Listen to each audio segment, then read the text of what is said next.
You're watching a B.A.S.S. presentation. Well, here we go. Ready or not, here we go into the final third of the Bassmaster Elite Series for 2026. Incredible. We're already at stop number 7 of 9 events, and this is the Maxam Tire Bassmaster Elite, the Pasquotank River and Albemarle Sound, Elizabeth City, North Carolina, our fantastic host city. And we can't wait to dig into this one again. Guys, we came here for the first time last year. Didn't know what we were getting into exactly, but that was 2 months earlier. That was back in April. Now we are back in June. And Davey, that's kind of like getting a new fishery. Getting sort of a reset and a redo. We got to start from the base. Yeah, absolutely. This fishery was very new to, I know it was to me and everyone else here in the studio last year when we were here in April, but it's the same fishery, Elizabeth City, North Carolina. Great people, big crowds, but it will fish very, very different this year. We're about 2 months later than we were last year. Let's take a look at our leaderboard as it stands right now. And it's Chris Zaldane on top, 13 pounds and 8 ounces. Got himself a limit early on today. Justin Atkins has had some really strong starts in tournaments this year. John Cruz, an mid-Atlantic angler, one of the people were picking to do very well here. John Cruz can really turn his season around here. Kyle Patrick as well. We saw him, and we'll be with him in the boat today, along with a couple other Kyles and a bunch of other people, including this guy right here, the winner of our fan cam competition, Alabama's Will Davis Jr. Got off to a hot start this morning, Tommy. Yeah. Got 4 in the boat. Mentioned it on Facebook. He joined us as the co-host of the Kentucky Lake Open we did a few weeks ago. Fans couldn't get a good job. They just wanted to see him. They heard him. They just wanted to see him now.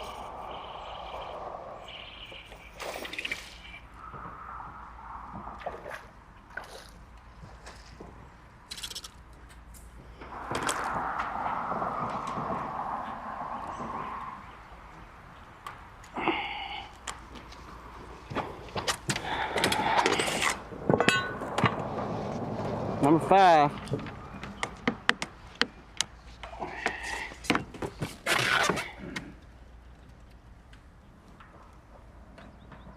I'm really excited to see how this tournament unfolds. What happened last year with Kyle Welcher using his forward-facing sonar, so many big fish on the bed. A lot of people said, well, you know, that just wasn't a true look of this fishery. But this week will give us a good idea of how good it is. I've heard good reports from practice guys catching big fish. Maybe not quite like Kyle Welcher did last year, but a lot of big fish will be caught again this week. Well, that's a good start for Will Davis. Angler from Sylacauga, Alabama, in his 4th year with the Bassmaster Elite Series. Got 4 wins, including 2 Bass Nation National Championships. That's pretty formidable. Yeah, absolutely. You see him using his forward-facing technology, looking there at some, let's say, off-the-bank targets. A lot of these fish that Kyle Welcher caught last year were spawning on those type places. Most of these fish, I would say 99% of them are post-spawn here this year in June. But a lot of these fish, from talking to guys that have practiced there this week, are relating to those same type places. Stumps, little features just off the bank. That was not. A lot of blowdowns, wood, stuck in in these flat areas through the years. A lot of these bigger fish stay around those, obviously, during the spawn and then after the spawn, post-spawn. I'm feeling like I got a limit, baby. That's what I'm feeling like. It has not been the easiest deal. It's been probably the toughest practice. Today's the first day I've caught second day I've caught a limit. And pulled in here where I caught some big ones, or caught one big one yesterday, and I just not seen a lot, but I'm gonna try to make a run here in just probably 10 minutes. We got a limit, so I just need to catch a couple good ones. And they live here because I've caught a couple 5s and a couple 6s in practice, but it ain't easy. And I didn't want to make that long run this morning. You go over to the Chowan, where everybody's been catching them, and you got X amount of hours to fish, which definitely plays in your head mentally. There's one gas dock, well, there's actually two, but really just one gas dock all them boys are stopping at. And you got 30 boats on one gas dock. I don't know how that's gonna work. I got a good buddy went over today, so we'll find out. There's definitely some good fish right here. It's just a postponed type kind of deal. So, mouth of a creek, fish are coming out, they're spawning, and they're setting up out here on the bait, or on the bait out here. And I'm just not seeing the size I was seeing yesterday, but it just feels good to have a limit. That's all I know. We're 2 bites away from really having a nice bag.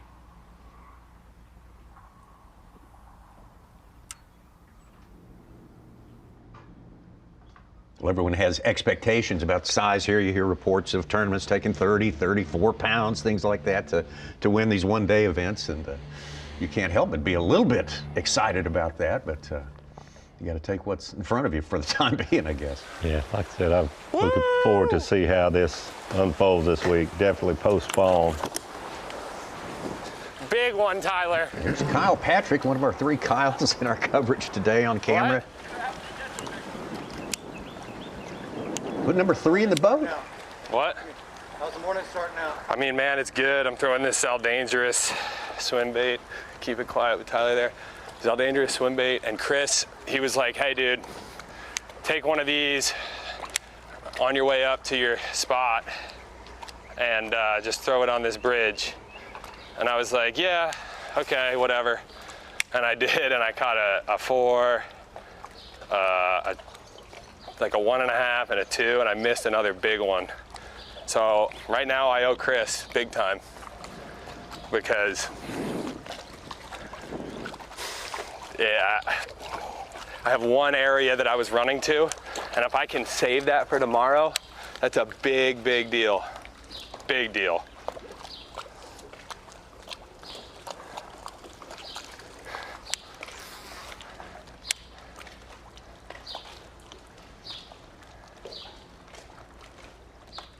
Long runs, that was a big part of the story. Yeah. The last time we were here, the attempts at long runs, the failure of certain anglers being able to do the long run to a certain place more than one day.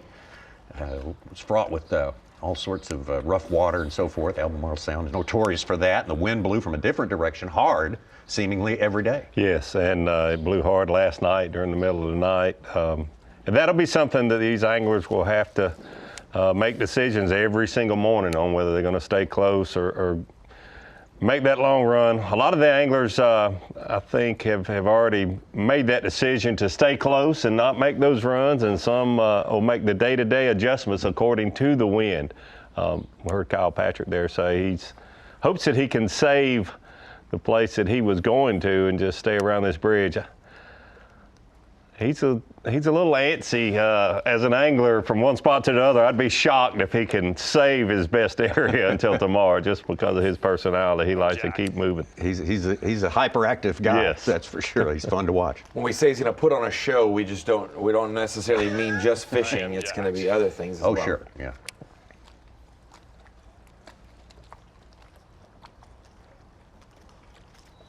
There's no doubt about my level of excitement right now.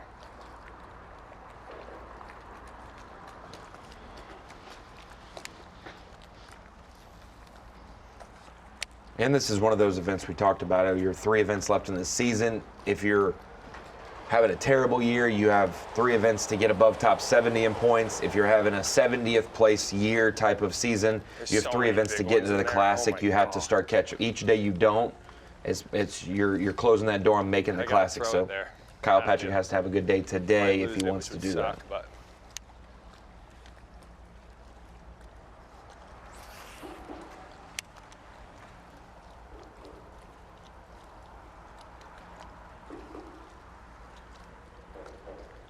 Less rain, less current.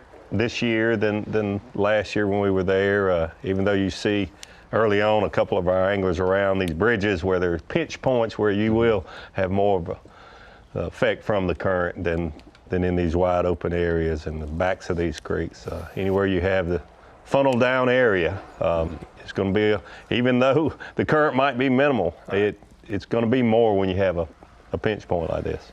And also with the drought, less rain, not as much current flow from the west and those rivers, that has allowed some Salinity. some saltwater intrusion from the east. Normally you have a consistent flow, kind of, I guess, somebody's pushing on the door and you're just holding it shut kind of deal. But when you stop holding it shut, a lot more starts coming in. And so some of the areas around the Pasquotank, the North River, places like that factored last year are closer to the Outer Banks, and the ones they get, that explains why when you think about places that have won and had big weights lately in tournaments, a lot of the western creeks, the rivers in the west portion of this fishery, farther away from that ocean. Yeah.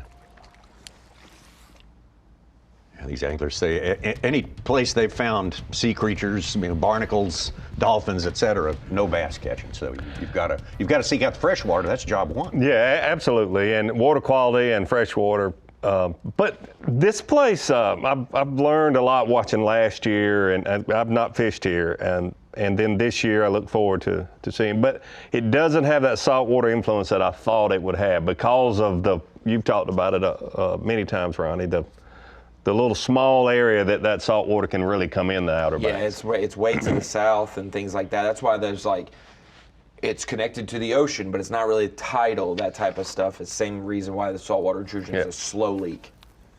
All right, well, we made it over here in one piece and only tipped one big one. Got a little salty. You could literally taste the salt as we were cruising through.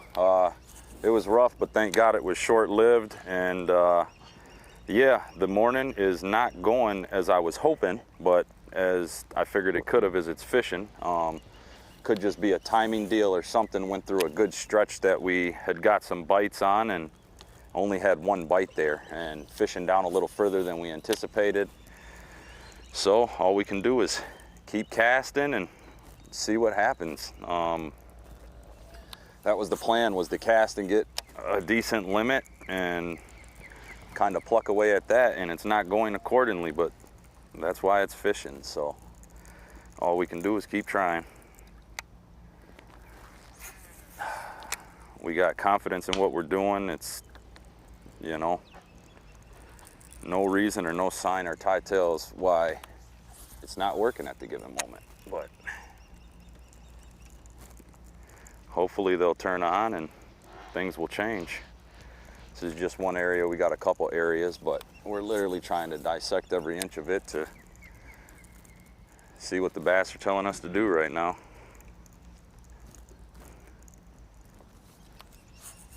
Kyle's saying it looks like the fish had moved from where he expected them to be.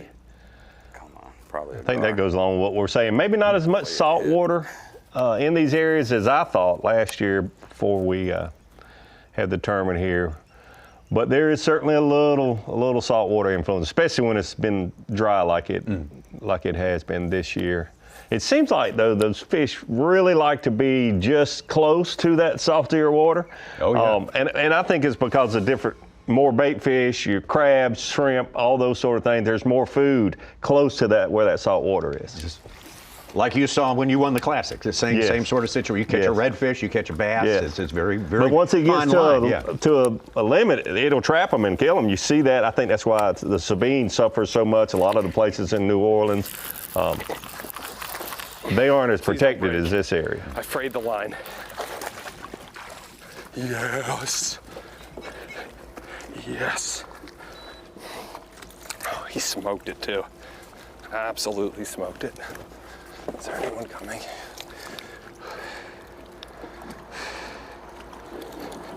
That first one was 4.5 for him. That one's got to be that's a decent one, dude. 3 and change for sure. I thought the first one was a 3 and change, so they're Oh, what happened?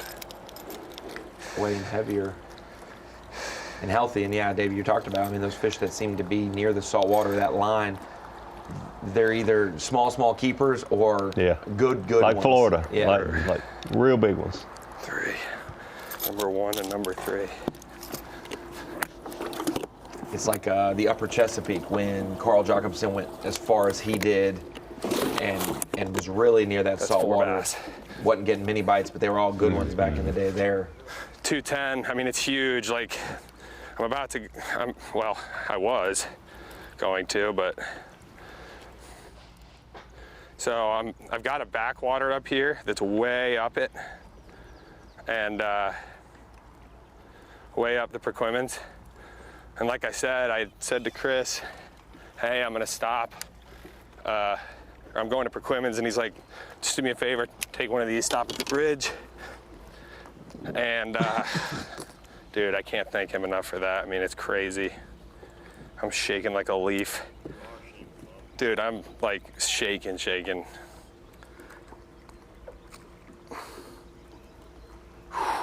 I can hardly tie on my bait, bro. Let's just chill, dude. Just chill, dude. That's it. Freaking chill, dude. Well, he was 10th place here last year, so certainly a lot of anticipation, jacked up. And obviously, at this point right here, he's getting some great feedback. So Kyle Patrick will be in the boat with him all day long, and the man he credits for a couple of those 4 fish he has toward a limit now to the man on top, Chris Zaldain. Keep track of that as well. Caleb Hudson doing great in his rookie year here. Justin Hamner, Justin Atkins, John Cruz, Clifford Perch doing well again. Second tournament in a row. Will Davis, Hank Cherry, and Jay Shakurit, our top 10. 2026 Maxam Tire Bassmaster Elite from the Pasquotank River in Albemarle Sound is sponsored by Ranger Boats, by Rapala, and by Mountain Dew. Great to have you with us. Happy to crank up Bassmaster Live for this special week here, our only stop in North Carolina, coming off 2 stops in South Carolina, our past 2 events, and we start the final third of the season here. There's your leaderboard. As it stands right now, Chris Zaldain, limit in the boat. Kyle Patrick getting very close to that right now. Caleb Hudson, Justin Hamner, former Classic champ, in our top 5. We got 3 Kyles on camera today, and we got 3 juniors in the top 10 right now. What is the deal with this? I'm missing Justin. We usually have about 4 Justins in there, too. A couple Brandons mixed in. Yeah, got it all there. We got all the names for you here. Will Davis Jr. there. We spent some time with him today. Getting very close. He's got a limit. As it stands right now, early limit for the man who won the fan cam vote to make it into our coverage on this day. 98 anglers, the full field are out there for both days, first 2 days. Keep in mind that looking at those weights, a lot of these anglers are making long runs. They haven't been there fishing areas very long at all versus some of them that stay really, really close. So I think we'll see it shuffle around. Well, I am gonna go check that stuff up there for sure. But I have to give this more. I mean, there's so many fish here, I gotta give it more. I'm gonna probably go 1 more pass here. I'm trying to talk a little bit quietly, but I'm gonna do 1 more pass here, and then I'm gonna head up and hit the railroad bridge. And then I'm gonna go to my,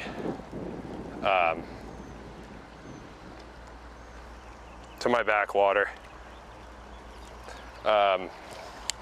You know, unless I catch like, you know, a crazy bag or something before then I'll save the backwater for tomorrow.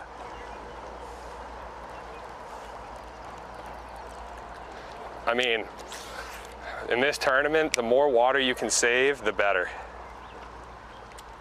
That's why I was like, man, I'll stop on Chris's stuff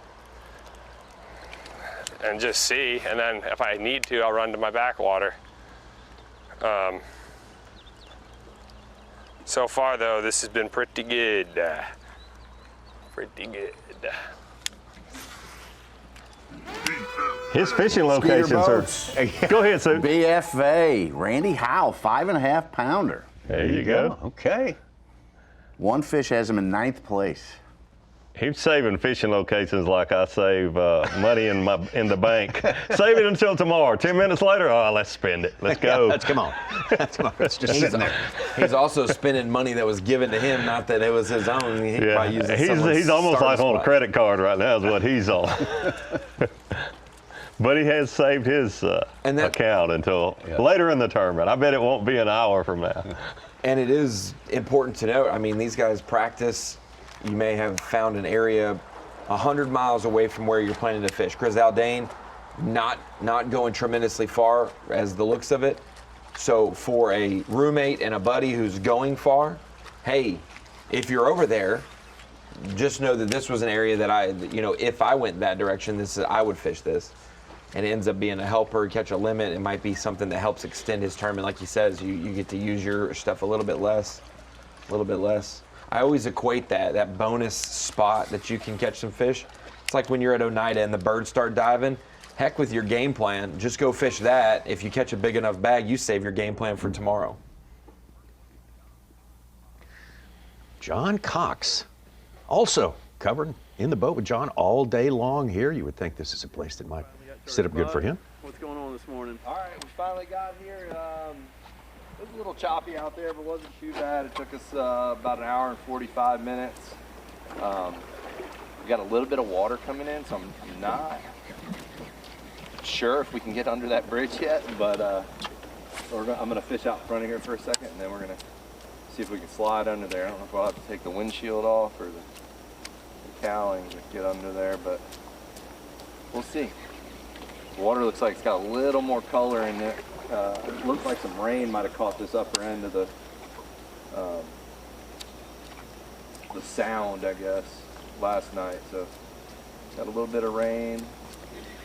There's a lot of bluegill beds in here. It seemed like, I don't know why they were all kind of pushing towards the back here, but kind of the only place I really found with a lot of life. So we're gonna give it a shot. See what happens.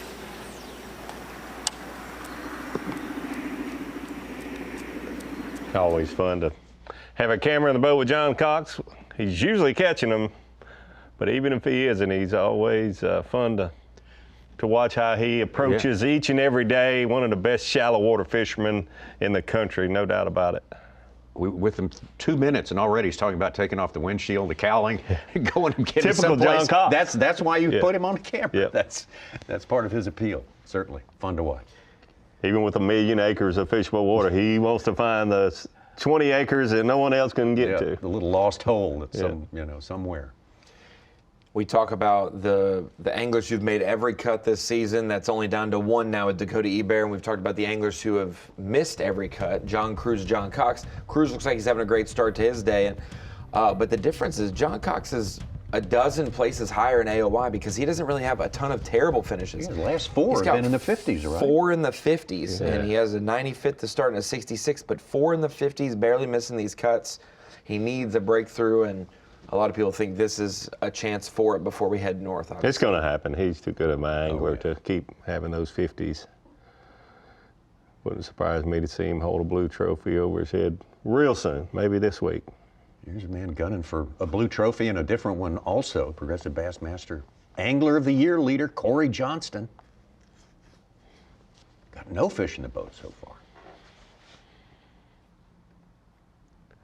We've had enough time for it to soak in, but it amazes me the tough week he and his brother had at Lake Murray and turned right back around. And there are so many big ones. Did what they did. Place, yes.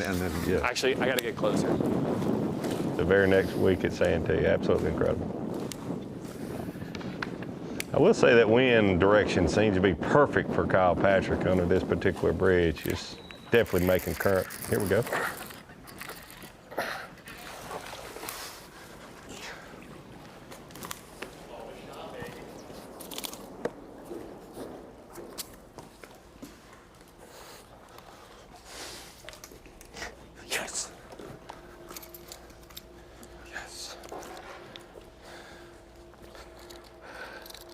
Are you kidding me? 3 pounds, 4 ounces.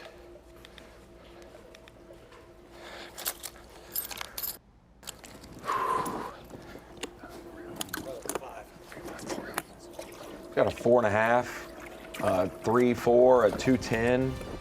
That'll tie in with Zaldain for the lead, 13.5. Give me back my bridge. That's what Chris is going to say on day two. No. Still got that money in the bank with the place that he's saving until tomorrow also. That's right. That's looking more valuable every minute. Kyle Patrick putting on a show for us early today here. A full 7 hours worth of coverage that we have for you. Still in our first 30 minutes technically so far, but we've got a lot to see today, and there it is. That's going to change and reflect a tie at the top between Zaldain and Patrick. Caleb Hudson, yet another great tournament for that young man. Justin Hamner, Atkins, John Cruz, and Randy Howell moving up into our top 10 with a big one. Welcome back to Bassmaster Live and Fantasy Players. If you haven't checked it out yet, Bassmaster Pick'em Challenge. TH Marine Bassmaster Pick'em Challenge is the third and the newest of the fantasy offerings from Bassmasters. Very easy, 7 matches. You just pick a winner. Sounds super easy. It is super hard to do, I can tell you from experience. And among our 7 matches this week, we got a Tar Heel Tangle, Cherry versus Lehue, North Carolina Anglers. We got that horse race from last year, Brandon Lester and Kyle Welcher, when Kyle won by only 45 pounds. This rematch, can you pick that one? Or the Brandons versus, we don't have any Kyle versus Kyle, but we got Brandon versus Brandon, Cobb and Card going at it, and 4 other matches that you can check out. TH Marine Fantasy Pick'em Challenge. I am 21 and 21 this year, Tommy. I'm 50%. I've gotten 21 right, 21 right. I'm winning. I'm 63%. You're one of the pundits supreme. You can only do 50%. Come on. That's how difficult it is, but I'm still beating 65% of the people. That's crazy. Let's get my John Cox now. Stay on, baby. Stay on. Stay on. Come here. Oh my gosh, there we go. I thought we were just gonna catch mudfish today. Oh my gosh, he choked it. He choked it. Oh, maybe we won't even have to get under the bridge. Oh my gosh, can you believe that? Not even dried off yet. It worked, yeah. Oh my gosh. Yeah, I almost broke them off. I had them wrapped all around my collar. Well, that's exciting. Yeah. But I wasn't ready for that. I was like, let's send it under there. I've been missing that laugh. That's a great laugh when he catches a fish. Yes, it is. Back to Kyle Norsetter. Great season going on for Kyle. Not a great day so far, though. Not so far. He told us earlier that where he expected to get some bites, there was nothing happening this morning. These fish will move around 100 yards or so for overnight quite often. When we talked about it, the water quality. Yeah, but it's wanted, right? Certainly pushes around from day to day. Yeah. Well, we just made a move back out to the main and cracked the top of the trolling motor right there. And we still have yet to have a bite. So hopefully we can figure something out sooner than later.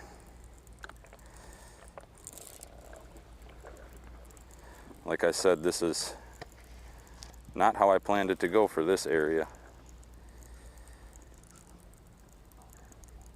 But I am not seeing what I'm seeing, so I have to adjust with them, and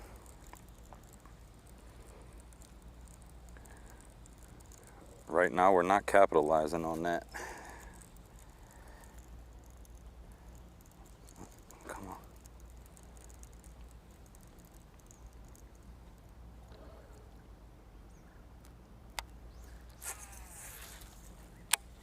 Kyle coming off an 11th place finish. Santee Cooper last time, his best. Just trying a little bit more of the offshore structure. Seeing if we can pull something out of there since we haven't gotten anything from the bank. Still fishing the bank. Almost had a 10-pounder there, Tommy, at 9:14, I believe, and then massive bag on day 3 to make that move. 28 plus pounds, yeah, he was our hyper mover. Comes in here starting the day, 23rd. Bassmaster Angler of the Year points. Well positioned at this point in the season. Yeah, good tournament here this week would make him be right in the catbird seat for making the Bassmaster Classic.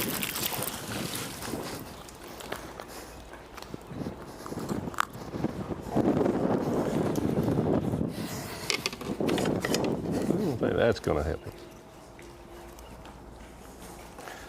We got to start weighing. His second keeper of the day is the only one that he's had to measure.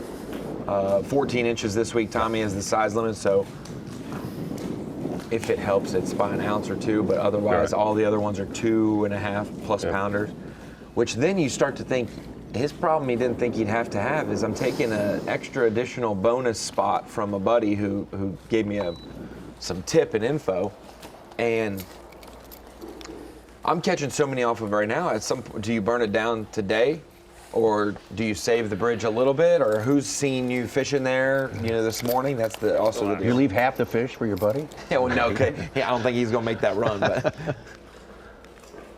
So I wouldn't be as concerned about burning it down, so to speak, like we talk about a lot on a place like this, because I think these fish are moving in and out a lot more. It could reload a lot better than he's talking about his other place being way back in a creek, I assume, or some backwater area. Not saying you can't change the population or the likelihood of you catching as much there tomorrow, but these fish come and go quite a bit on these bridges.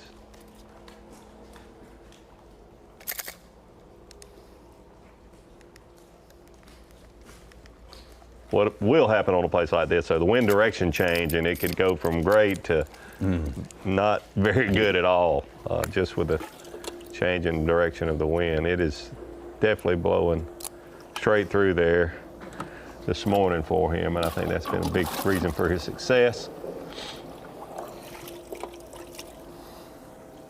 Yeah, and whose spot will it be tomorrow? Let's say Kyle catches 25 pounds there today, and Chris might decide, hey, that was my spot. Yeah, hold on. I didn't really give it to you. Yeah, I just said told you to try it. Take a throw.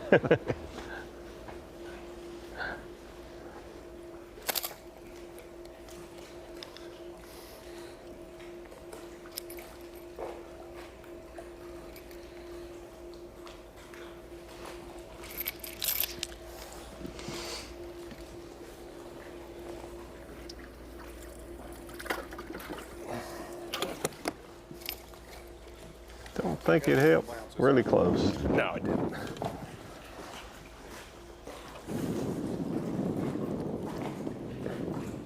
I think he killed 2 ounces there, so he's alone in the lead. He got to weigh all his fish, so that's taken care of for now. So.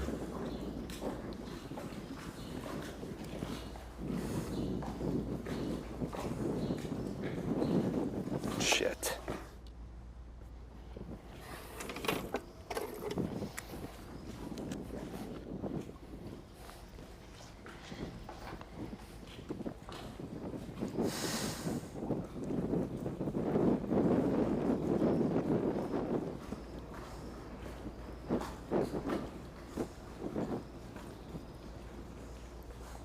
This thing's too small. And so the keeper on the twist lock.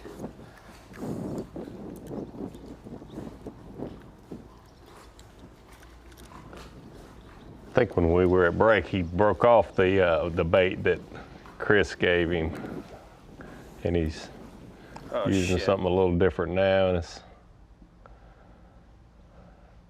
giving him some troubles.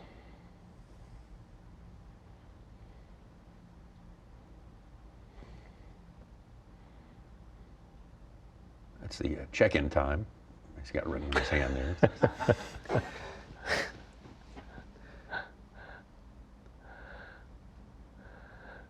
Things settle down, I'll tell you what it is. I was going to say, he writes that on there, he doesn't need anything else to be nervous about or have on his mind. Hey, if you've never had six Red Bulls at takeoff, you now know what that's like. Add in a few fish catches and... Yeah, a lot of anticipation. Did great here. Can't wait to get going. I mean, it's a big day. I don't know about... Here we go. We are going under the bridge. There we go. John Cox playing Twister with the underside of a right hand gray. Yeah. If you're claustrophobic. That cowling is going to be... Oh, that's his turn. Oh, he's pushing down on the boats, so the trolling motor doesn't hit quite as much. He's just making sure the bridge is level. Yeah, that's job one when you get to any new bridge.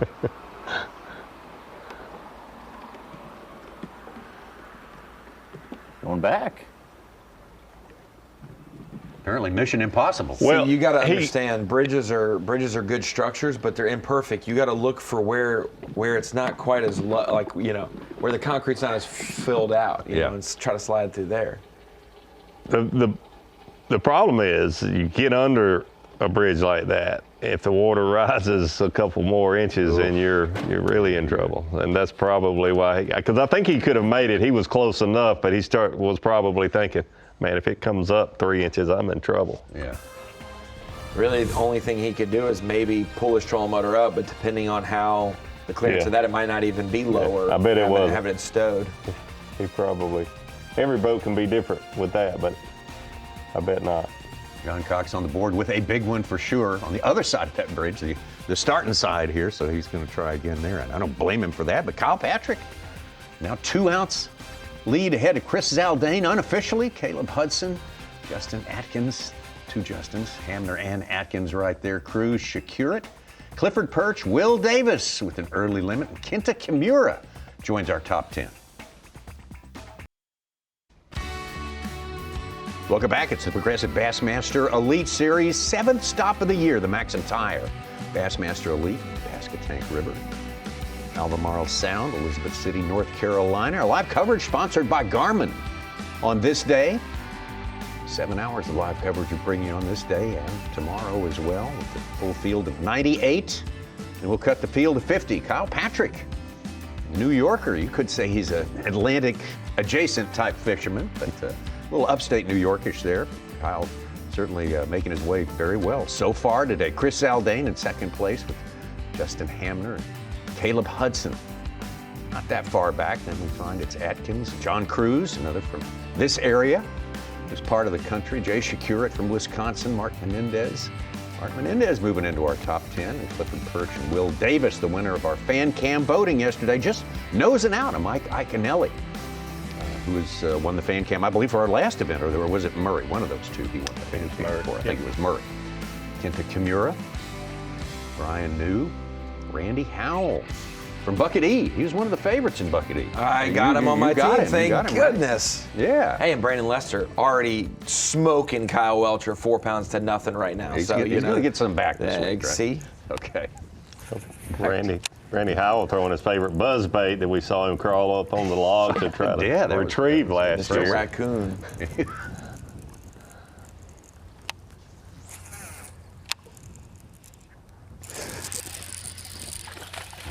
We're hoping this is 14. Don't know. But at least we broke the ice. Gotta make that.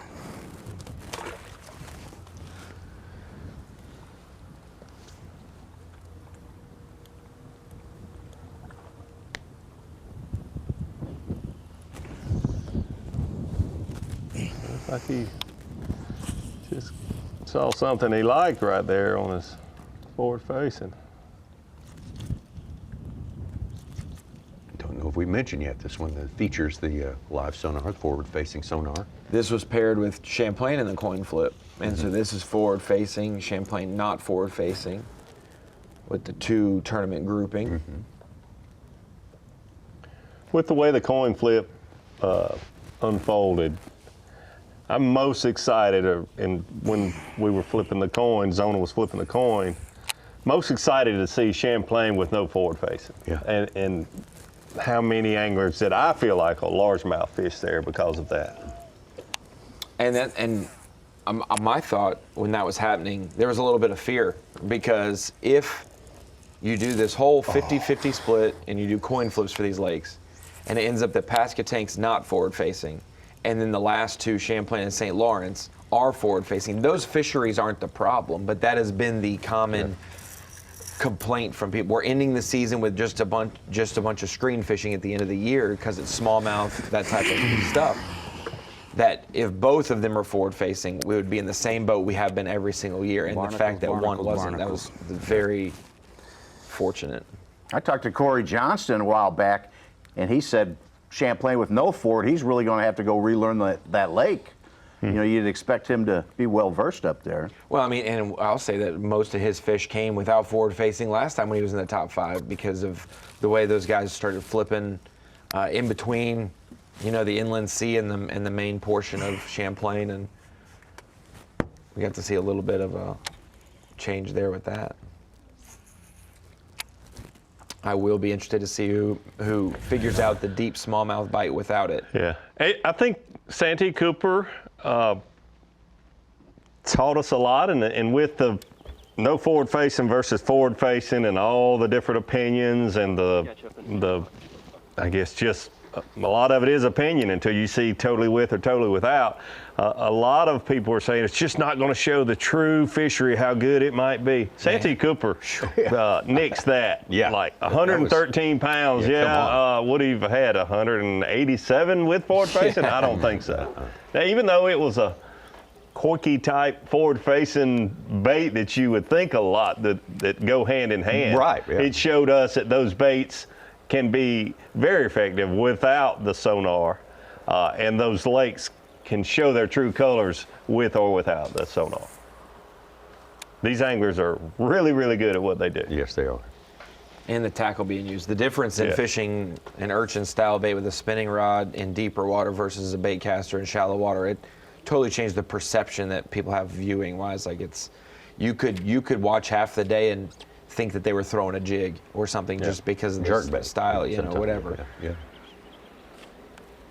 And that was the first thing I mentioned on the podcast with Kyle when we were talking about the Pasquotank and recapping Santee was Santee. I was totally wrong. Thought it would be much tougher post spawn. We saw a lot more spawning fish. Weights were big. That was truly my surprise for the year. If we had to pick a tournament so far this year, I was thoroughly surprised.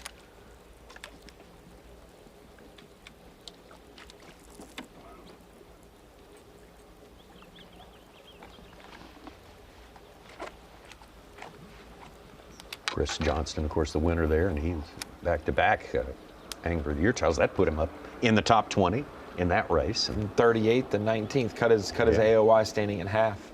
Still too far away, I think, to even have a shot to win this year. Everyone's still saying this is where he starts his comeback. No. The guys at the top, it's difficult to. We'll have to look and see what the farthest someone stash his brother back. somewhere. Yeah. To start along with about 10 other people. Yeah. Many people aren't going to stump their toe. I mean, I lived that world for a long time. You can hope and dream, but you can make up. If you got a person points. or two that you need to stump their toe that's really good, it might happen, but you're not going to have 10 of them do it. And he's in 19th. It would take more. It's the same thing when we had the AOY events with 50 anglers trying to make the classic. If you were the 50th angler points-wise, you had to get to 40. The odds that 20% of the field did terrible and you did great, you'd have to have the right 20% of the field do that, Oh, I was in those situations with that sometimes. You'd be in 47th place and you think, just move up. But then you run the numbers, you had to be top 2. Yeah. I mean, you would have to win or finish second. There's if I have a top 10, I'm good. It's that late in the year is so hard to make a move, a significant move. Another one, Skeeter Boats, BFA again. Randy Howe, he had a 5.8 earlier. How about that? He upped to 2 ounces, a 5.10. 2 fish, 11.2. He's in 3rd place. Now. So he's building. He's got the bag builders there. He's just got to make it back. Right? Right. We saw him have a giant. Have to walk a foot log. He's got to do all these other things. He's got. Well, just got to change his own prop. Like we got to do. That's right. That's what also referenced. Oh wow. That. I forgot about that. Yeah. We were talking about that. He's 90th in points, right? But he is fished to the quality of someone that's 70th in points because he lost 44 points just from that not making it back at the Arkansas River. Going to be top 5, finishes bottom 5 out of the 50 anglers fishing. Yeah, he's 90th. He probably would have been in the 60s. It was 73rd. If he didn't have, exactly. If he, well, we don't know where. Thanks he for watching finished, the podcast, Such. Appreciate you. He lives in Alabama now, but known Randy Howe and kept up with his career. This is his neck of the woods, so to speak. This is where he grew up. Not exactly right here, but in eastern North Carolina.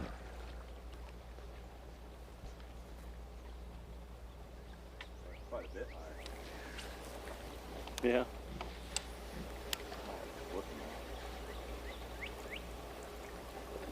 John Cox, Kyle Norsetter are both, because Norsetter just said it, the water is higher than it was and higher than they expected it to be in their area. We talked about that, Tommy. It's not tide coming in and out, Right. but often the wind direction will drain an area and make it low, and will fill up another area and make it higher. And obviously last night's wind strength has changed Lots areas of this wind morning. last Yeah. night, apparently. Yeah. You can leave an area at 5 p.m. and show back up at 5 a.m. It's just a totally different world.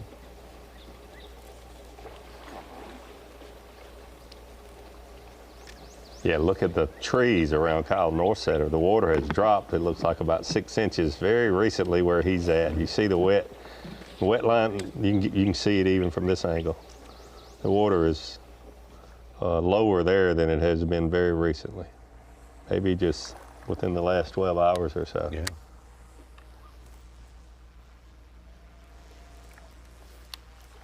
Winds were supposed to blow like 30 miles an hour last night during the middle of the night. Oh, really? Yeah, That much? 1, That- 2, 3 o'clock in the morning. Definitely pushed some water around.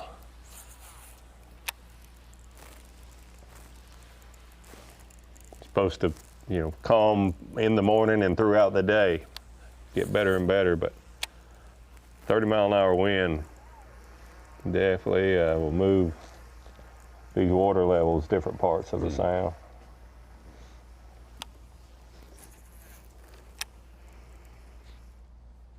Beautiful shot right there. Gives you a look at the color of that water here in the sound and connecting waterways. Take a second to check in on our Pro Guide Batteries Bassmaster Rookie of the Year points. And there he is, Caleb Hudson with 430, and Caleb Hudson currently sitting in third place in this tournament. He is kind of making a lot of headway toward getting that, nabbing that very important trophy at the end of the year. Fisher and I in second place. Pake South, a lot of people picking Pake South to do well in this tournament. We'll see how that works out. Tristan McCormick, Matt Messer, Jagfeld, Hangy, Rinkemeyer, Cranford, and Nick Trim in 10th place. Rookie of the Year.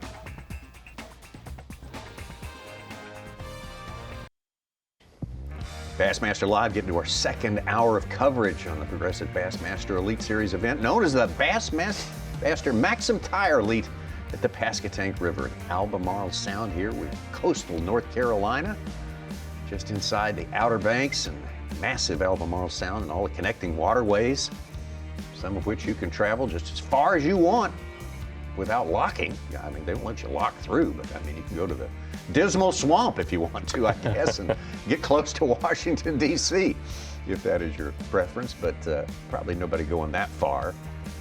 And we heard some of our anglers, I guess it was Will Davis talking about the availability of gas is not great in a lot of these connecting waterways. Is the Dismal Swamp in Washington, D.C.? Well, it's there, and it's a way to get there as well. But it serves two things.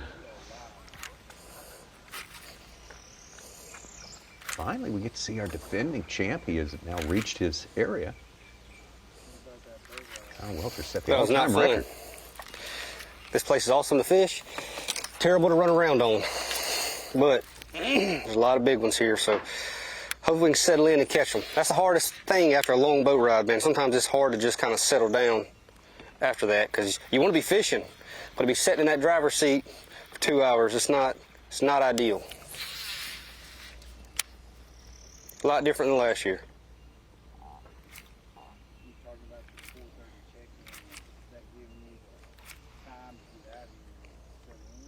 Yeah, there was a lot of boats that turned around, and I would have been way more likely to turn around if I had a little bit shorter day. But luckily, we got till 4:30, so I'm gonna have probably 4.5 hours to fish, so pretty solid.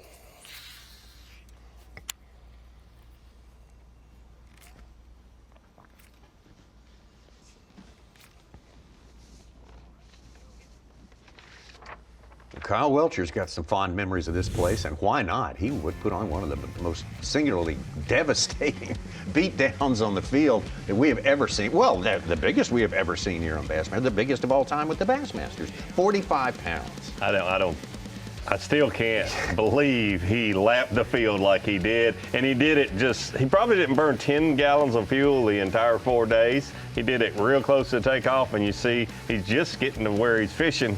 Very different tournament for him here this week than it was last year. Incredible to lap the field 45 pounds. Yeah, he did. He definitely did not do what the Spurs did. He had a big halftime lead, and he just continued to pour it on. Yeah. That was absolutely phenomenal. When you think about 29-10, Tommy, that Patrick Walters won by, and we were like, that is just inconceivable to begin with. That's never going to be beaten. And then a couple years later, 45-7 happens. I mean, his 3-day wait wins the event.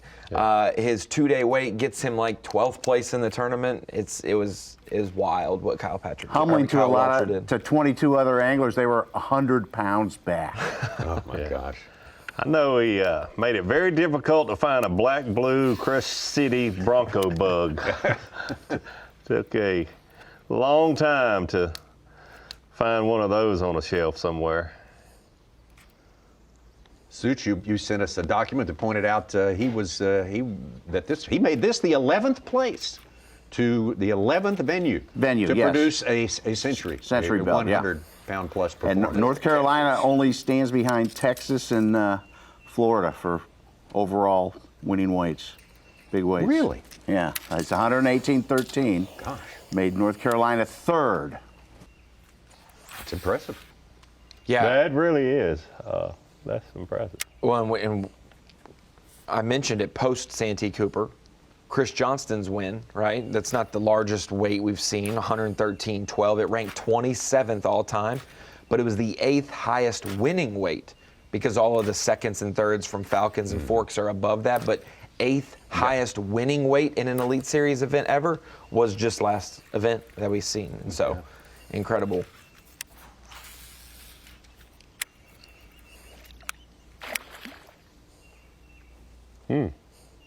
Right after Howe's 5'10", Wesley Gord caught a 5-pounder, Brad Watley a 5-pounder, and Lee Livesey's in our top 10 after he just caught a 4.5-pounder.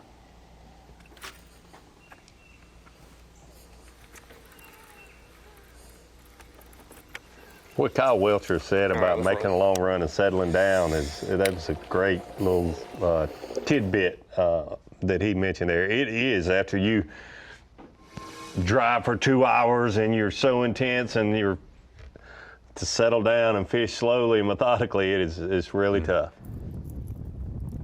Have we seen a koike yet? Not yet. I was going to ask if anybody spotted That's one. all we were supposed to see this week. That basically, according to what everybody's purchased the last 2 weeks and what we've heard, and we haven't seen one yet on Bass Live. It's already over. We made a real long run. Had to run about 45 RPM the whole way here, and we got here, we got a little bit more gas than I was expecting, which is good. We're changing the hooks on a 6-cents crankbait over to some BKKs. I haven't hit any of the good stuff yet. I've got quite a bit of time to fish, so I'm just kind of biding my time here, and we're gonna get to it here shortly, but I wanna just kind of expand on it.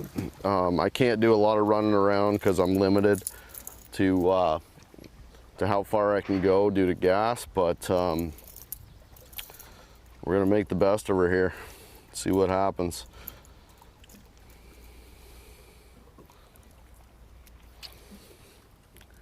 Well, there is your current leader, Progressive Bassmaster Angler of the Year points right there. Corey Johnston left the Santee Cooper Lakes with a 20-point advantage over Trey McKinney.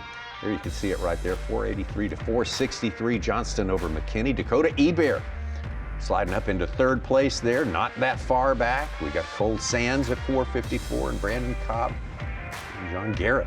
It's a close race. We've seen it certainly been stretched out a lot further during other seasons, but this one's not over yet. It's not over yet, but we thought that Corey and Trey would be battling right up until the end of the year. But the South Carolina, those two events there, Lake Murray and the Santee Cooper Lakes, they sure did juggle the points a lot there in the top 5.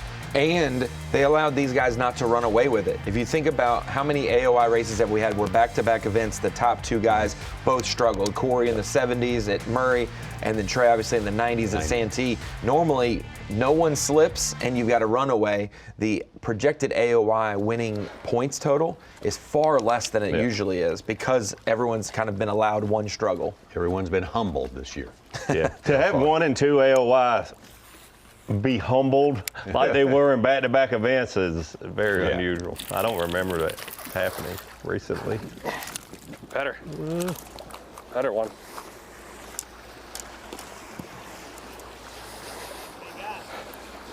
£10. 10. He just told him he had 10 pounds.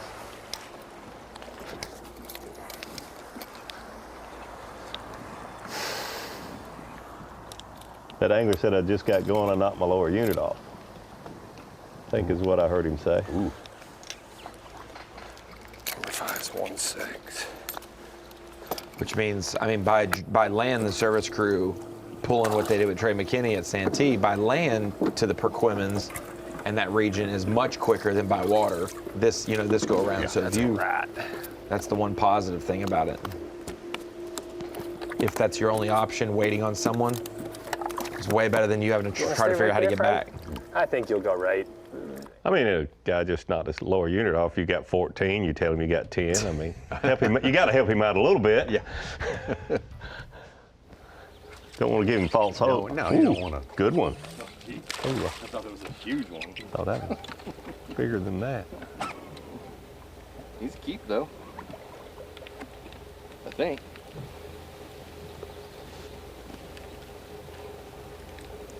Jeez, I really hooked. So did he go under the bridge suits? Have you looked at the map? Can you tell? No, I haven't. Yeah, he's 14.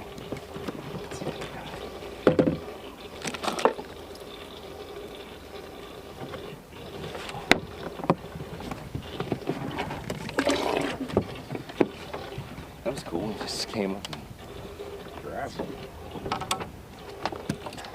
Boy, he ran out like he was a giant one. You know it? Yeah. Look him flying out of there. Okay, this is from moments ago. Oh.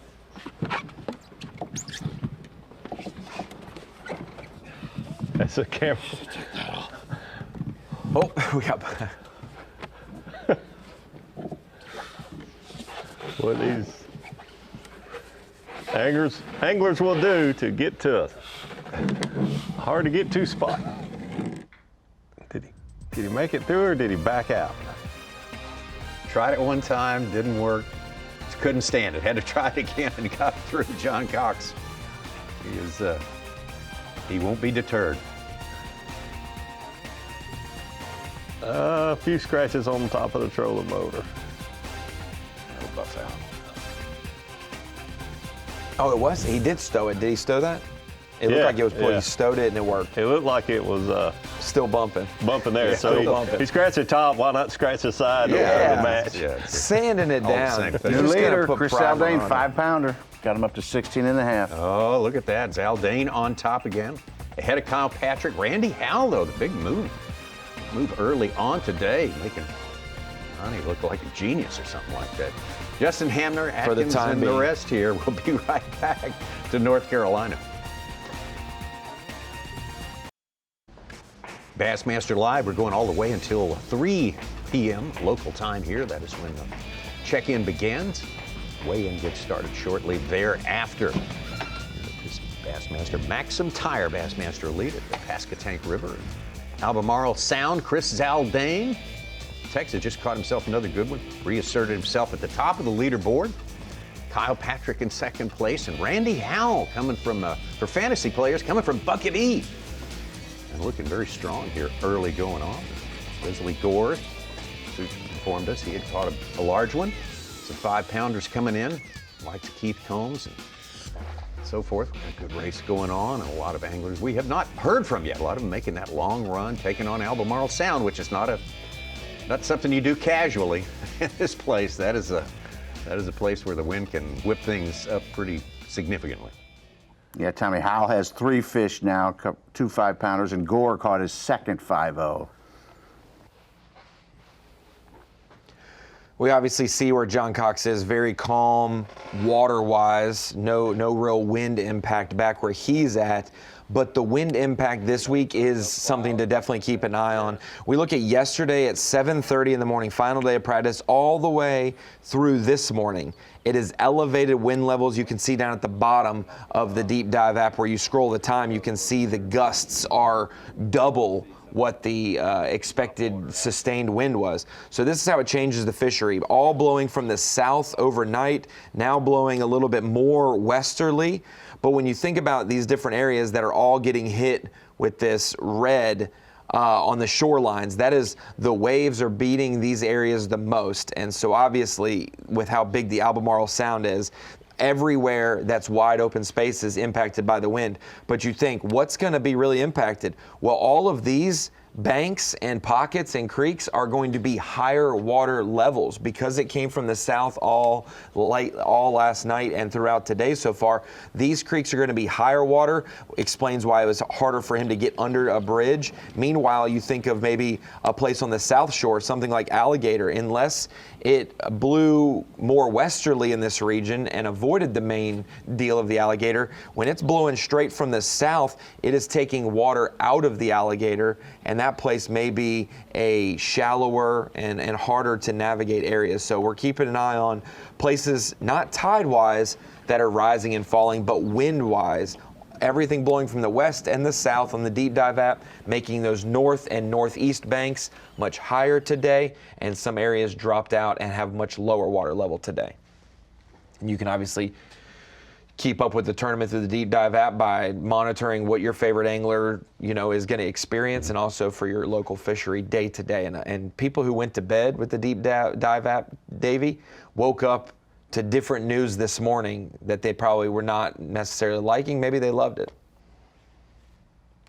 I guess the long-range forecast, we haven't got to our TH Marine Weather Watch yet, but it's going to be generally westerly winds throughout the week until possibly Sunday, when things start to flip around because of a disturbance coming through that may not even make it by during fishing hours on Sunday. Yeah, and so that west wind, so that's going to keep that pressure on. It'll keep it going towards the coast, which means whatever flow is coming out of the Roanoke and Chowan will seem like more. The river doesn't have an uptick of flow necessarily, like they're not moving more water, but water will be moving more, if you understand what I'm saying, because wind will just get back behind it and help push that.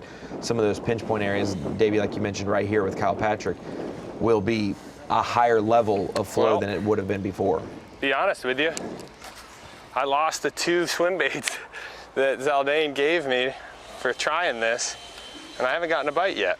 Actually, no, that's not true. I called once with a, I believe it was an X Zone 3.5 or something.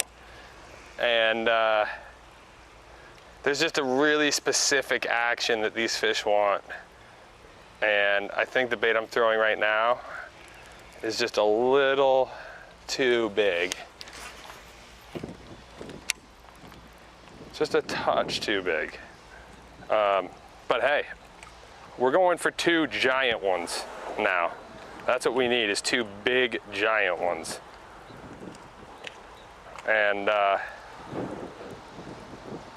gonna do my best to get them, because I mean, they're here. I know there's a couple more 4 and 5 pounders.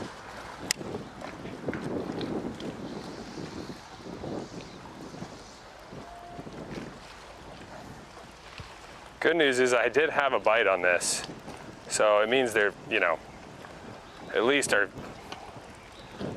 kind of on it.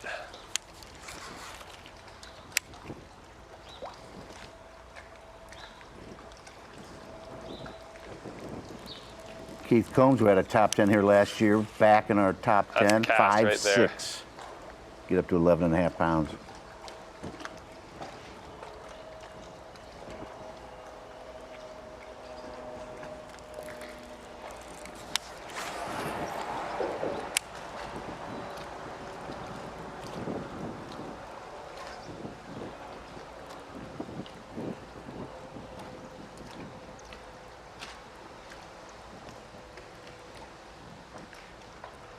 Yeah, you're talking about the deep dive at Ronnie, and that south wind overnight and now changing to that western.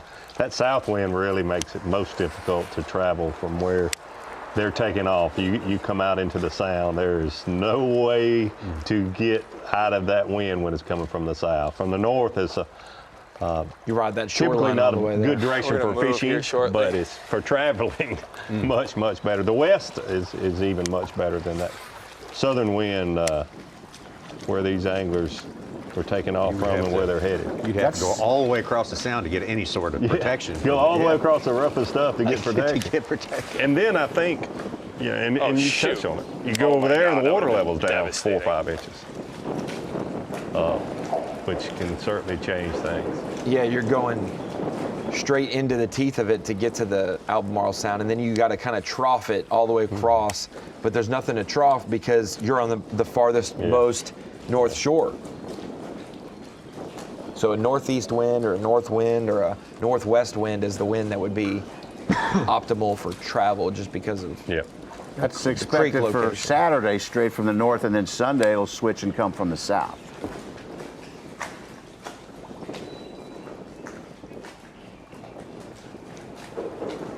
You always wonder how long it takes a 20-mile-an-hour wind from a direction for it to settle out if the wind just died, or how long it takes hours-wise if it blows from the south for 5 hours at 20 miles an hour and it flips from the north from 15, how long it takes to truly settle the water level out from the rotation of the storms and the systems. It would take a lot of local experience and knowledge, or that app showing you the flow of those rivers and creeks would be the best tool that someone not familiar with the area could have.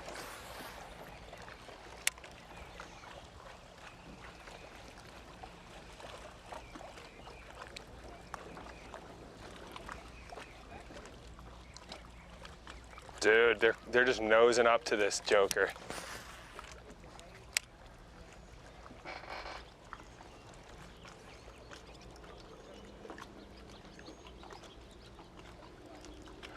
I did have one bite on it, I guess.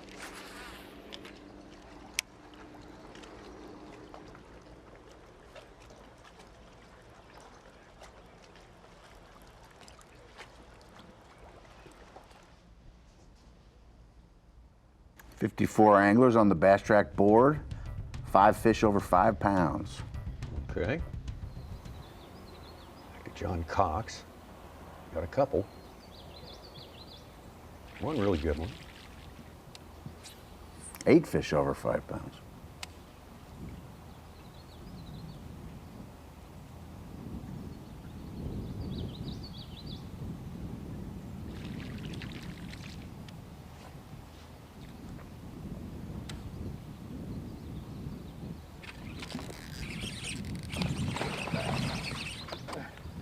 I thought it was gonna be a mudfish.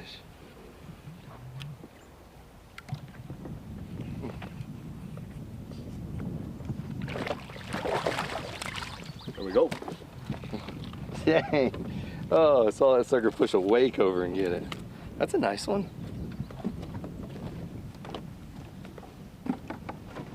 I was like, let me get a sign, figure out what side they're on.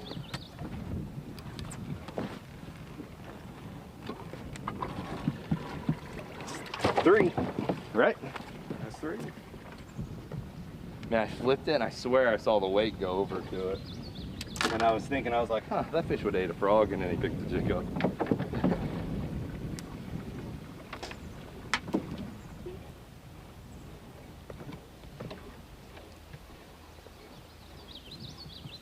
Sounds like John's caught a few mudfish either in practice or this morning. I was going to say, that must be they're on his mind. Rental country out there. I'm sure there are quite a few. Close to it. I don't know. I can't tell. They all look the same. Yeah, they do. I don't even know. John Cox getting there on the way. See the windrows out there. Wow. In the Albemarle Sound, pretty significant. You have to say. Chris Haldane, the man on top. Kyle Patrick right there, working hard, trying to recreate a little of the magic he had early on in the day there. Randy Howell, Wesley Gore. and not too far from here. How about Caleb Hudson? Yeah. 77th and 80th in AOI? Cox and Patrick are carrying the show right now with the entertainment and the fish We'll catches. take it. We will take it. We'll be right back. Now you're looking at massive Albemarle Sound right there. Pasquotank River, side of this 7th stop of the year for the Progressive Bassmaster Elite Series. The Maxam Tire Elite TH Marine Weather Watch shows us, getting pretty warm. Going to top out around 97 degrees today. Mostly sunny, as you can see right there. A little thin layer way up there. Mostly sunny all day long. 15% chance of precipitation and winds. Probably the strongest winds of the week, as I understand it, are today.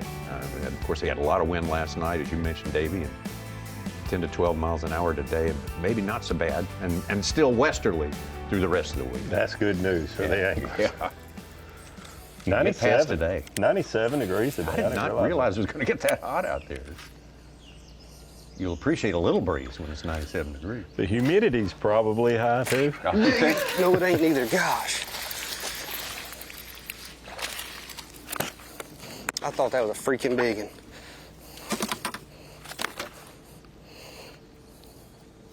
But it is a bass.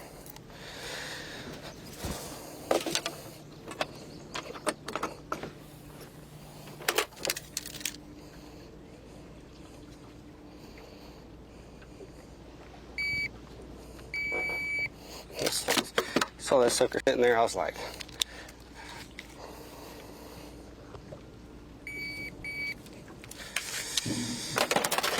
all right. I forgot which button to press. I've been riding in the boat so long I forgot where my buttons are. And my coil tags. I done forgot everything. I don't even know where I put them at.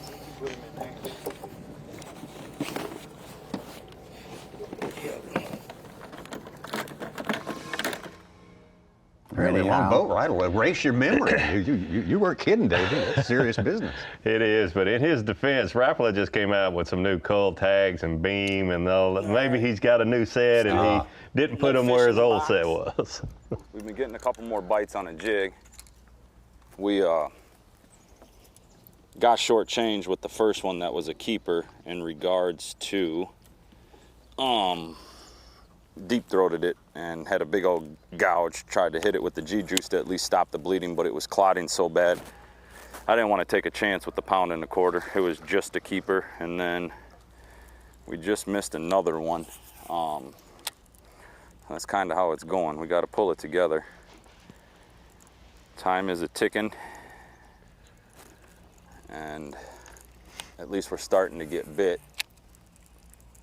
but you know, we're trying to adjust and just feel everything out. And as we come across a big cypress tree or a stump or draw something out with a chatterbait like we just did that hit and missed it, we'll stop and fish the jig.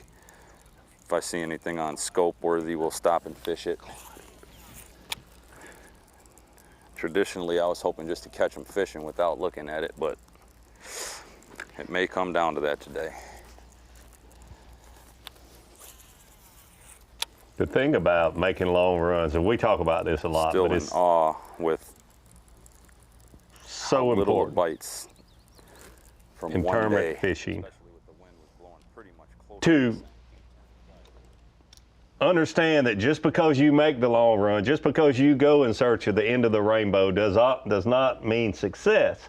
And especially with a place like this, and I'm not saying I wouldn't have done the same thing that Kyle's done, but you can look and see the water level has dropped significantly. So he's made this long run, he's made this commitment, and you get there and things are totally different than they were just a day ago. Here we go.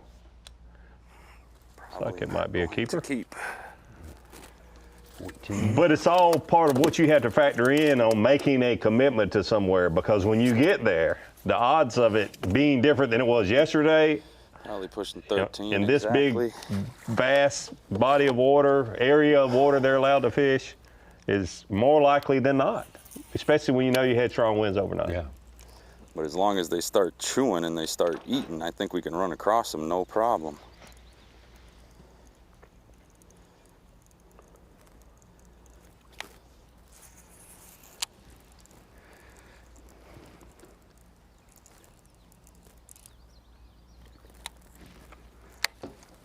Randy the other Howell. thing too, jig, chatterbait, no matter what you fish, these barnacles got pushed in from the ocean and they'll snap your line. You got to be careful getting hung up with these cypress knees, and it is, come on now.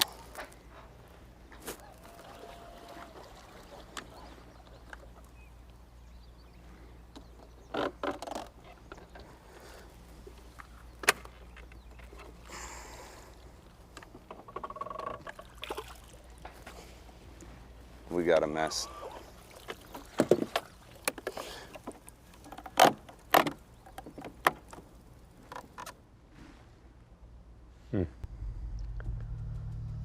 Trying to get something started there. Kyle Norris said maybe he's starting to get bit. So we'll see. Back to second place, Kyle Patrick. Now, Randy Howell, Who's Wesley fifth Gore, and place, Lee sorry? Livesey just passed him up. Yeah, I need to update here.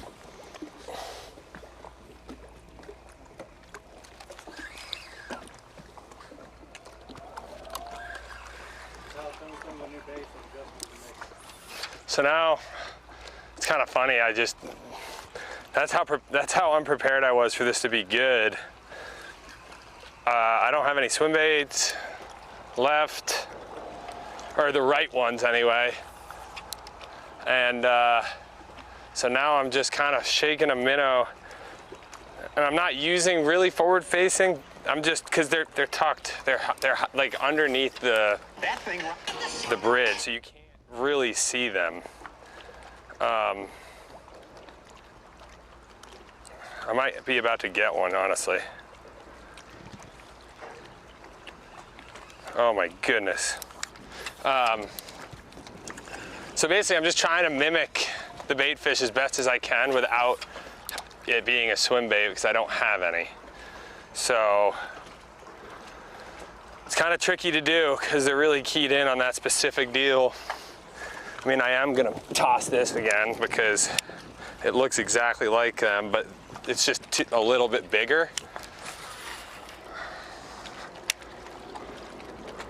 It's possible to get a big one on this for sure. It's just not quite the right profile to be throwing. You need to have a little bit smaller. And if it would stop blowing out, that would be nice too.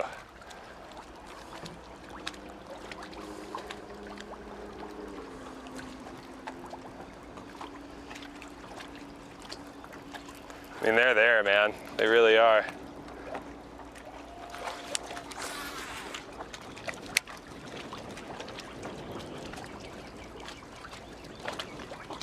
I just need a great big one to see it.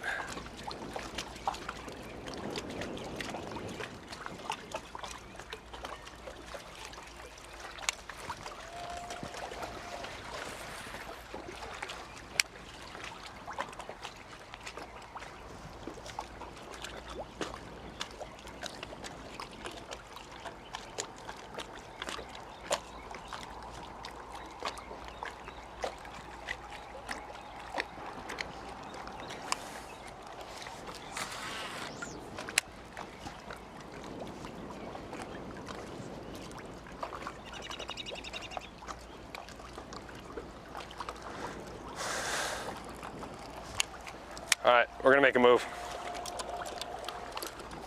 We are going to make a move, my friends.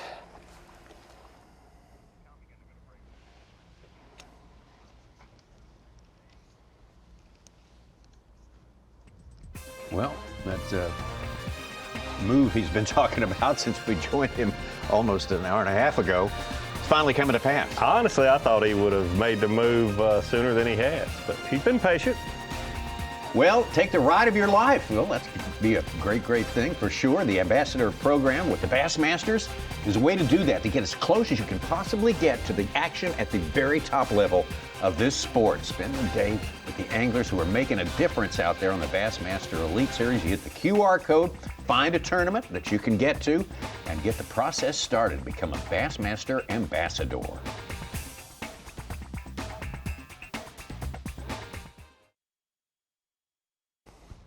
2026 Maxam Tire Bassmaster Elite at the Pasquotank River in Albemarle Sound is sponsored by Minn Kota, by Yamaha,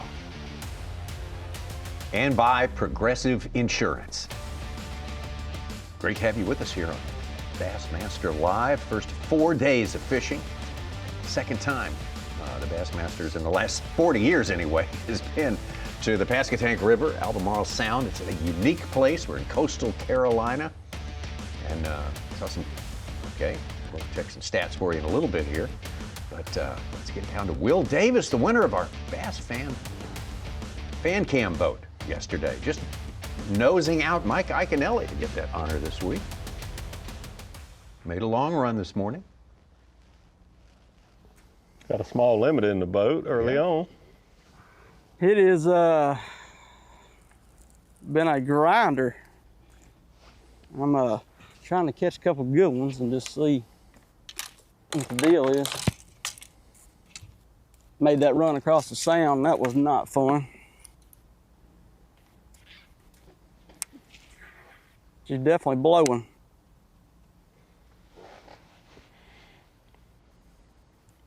I pulled in here the other day and caught a big one. And I don't know, the tide is really high right now. I come in here on low tide, and that really means a lot in the fishing around the coast.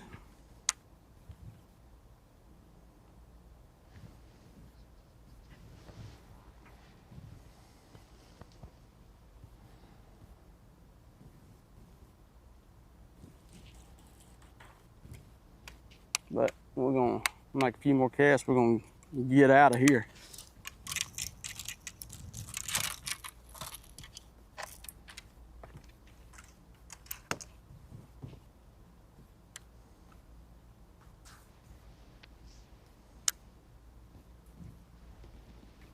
We talked about the wind affecting this area even more so than the tide. One thing about this Gamakatsu outsider hook, it's a bad dude.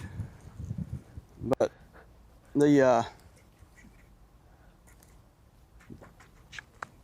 hook is very sharp. You're gonna have to go over there and get it every time you snag a tree. You ain't gonna just pop it off. At least the tide's predictable. Yeah, where this Gamakatsu wind come out moving with around makes it tough on these guys. this hook right here, probably, I don't know, first this year, and it is the best urchin bait hook that I have found. Now we just got to get around something to make them bite.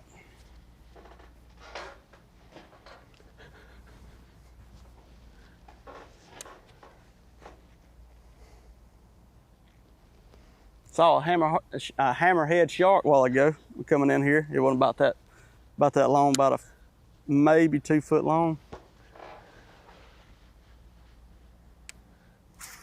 Have we ever seen a hammerhead shark caught on Bassmaster Live? No, we have not. That would be a first. I don't think so. I don't want to wish him any wasted time or bad luck, but I'd like to see one, to be honest with you. I saw Brandon Card with a giant stingray in practice in a video. And I know Card's not a lover of forward-facing center, so I don't know if he was using it or if it was on. But in a tournament where it's available, I assume you use it. I want to know what that looked like on that forward-facing and why you pitched to it. He was like, look at this massive behemoth of a mark pitched to it, and you're like, not a bass. That would have been a 22-pounder if it was a bass. It was a big old stingray he caught, or flounder or whatever, but it was wide and flat, and he had a koiki stuck to it, so he needed to get that back. All right, we got to make a run. 5.5 pounder. Justin Hanner just took the lead with 16.5 pounds.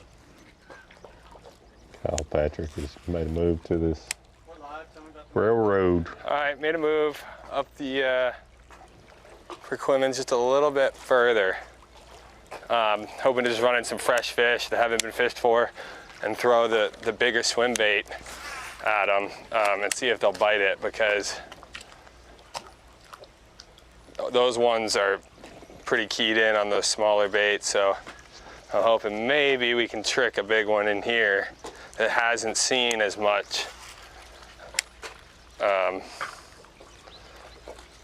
I just got bit. Oh my gosh. Sorry, I can't talk when I mean, these big ones all around here. I just need to get one to just pull the trigger.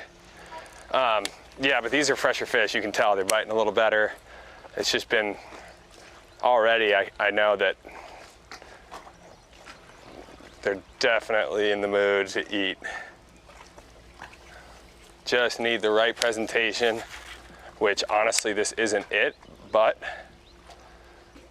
that being said, I still think it'll get bit.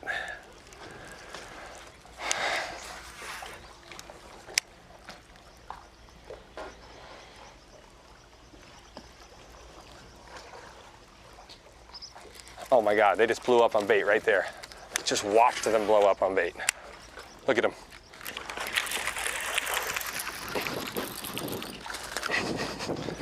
I need to get back in there. There's bigger ones. There's bigger ones.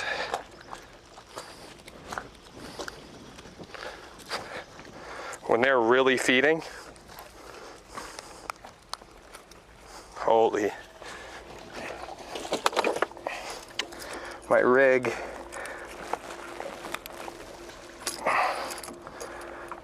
Sorry, buddy. You're gonna be free in a second.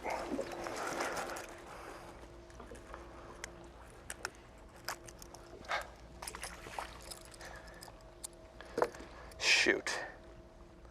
Oh no.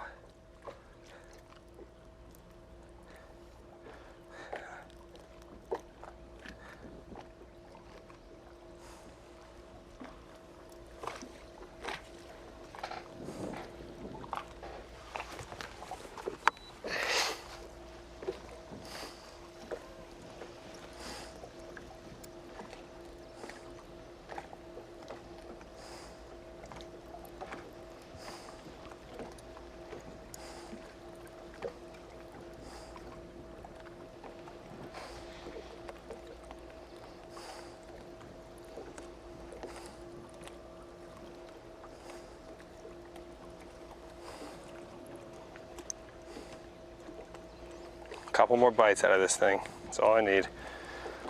Come on. There we go.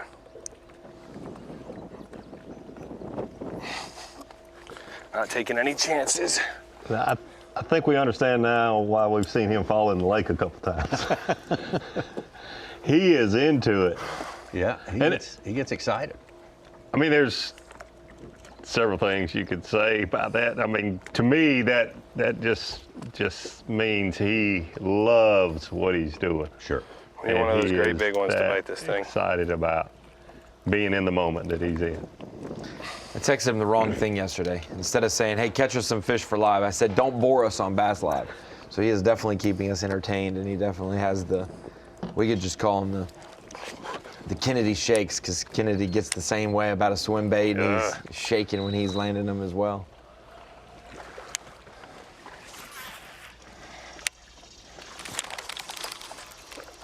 Oh my gosh. Did you see that? They don't even give it a second. Good God.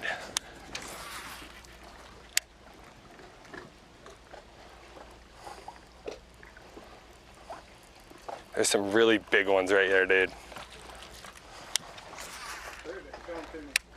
I'm about to.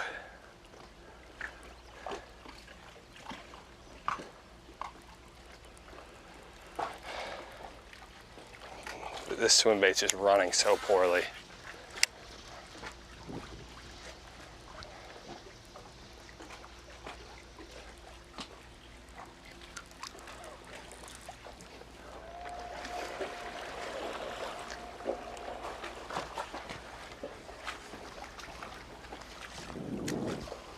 Careful now.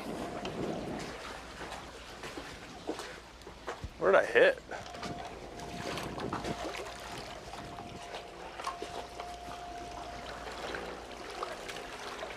Oh yeah.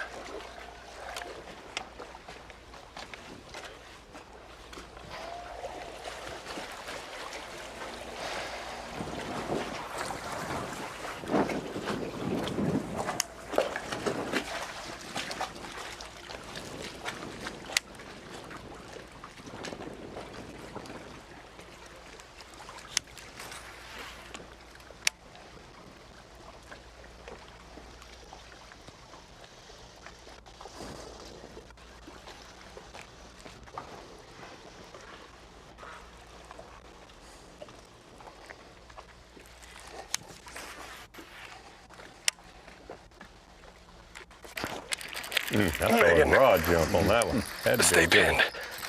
Stay pinned. Stay pinned. Yes! Yes! He choked it.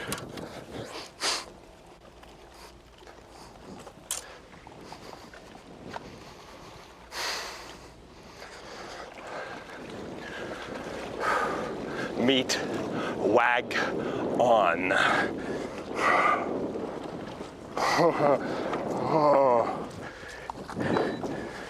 Thank you, B.A.S.S gods. Pow. Pow.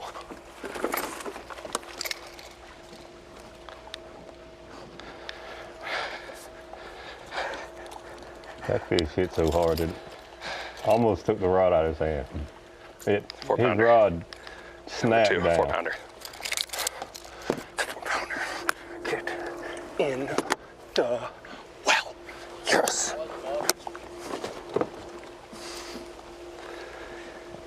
Okay. Number 2 goes. Kyle Patrick. For swim bait is running so poorly, I would throw it again. Yeah, I'm surprised he's not back in there already because, man, oh man, that was strong. Just imagine if he was clear of mind in fishing, right? Like he's got so much going on, he's still catching them as good as he is. Just imagine if he was like focused and like dialed in. No, he may be onto something. He may be getting dialed in real quick on that particular spot. Some good stuff. Be right back to North Carolina.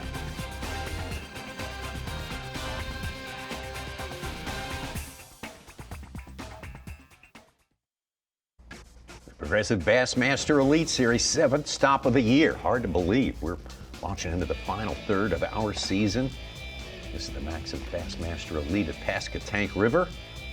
Elizabeth City, North Carolina is our headquarters here, and that's where the weigh-in will take place starting at 3 p.m. local time, Eastern time, and look at there, our 2024 Bassmaster Classic champion, Justin Hamner. Now on top, caught a 5.5-pounder about 15 minutes ago. To get ahead of Chris Aldane, who caught a 5-pounder about 30 minutes ago. Truly, guys, when we think about the diversity of this body of water, the Pasquotank River and all the connecting creeks and waterways, our top 4 are all in vastly different areas on this fishery. It goes to show you that how there's not one key area this year, and how you can get it done elsewhere, but also how difficult it can be. Some of these areas that are good have been packed in with people, and it's going to be hard to be the survivor out of it. Got to get through 4 days if you want to hold that trophy at the end of this one. Go ahead, Sue. Got a new Phoenix Boats Big Bass leader. Tyler Williams had a top 10 here last year. He just caught a 6-pounder. Wow. Second fish of the day. I mentioned earlier about the AOY shaking up so much at the 2 South Carolina events. We've got a lot of fishing time left, but boy, there's some anglers that are scattered all over this bass track. And I can't ask my camera guy for anything, so that's out of the question.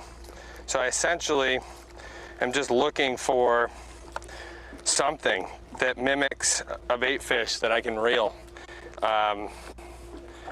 You know, I'm gonna try chatterbait. I'm gonna try a minnow again when I get done trying this thing. I mean, it's just, it's crazy that I don't have the right baits. I just didn't think I was gonna be fishing this way. I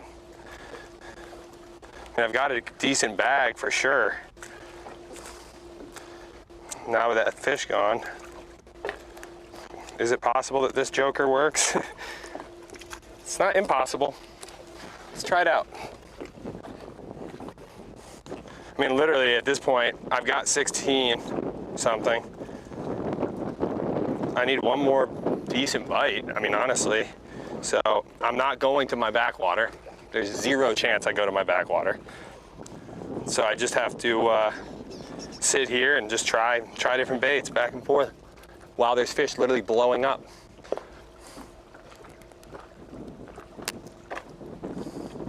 Let's see what this looks like. Looks horrible, but we're gonna try it.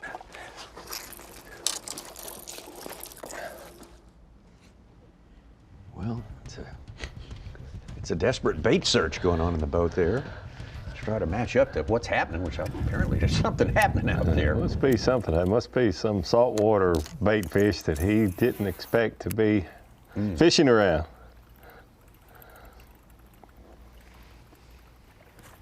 Big one. Johnston.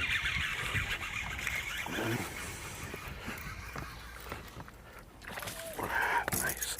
It's a good one.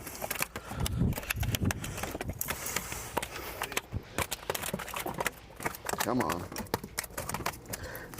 Corey must have heard us talking. He was one of the anglers I was saying.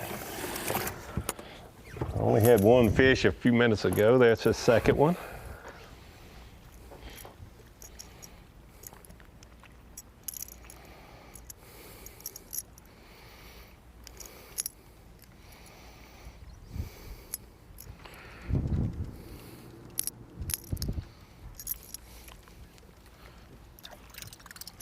Buzz bait. Wow. The old buzzer. We were promised a little frogging and buzzing here in this tournament. Everybody said that would win it, but it was going to happen. It always seems like a buzz bait works well, not only in like the cover that you have on a type of fishery, but when you get closer to the ocean, you got a lot more clicking and clacking from different bait fish and crustaceans and things, and it just seems like a buzz bait. That's obviously what Pat Schlopper used to help win at the Sabine last year. Yeah. The hammer just called up to 19 and a half. Caught a 4.5 pounder moments ago. Back to defending champion, Kyle Welcher.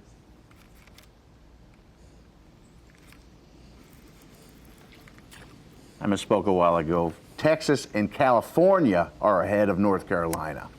Oh.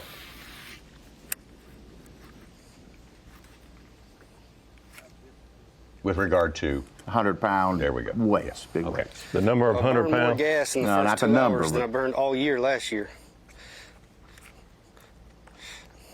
So that's unfortunate. But, you know, the fish were spawning last year, and they kind of pulled up during the tournament.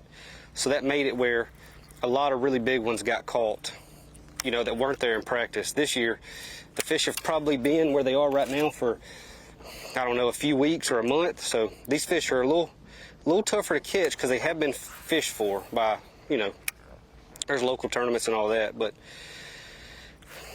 I just didn't feel like I could catch them where I caught them last year. So got to make a move.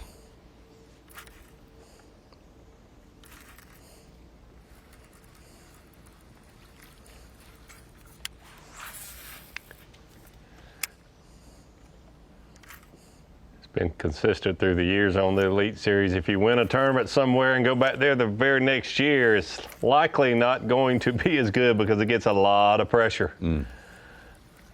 Especially when you win it like he won it, with the weight and the big fish that he caught. It's probably been a few people visit there. Our guy, Matt Greshik, who, I mean, hit every prediction on the head last year, made a couple predictions this year, but he said, hey, regarding Kyle Welcher's area, a lot of anglers and a lot of fans stayed away and respected it during the event last year, and it was like great to see that. It has not been well respected since then. It has been obviously. Yeah, but I don't know if I'd call that disrespect. No. But it's been heavily pressured. He's saying, and it's not the same area. It's Right. He said, don't expect it to win. Will the Pasquotank factor for sure? But the other places have more of an edge because of the pressure there. And even it might have factored that general area, but like Tommy says, I love coming to a venue that we've already been to, but at a different time of the year. Yeah. Seeing Santee in May versus March, totally different. Seeing this in June versus April, totally different.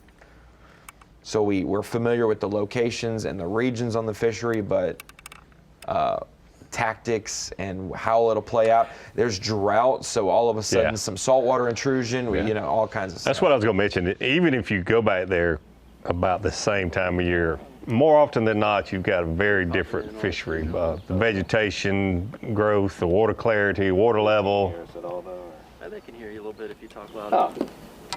Well, guys, it's we're catching a few. We just had our first giant mudfish. At least we think we are. I mean, we're gonna say it was, but I don't know. It's a little bit slower. We don't have any clouds. The wind's still blowing. It's still filling up, so I'm not sure if we're even going to be able to get out of here. But we're going to keep at it. And I feel like there's some big ones in here, but we'll see. We'll throw the stink bug around on the jig for a little bit, and then hopefully maybe we can get some clouds, or maybe when that sun gets, when the shade gets a little less, maybe we'll be able to frog a little bit. That's about it.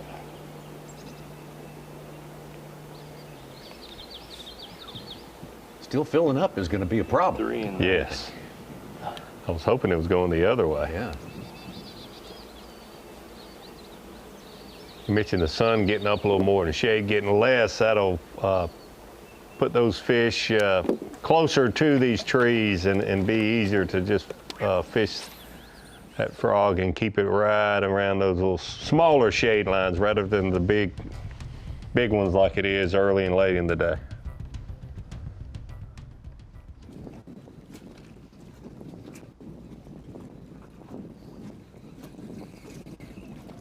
Oh my God, I had one.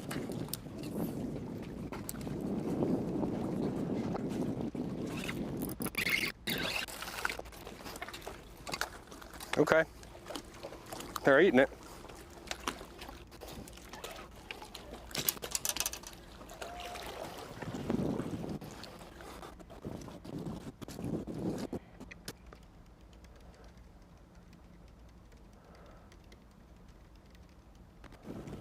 I missed something if that one's going to help. Yeah.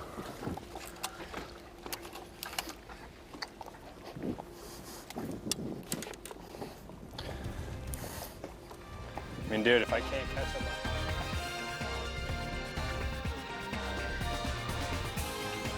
Kyle laboring on it. Railroad bridge right there. I expect he'll spend a little more time right there. Seems to be biting in that area. Rapala Bassmaster Fantasy Fishing, that's the original game. That's the one that gets everyone kind of fired up. Pick out 5 anglers for each and every event, each and every stop of the Bassmaster Elite Series from 5 different buckets based on their performance so far, and see how you match up against the rest of the world. So you can go ahead and photograph the QR code right there and get involved in Rapala Bassmaster Fantasy Fishing. Final 3 stops of the year for the Progressive Bassmaster Elite Series. This is stop number 7 of 9. Maxam Tire Bassmaster Elite, Pasquotank River. Back-to-back years we've come here. Came here for the first time Hey, in a long another time. skeeter Oh, boat. what happened, Such? What Big happened? fish, Matt Robertson. Biggest one of the day, 7 pounds, 5 ounces. Oh, my Moments before that, Cooper Gallant with a 7.3 on one fish. They're in the 30s. Oh my goodness. Somebody called somebody. They're starting to catch some big ones out there right now, Such. We're going to have to get you working on that, your guess for 20-pound bags today pretty soon here, Such. And Coop Gallant really needs a good one this week. 82nd in points. Oh, yeah. We know he's going to catch them in the next 2 most likely, but you can't start a wave until you get it going. All right. Right now, let's get our Yamaha on the line feature going right here. Of course, we welcome our colleague Kyle Jesse. Kyle, great to see you. I know you've been on the ground doing a lot of getting ready for this one, and I hear all the reports from the anglers. We talk about how what they're expecting, what they fear the most. What's the final bottom line on it? Is everyone expecting this one to be as bountiful as last time we were at the Pasquotank River in Almamore? Tommy, as you know, when you talk to the anglers before the tournament, get practice reports and all those things, it's all over the place. You talk to some guys and they're saying, the guys that make it to the Chowan and they're able to get over there, we could see 30-plus pound bags, 35-plus pound bags. Some of those reported throughout practice. Then you talk to, a handful of the other guys and they're saying, hey, it's a grind. It's tough. And we've obviously seen that with a few of the guys that we have on camera so far. But Davey made the point early this morning that, those guys that are making that long run, obviously it's going to take them a long time to get there.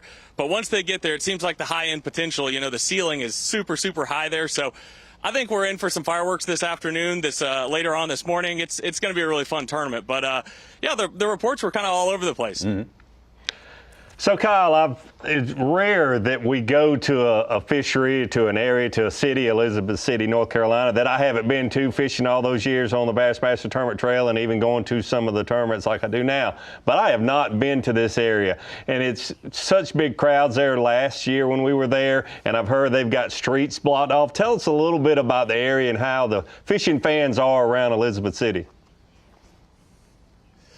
Well, Davey, I got to tell you, first off, you're missing out because this place really is awesome. I mean, this morning we get here for takeoff, and it's a Thursday morning. You'd expect, a lot of the anglers' families, their friends being here.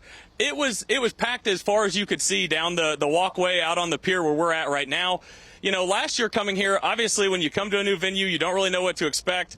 It was awesome. I mean, literally the last 2 days weigh-ins, as far as you could see out in the field beyond the stage, there were people. I mean, I think people were not even being able to see the weigh-in because they were so far back. Obviously, being able to hear Mercer, you can hear him from South Carolina, obviously. But the people here are so excited to have us here, and they are so receptive, so fun to be around. And honestly, getting here yesterday was just, it was awesome. I'm super glad we came back this year.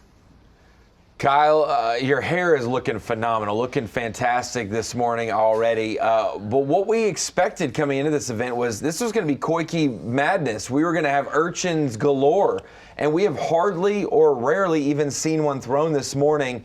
What's your word from the saltwater intrusions? Some of these anglers maybe not dialed in with that bait this week like we expect. We've seen a lot of the regular traditional baits that we would usually predict. Ronnie, I'm going to say we need to pause on the Koike, the urchin thing. I think by the end of the week, surely we're going to see it. There was too many reports of guys catching them on it, catching big bags, obviously, isolated stumps, things off the bank with their forward-facing sonar. I have to imagine that we're going to see it play at some point. But as you said, obviously, to this point, we've not seen it as much as maybe we expected. But I think that just shows how diverse this fishery is. We've seen guys throwing frogs. Obviously, the bridge is playing maybe more than a lot of us expected. This place has a lot to offer, and I got to be honest, I think we're going to see some urchin-style baits by the end of the week. But to your point, it's certainly a little surprising to this point that we have not. Kyle, I know we did see our defending champion slinging one around just a few minutes ago. So, yes, so we got that. We've already got a sighting or two right there. Ronnie has also pointed out that he looks at the map, and these anglers are all over the place. They're actually this giant playing field is playing big, not small, like giant playing fields sometimes do for us. Yeah, no doubt, Tommy. I mean, I was looking at the map earlier, and it definitely seems like they're spread out from one end to the other. Obviously, a lot of guys opting to stay here today, not take the risk and run to the Chowan or run to the Roanoke or any of the other rivers. I got to be honest, this place is a little exhausting to understand because every time I look at the map, I see another arm, and I'm like, I don't even know the name of this place. Yeah. There's so many different places these guys can go, and they're all seemingly very good. Obviously, the saltwater intrusion that we've heard about all week, limiting some of those areas or maybe making guys go further back in those areas. But I got to say also, how often do we get to see, if it's not the Redfish Cup, guys posting videos of dolphins all over the place?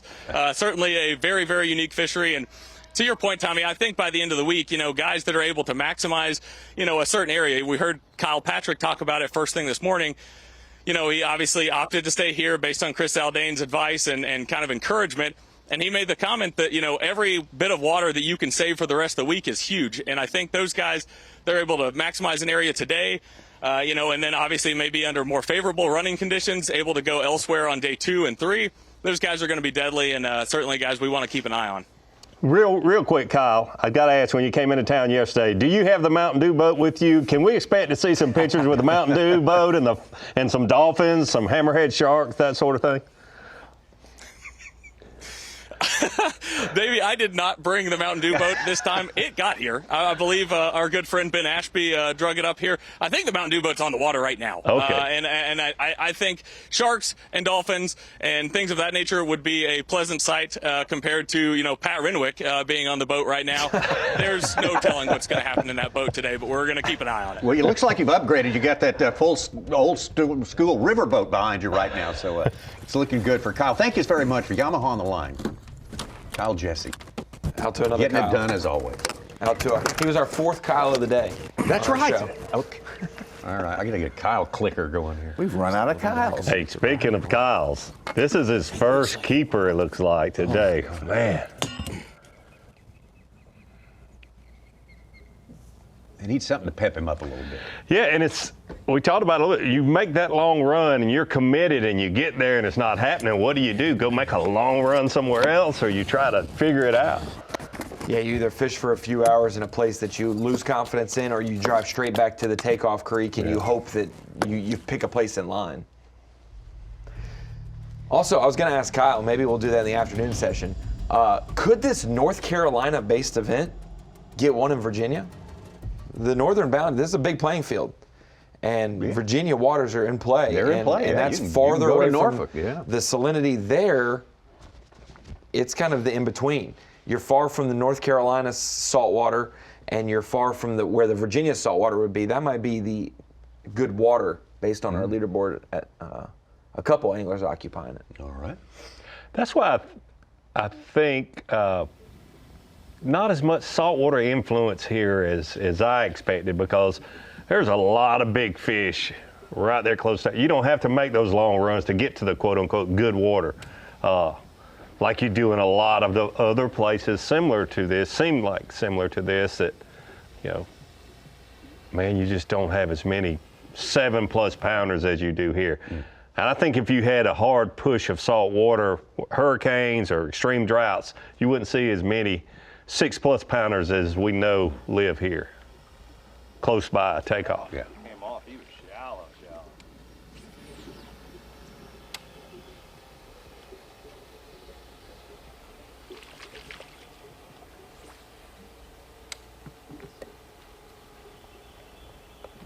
Coming down from our beautiful bird's eye view shot of John Coxon. It's a terrific looking place. It reminds me, I had kind of forgotten how beautiful this area is. Last year when we were covering this tournament, it's a beautiful area.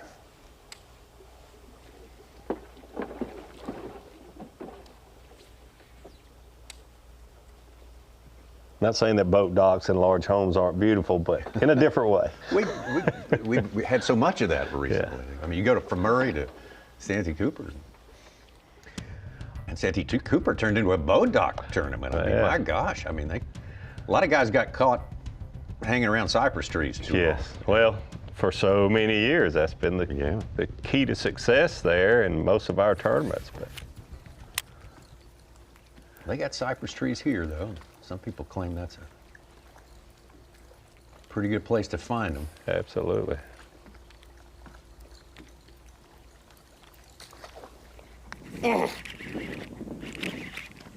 Is it a biggin?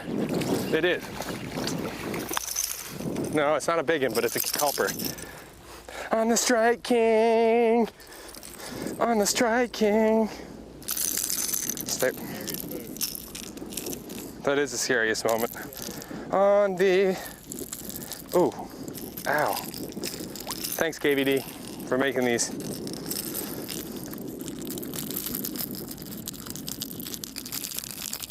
He got her. He didn't like that.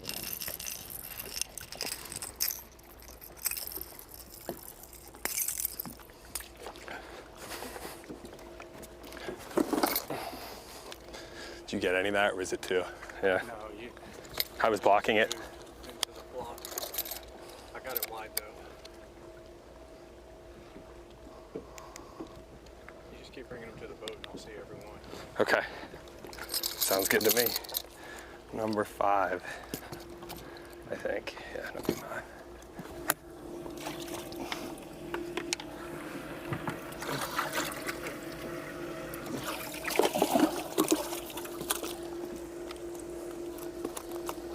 Yeah, that'll help. Just a little bit.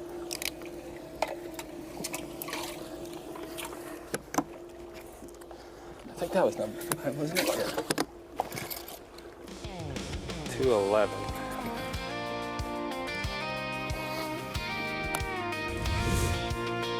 There for now, 4th place, Kyle Patrick.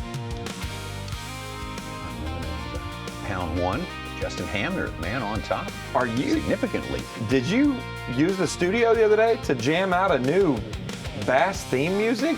Yeah, how do you like that? I mean, the Tommy special. Yeah, that's gonna cook that one up for you, buddy. Tom Sanders and Electric Tom Sanders ukulele out band. there. That's right. The Tom Sanders band. Randy Howell, third place. Chris Zaldane, second place. And Justin Hamner on top. Day number 1, full field action. Pasquotank River and Albemarle Sound. It's the Maxam Tire Bassmaster Elite at the Pasquotank River and Albemarle Sound. Incredible part of coastal Carolina here. We are just inside the coastal barrier reef out there, the outer banks of North Carolina, and all this wild patchwork of creeks and rivers and giant sound has got a huge playing field for our 98 anglers who are in it today and tomorrow, all day long to try to make that cut to Saturday, semifinal Saturday, and a former classic champ from 24, Justin Hamner. He's not that old, ladies and gentlemen. Justin Hamner doing great today. Kyle Patrick now back in second place now. He keeps knocking out some catches out there where he's working. We've been with him all day long. It's first look. We have some of our bonus coverage now with the man who finished second place last time around here at Pasquotank, Brandon Lester.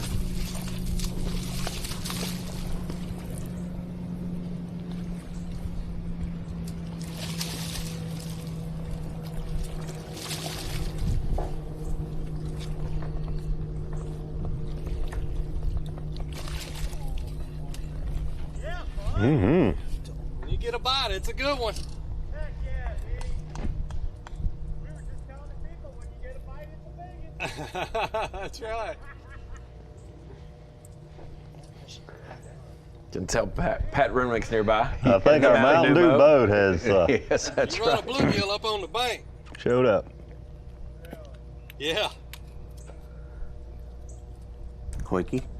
Both his fish are over 4 pounds. Stetson Blaylock's second fish, a 6-pounder. Wow. There's some big ones starting to show up now. They said it's not as many fish as maybe as last time, but larger in size on average. A couple of the anglers I talked to yesterday. Not as many bites, but you still can catch a 8-pounder, 10-pounder even. Tell me about the new strategy. We're live again. What's going on over here? We've got fish blowing up everywhere. And I'm throwing this Strike King Sexy Dog. I'm trying to be quiet because Tyler Williams is over there, but they are blowing up absolutely everywhere. And I'm probably gonna get another bite right here if I had to guess. So the strategy is just keep weeding through them until I catch one. All I need is one more big one. One more big one, that's it. Oh, that was a big one.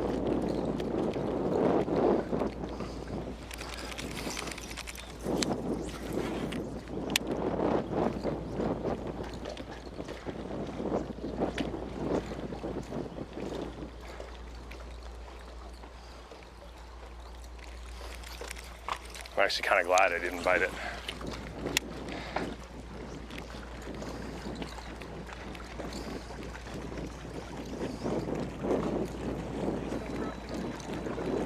$2-pounders. What do you got? What? You got a 7? Heck yeah. One fish. Jesus.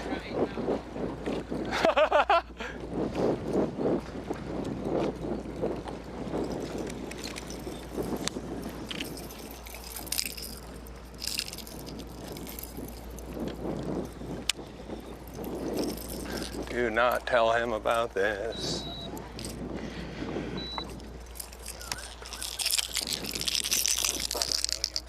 What?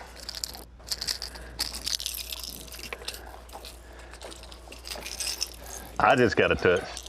I got a touch on this. Dude, when the fish start blowing up, it's ridiculous.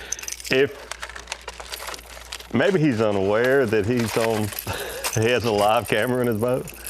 But if you don't think these other 90 plus anglers will figure out that you have Don't feel like told every angler that rode by and asked you what you've caught something other than the truth. Don't really feel like dealing with switching out hooks. And that's the second. Especially how jacked up I am right now.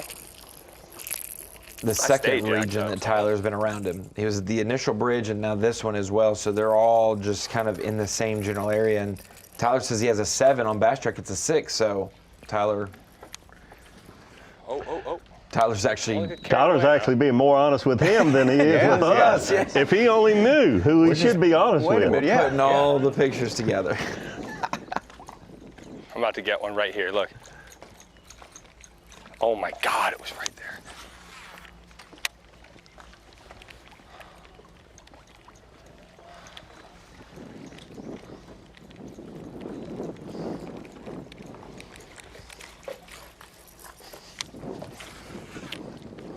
Speaking of 7-pounders, Mark Menendez with a 7-0. I mean, if there's a swamp, river, cypress tree on a fishery, I feel like Mark Menendez is going to catch a 7-pounder. 10-time waterway, he did that in a backwater. Like anytime we come to places like this, he'll catch him one. St. John's, notoriously. Yeah.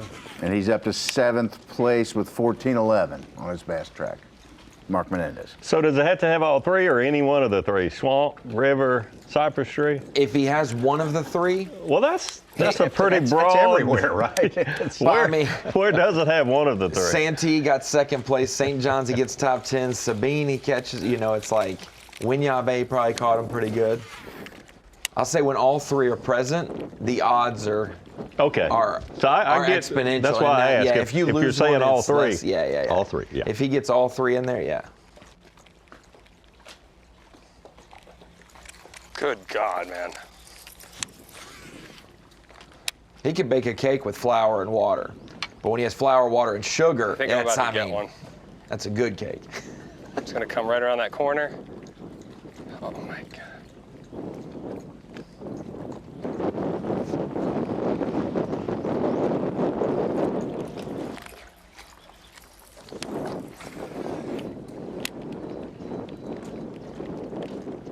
I wish I was you.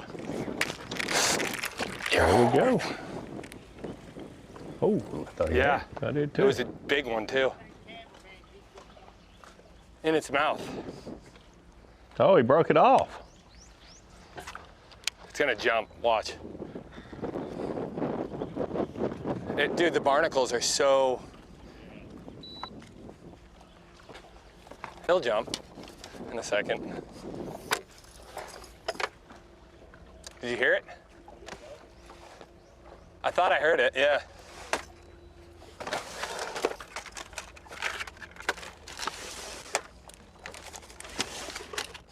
Where are my...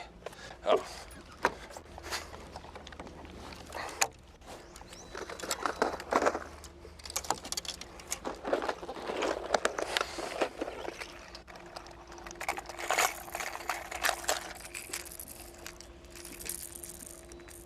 That was a big one, I think. Well, 3.5 pounder. Anyway. Take a look here. See his walking the bait right there in the shade. A good one. Broke his line immediately. Snipped him off, eh?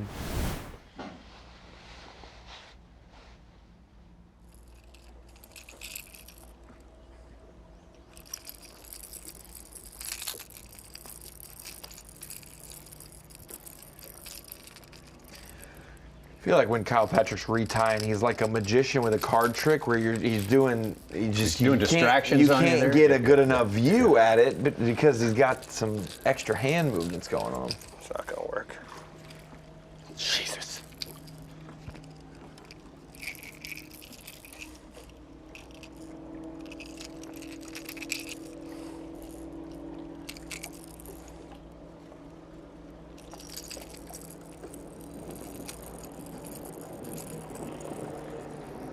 Oh boy.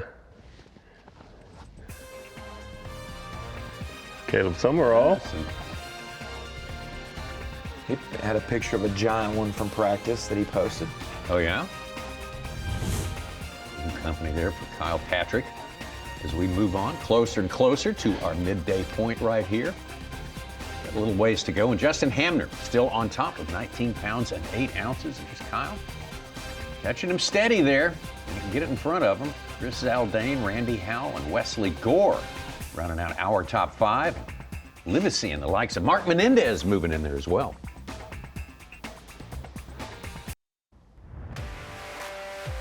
Hey, want to talk about the Newport Bassmaster Kayak Series? It is marching on through this 2026 season. The next event coming up the first 2 days of August, August 1st and 2nd, up on the Susquehanna River, Bloomsburg, PA, up there on the Sus as they call it. You get that QR code. If you are in the area, you would love to get involved with some high-level bass fishing competition.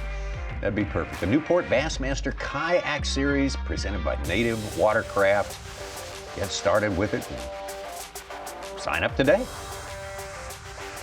Meanwhile, we're getting closer and closer to midday here.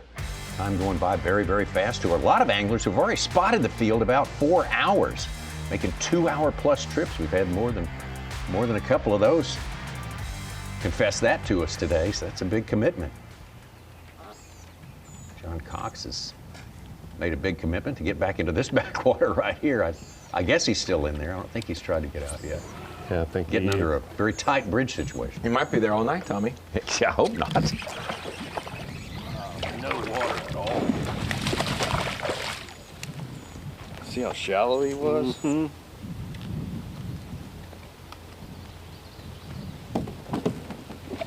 I don't know if he'll make it.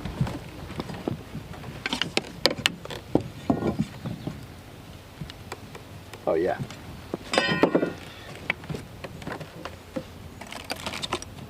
It's unusual to see him use a measuring board. I think you gotta stay out on the trees though. For most of his career fishing in a different boat, or a lot of his career, I don't know about most, but a lot of his career fishing in a different boat, he just had a cooler there that he would measure. Right, that was part of his brand there, I guess. Other than a tattoo on the leg. And then this year, he starts the year with having a fish penalty for having one under the legal limit. So he's like, I got to start measuring the proper way now. I gotta tighten it up a little bit. I can't be negative on day 1 of the season. No, you can't do that. Stetson Blaylock might be making a move. After his 6-pounder a little while ago, he just got a 4.5. He's almost up to 13 pounds on 3 fish. Hey, Winyah Bay. Yeah. Ain't too drastically different type of fishing.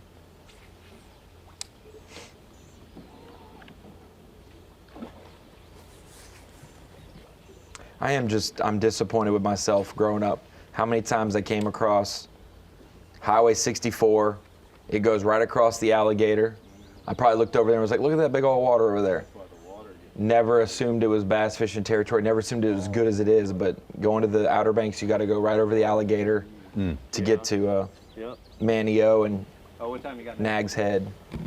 Is that US 64 or is that State Highway 64? State Highway 64. 30 minutes, I'm breaking into the cells. I mean, 64 went 3 hours west through my hometown as well, so it's the same 64. Yeah. I'm just worried. I mean, we should be good here once we get dialed in on the steeper stuff. Yeah.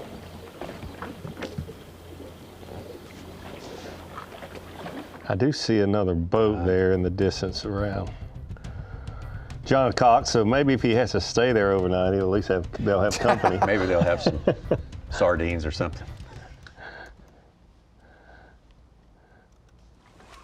All right, let me get one more spook bite for the boys.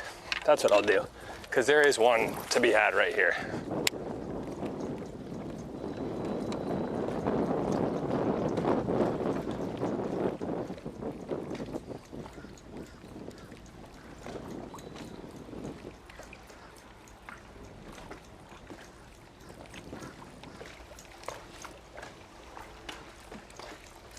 Oh my gosh, they were following.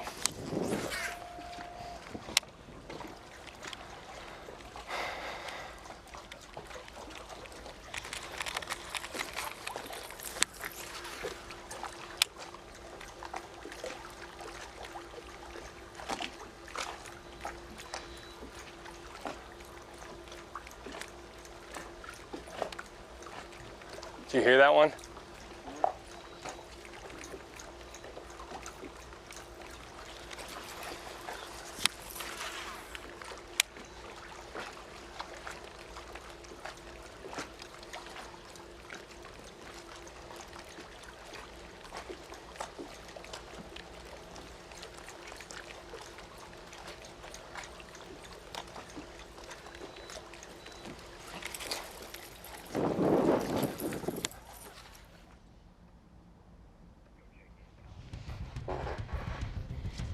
let's take a look at Kyle Norsetter. He's had sort of a slow start to his day, and then it got slower.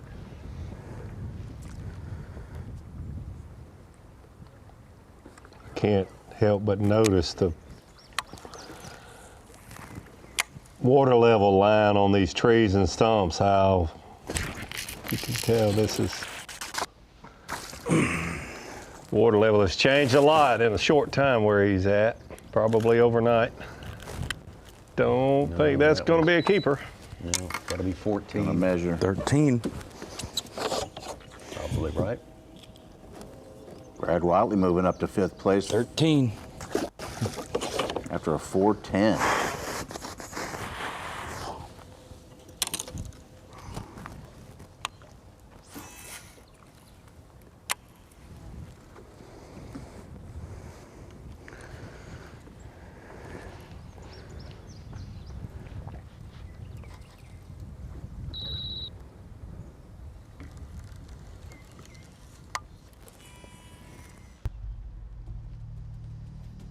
Back to our progressive Bassmaster Angler of the Year points leader, Corey Johnston. Surprised to see him with only 3 fish in a live well. He seemed very confident earlier this morning.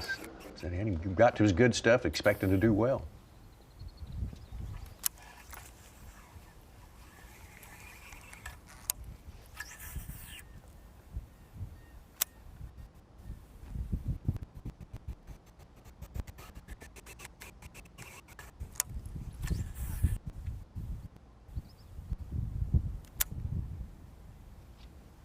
Not losing ground in AOI. McKinney's 54th with 2 fish.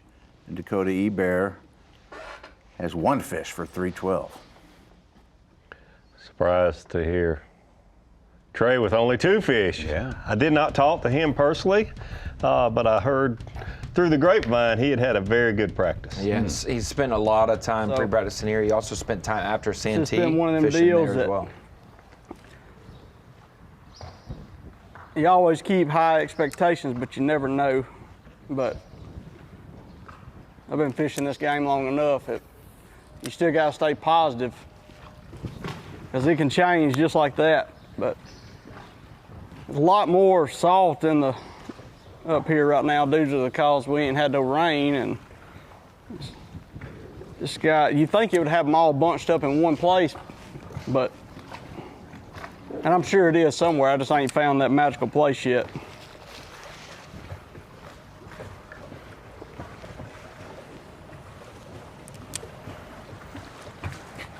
Pretty rough across that sound. Mr. David blew his life jacket up, so I'm glad I had an extra one for him.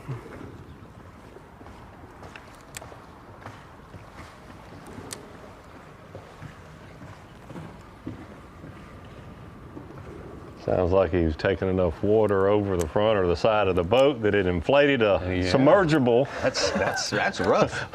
Yeah. That's more than just a little spray. Yeah.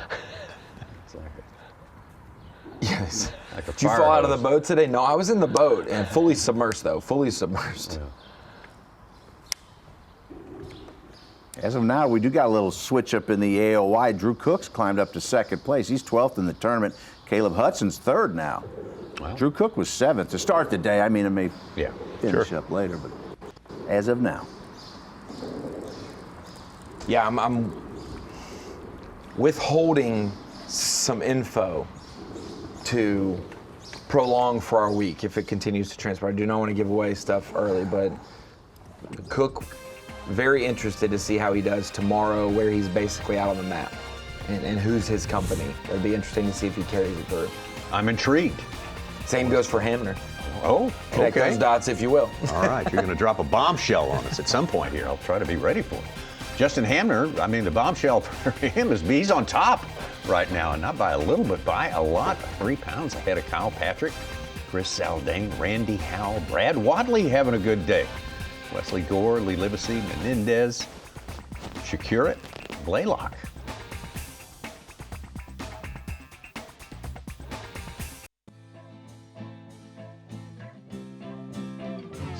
Job 7, the Bassmaster Elite Series is back in your life. Maxam Tires Bassmaster Elite at the Pasquotank River.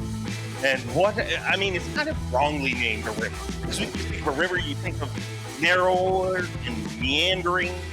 But this is a downright ocean. And I don't remember an event that I've seen more ropes and tie downs and straps to keep equipment on when our anglers left this morning. And makes a lot of sense when you look where we're located right here on the edge of the coast, Albemarle Sound. It doesn't look that big, but a gigantic space, because it doesn't look that big because it's right beside literally the ocean.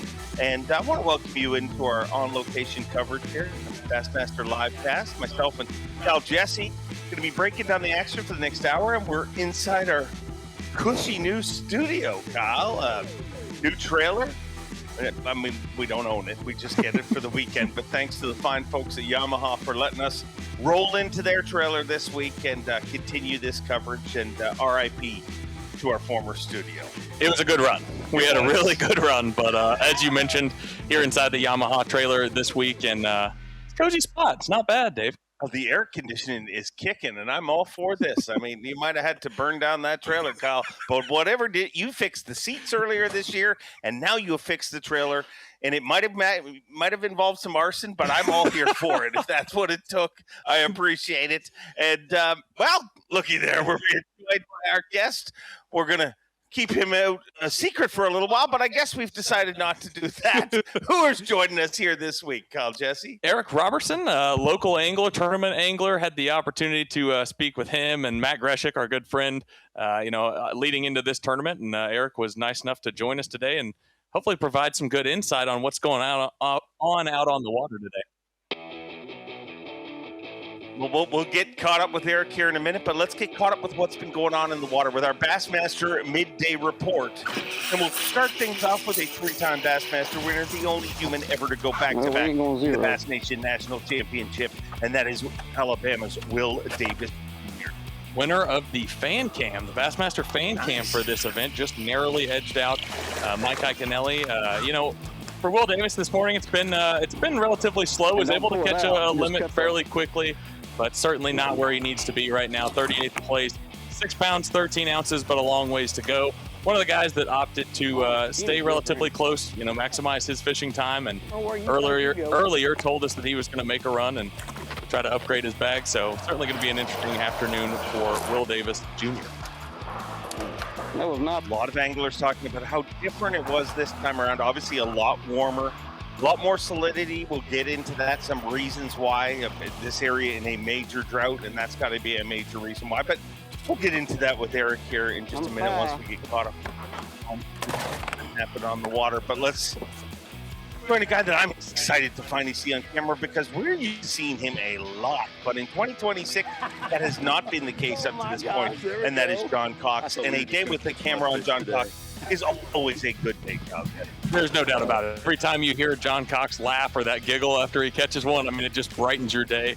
As you mentioned, such a weird season for John Cox to this point. Obviously, a lot of guys pointing towards a guy like John Cox to have a real chance at Angler of the Year, always up there, pushing for that title, but certainly been a struggle a lot this season. The last 4 events finished inside the 50s, but, just narrowly missing the cut. So good to see John Cox off to a good start here. 28th place, 8 pounds, 4 ounces, doing a little bit of his damage on a frog, which I'm all for that. I hope we get to see some more of that this afternoon.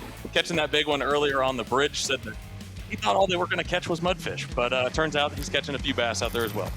Well, this event's going to turn things around for a lot of anglers, hopefully John Cox, and also Kyle Patrick. An uncharacteristically tough year, recovering after missing a few events last year. He had that crazy tick bite that ended up enlarging his heart, and he's trying to shake that tick off because things just have not felt right for him in 2026.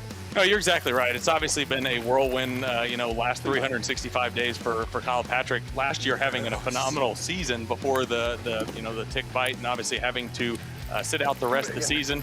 This year, had a tough start at Gunnersville, bounced back at Martin, then had a few tough ones in a row, and we had him on livecast not that long ago. He was down in the dumps, but certainly off to a fantastic start here. Currently sitting in 16th or 6th. excuse me, 16 pounds, 9 ounces. Really interesting morning for him. Told us, on live that he was going to make a run to the Perquimans. But this morning at takeoff, I saw him and Chris Zaldain talking to each other. Chris Zaldain encouraged him to stay close, fish by the bridge that Zaldain started on as well. And that move certainly paid off. Give him a lot of credit. Hayheads gave a lot of credit to Chris Zaldain. I need to catch a 5-pounder. Plain and simple. I have 16 in the live well, 16 pounds, which honestly is pretty damn good, it feels like, or darn good, excuse me. And, I'm just thankful that got a little clue from Chris.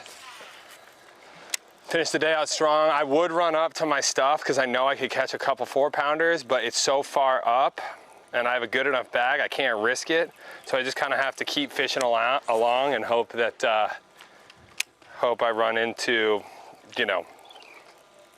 just a big one, like a 4 or 5 pounder. Look at them rolling right there, bait fish.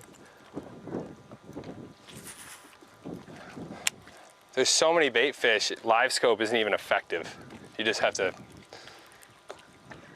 oh, look, right at the, that's wild. I want a bigger one than that though.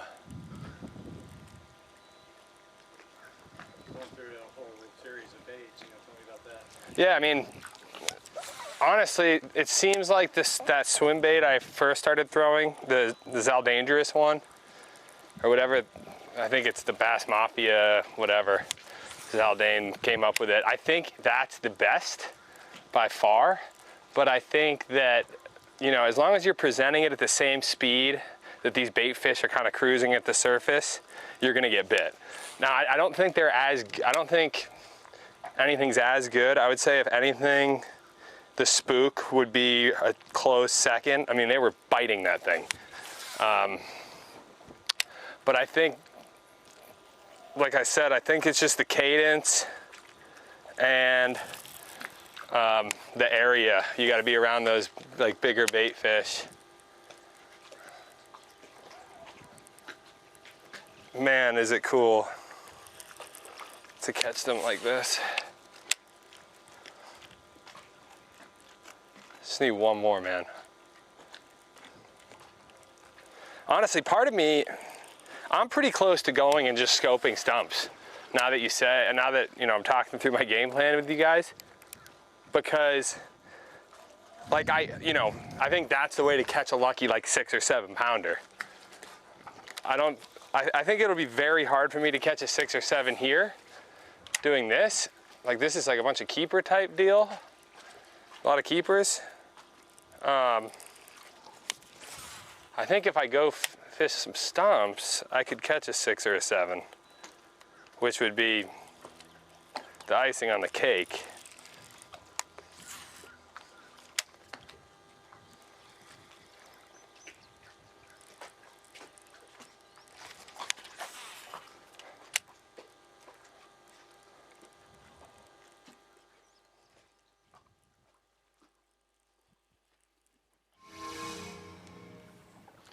Make a move over to John Cox, but as he makes that move, Eric, you like his way of thinking? Moving to the stumps and start scoping now? I do like his way of thinking because that particular trussel there, I know there's been a lot going on there in the last couple of weeks. I think those post spawners have been kind of coming out and setting up there. One thing that happens there too is depending on the wind and that current, when it starts settling it's a down, little slow. The water really even in close proximity to that trussel, I still feel like he can pick up a good one on a stump or two. Bluegill beds or anything like that. It's been just kind of stagnant. We got 4 in there. We got 2 decent ones. I'm hoping that tide will fall. So we'll either, be able to get out and maybe it starts falling, it'll suck some of these fish out to the outside, or just change it up a little bit. Because I really thought we were going to be frogging the whole time, and a lot of the scum and stuff is gone. I don't know if it might have got a pretty good amount of rain last night here and kind of changed it some, but we're going to keep at it. I mean, I want to catch them on braid, either swim jigging or frogging, but I don't know if they're going to let me do it too much more. But maybe as the day goes on. See, look at there, something's following it. Oh. But yeah, we'll see. We'll see.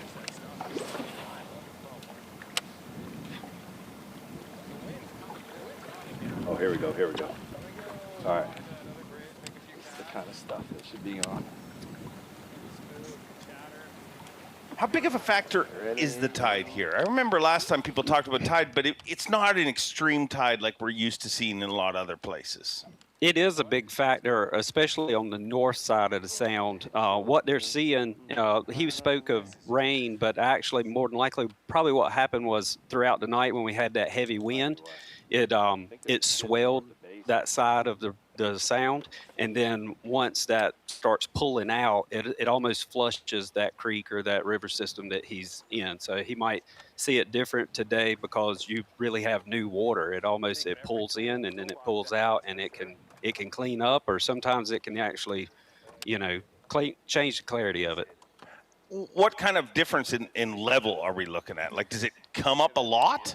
It can depend on the strength of your wind. We've had a lot of east winds this year, more so than I can remember. And I know, living on Pembroke is where I live in Edenton, and there's some days that it'll swell into the parking lot of the boat ramp, and then within 3 or 4 hours later, it's 1.5 foot low. So when that happens, a lot of people don't even realize that's happening. It drastically changes the fishing. A wind a big factor here, whether it's for tide or whether it's to do with waves. A lot of ratchet straps, a lot of ropes, a lot of configurations going on this morning. And well, I hope the service guys are limbering up, because relax now. Get the relaxation while you can. We'll be right back. Maxam Tire, Bassmaster Elite at Pasquotank.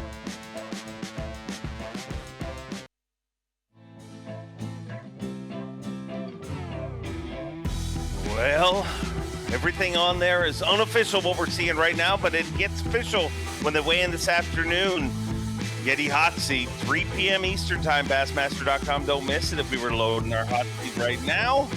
And then the Yeti Hot Seat would be your 2024 Bassmaster Classic champion, Justin Hamner. Coming off a good event, another good one here, and it'd be great sitting in that hot seat. And I will, Kyle Jesse, as a Elvis man, I will tell you that hot seat's going to be a little extra hot here today. I mean, if you open the door here from our cushy compound here in the Yamaha trailer, it basically feels like when you open an oven. Yeah, it's very hot outside. Yeah. The hot seat is going to be literally hot. Speaking of hot, won this tournament by over 45 pounds last year, set the all-time record for the greatest win margin. Stone Cold Kyle Welcher. Different game here.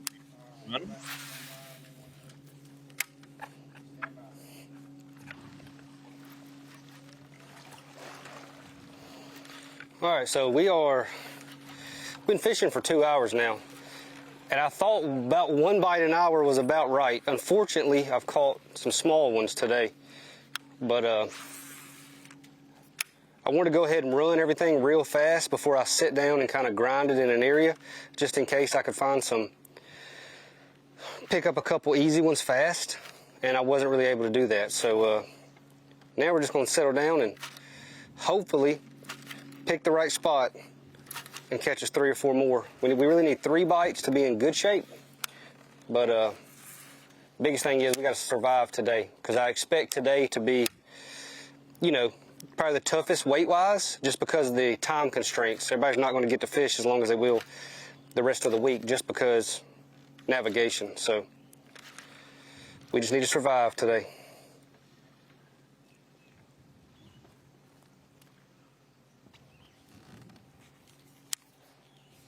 Is there a pole right there? That's a whole different attitude than we saw from him last year. When everybody made giant long runs, he stayed close to home, didn't go to the gas station once, and literally had zero stress. That was just an awesome performance last year, the greatest win margin ever. Did that shock you last year, what he did? The total weight shocked me a little bit, especially with the weather. The weather had turned so drastically and cooled down. I didn't know exactly, but I figured a century belt would potentially happen here. They're definitely here. that winning weight margin that he had last year makes, Ronnie and I talked about it on the podcast this week. It makes every other winning weight margin not seem very impressive. Like, we just came from Santee Cooper where Chris Johnston wins by 19 plus pounds and 4th biggest winning weight margin. And I feel like nobody even talked about it because, 45 pounds comparatively is a whole nother game. I mean, you could have given the rest of the top 10 2 more days to fish and they likely would not have caught him. When Patrick Walters set the record of 29 pounds, I thought that would never be beat. And that made so much more sense to me because when Patrick did that, he did that kind of on the precipice of forward-facing sonar. It was the big breakout event where people are like, what is this guy doing? And that all made sense to me that he dominated in such a strong way in that. And I'm like, that'll never be beat. Right. But to see what Kyle did here, I mean, that's almost humiliating. Like, I mean, you want to talk about rubbing salt in? Oh, you had a rough boat ride, did you? Yeah, I never, never, ever even put on a rain gear all week. It was just easy for him. And Patrick during that win too, he was fishing for fish that really weren't getting fished for because forward facing was so new and they were out in the timber like that, and those fish were new fish, and with what happened here, those fish get pressure. They're shallow fish. I mean, a lot of the guys here are fishing shallow all the time. So, how many guys you think in pre-fish checked that spot?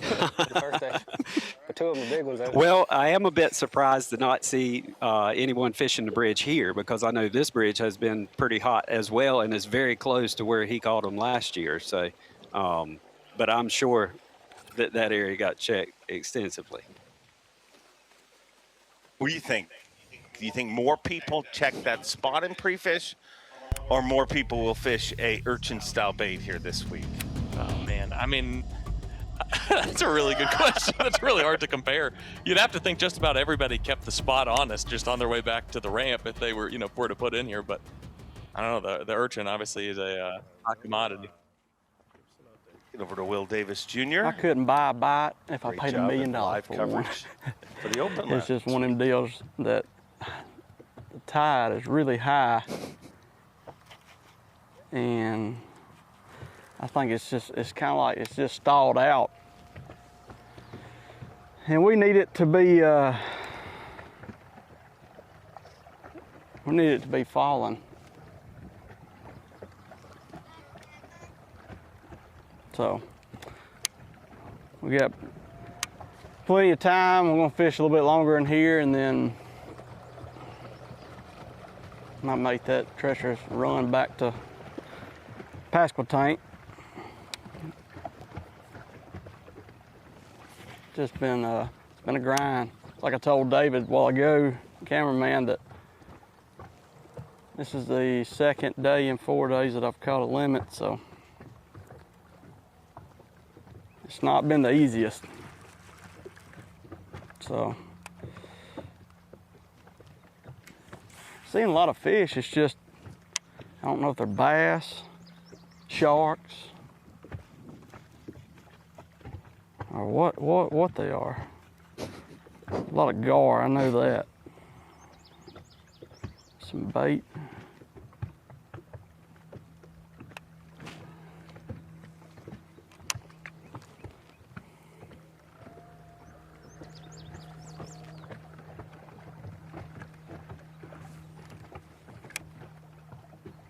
I've been getting 3 bites to 4 bites a day, and that's you want to talk about challenging mentally. I told my wife last night, I said, I don't know if I want to puke or what, but this tournament right here has got my number so far.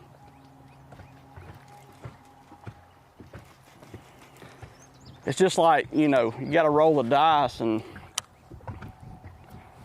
I don't know if you roll the right one or not, but I'm kind of wishing I went to the Chowan, but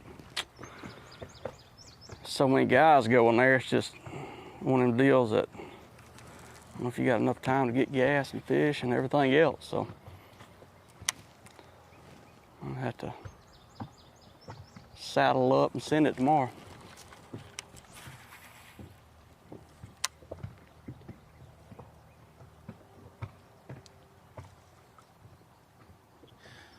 Well, not that I want him to puke, but I will say the last time we seen an angler puke on camera, he did go on to win that Elite Series title. But let's check in with Cal Patrick.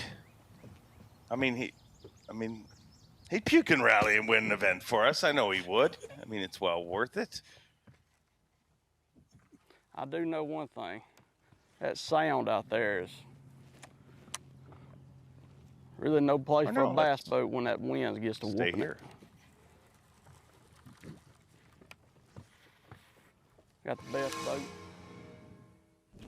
Pops right out. Oh, let's head over to Kyle Norsetter. Hot off a Phoenix Boats Big Bass of the Year performance at our last event. If he gets through this one with that title, he'll win it for the year. Ooh. Yes. Finally, we actually caught a fish.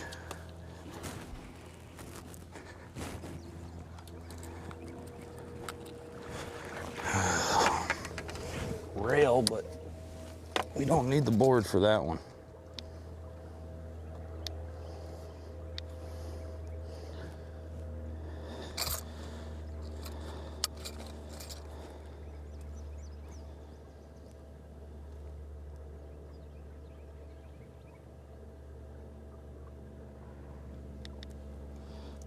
$115.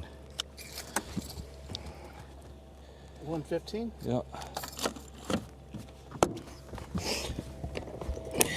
Kyle Norsetter slowly putting together a pretty incredible Elite Series career, made back-to-back Bassmaster Classics. But another guy trying to put it together is Kyle Patrick. I'm not saying like I'm Cooperstown, comfortable New York, with this bag. Elite Series Pro and a two-time Classic are putting it together. But it's pretty darn good bag, 16, 10, almost 17 pounds. And I know I need to cull one, but it's like, I don't want to go all the way up there. No weight zone. That's what's weird about this place is like, you have to commit to one area, and if it doesn't work out, you're in big trouble because your next area might be 50 miles up the sound. And like I said, my main objective today was to run all the way up to the back of this creek I'm in. Obviously the bridge thing panned out, so I don't need to do that. But I can't do that now. Like, it takes probably 40 minutes to get up there. Now it's 12:40. I'd have like 20 minutes to fish up there. So, I mean, it's either burn this to the ground, which I don't really feel like doing. I'll probably make 2 or 3 passes and then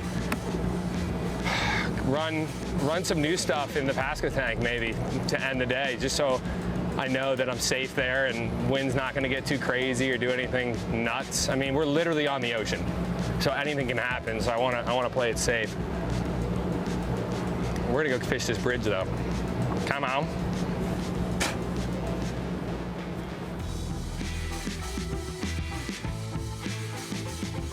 Well, don't be confused. That is not the clown from In Living Color. That is Cal Patrick. Oh, I'm bad with technology here. It doesn't work. It would have been great if it did, but it didn't. We'll work on it next segment. We're back.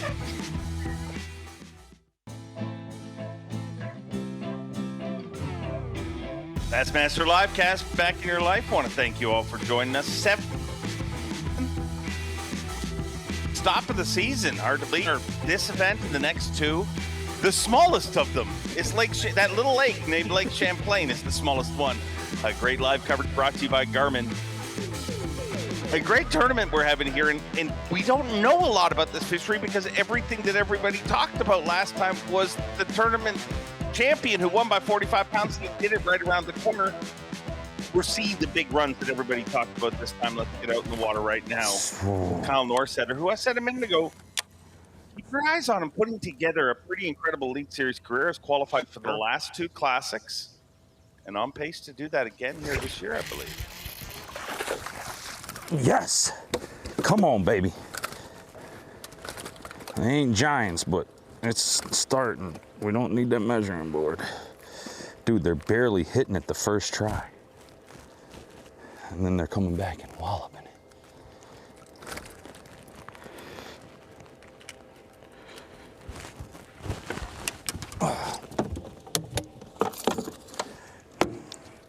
I keep putting this away. Shattered my screen before I came here. Had to buy another new $200-something scale. Oh boy. Never good.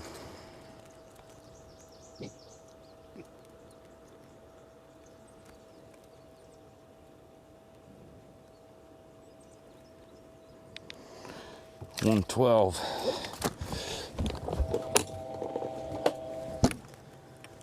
Watch your foot, bud.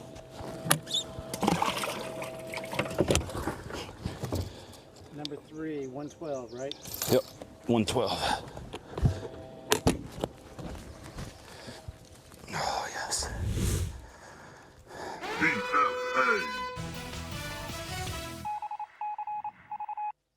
Oh, I know what that music means. Skeeter Boats Big Fish Alert.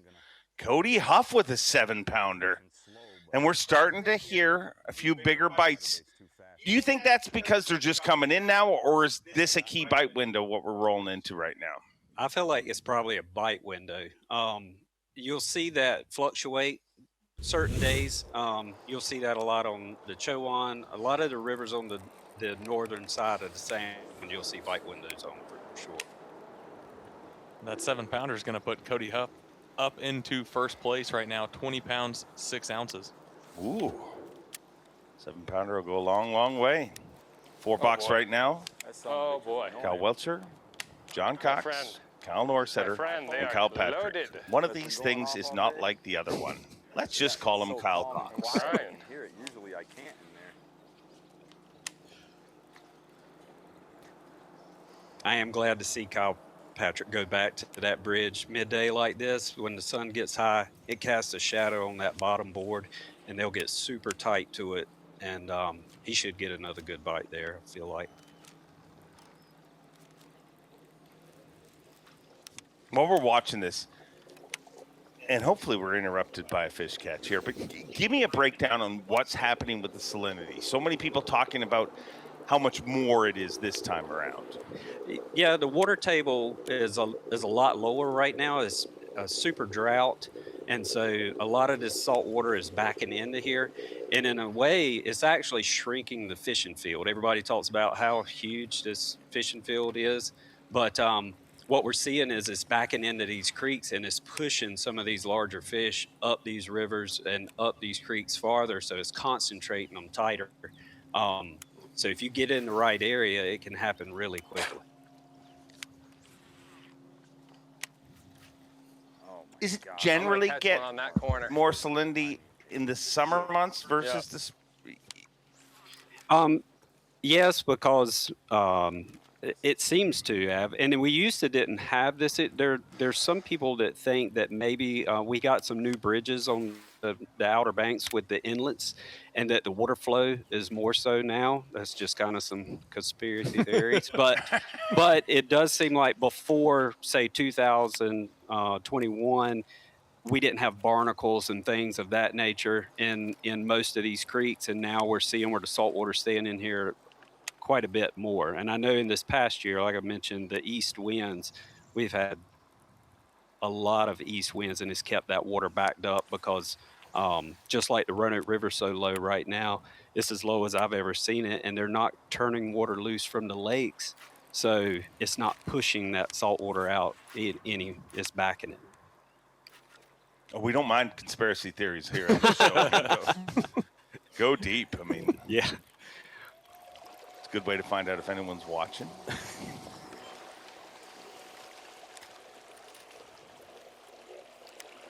But it has definitely held the fish in the back of these creeks longer than you would expect. Of course, like Kyle Patrick's catching them on this bridge. These are post spawners that are pulling out that are of the river there. But a lot of the backs of these smaller creeks are still holding fish because they're just staying in better water quality in the backs of them. We saw so many shots of anglers around dolphins. Yes. Are they catching bass around dolphins, or is No. that just they're running into them? No. I saw Jordan Lee posted a video, I think, where Yeah. he had a dolphin come by him, and when they push a creek like that, it shuts it down like immediately. They run and hide. Yep, it shuts it down immediately. And they've been a lot of those from the 17 bridge on the Chowan up towards Coleraine, which I think is why a lot of the fish have been north of that Holiday Island area. Is you're not seeing as much saltwater species above that area. Gosh, I've never heard it, but I'm excited at the opportunity of somebody on stage being like, I was on them in pre-fish. Dolphins ate them. I think before the season started, I definitely didn't have it on my bingo card that we would get to see what a dolphin looks like on forward-facing sonar. Right. Not in the Redfish Cup later this year.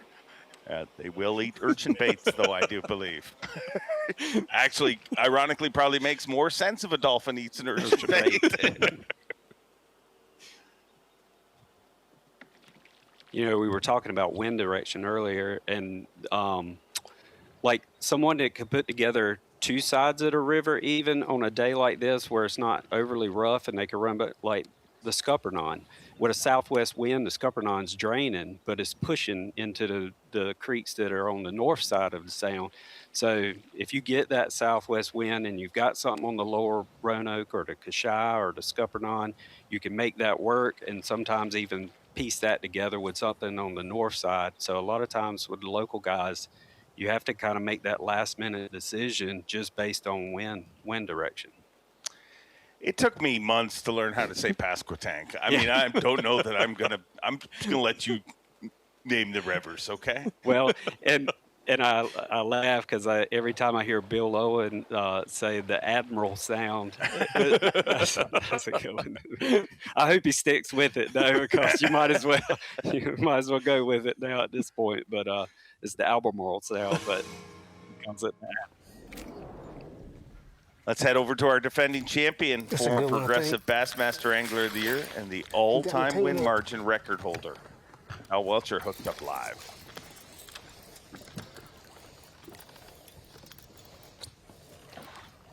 You got one hook. Now he's got two.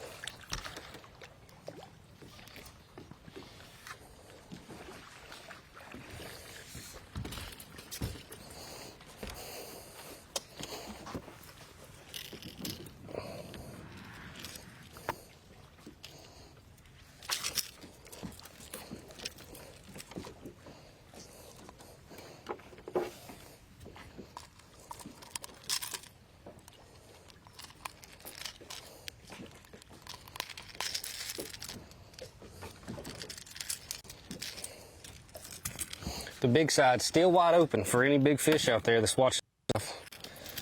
We got jets, it's like a big jacuzzi.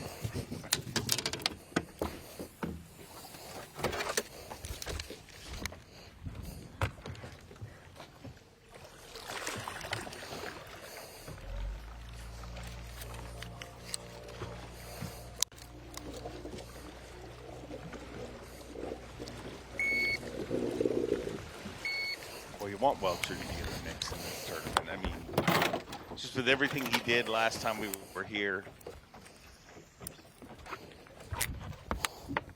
And the boat docks are just now starting to get, I mean, we've had a mild spring, and the heat is just showing up, and I think the boat docks are going to start playing, and I don't know that they've seen as much pressure as other things do. Nice. Name as many rivers around here as you can. On the count of three, go. North River, Pasquotank, Little River, Yopum, Pembroke. We got Scuppernong, Roanoke, Chowan. That's pretty good. You could have just said some names that we didn't even know. He might have. He might have. I just rotated around the center. There's East River, there's North River. Alligator South River. Yeah. Of course. We got lots more coming your way. Maxam Tire Bassmaster Elite at the Pasquotank River.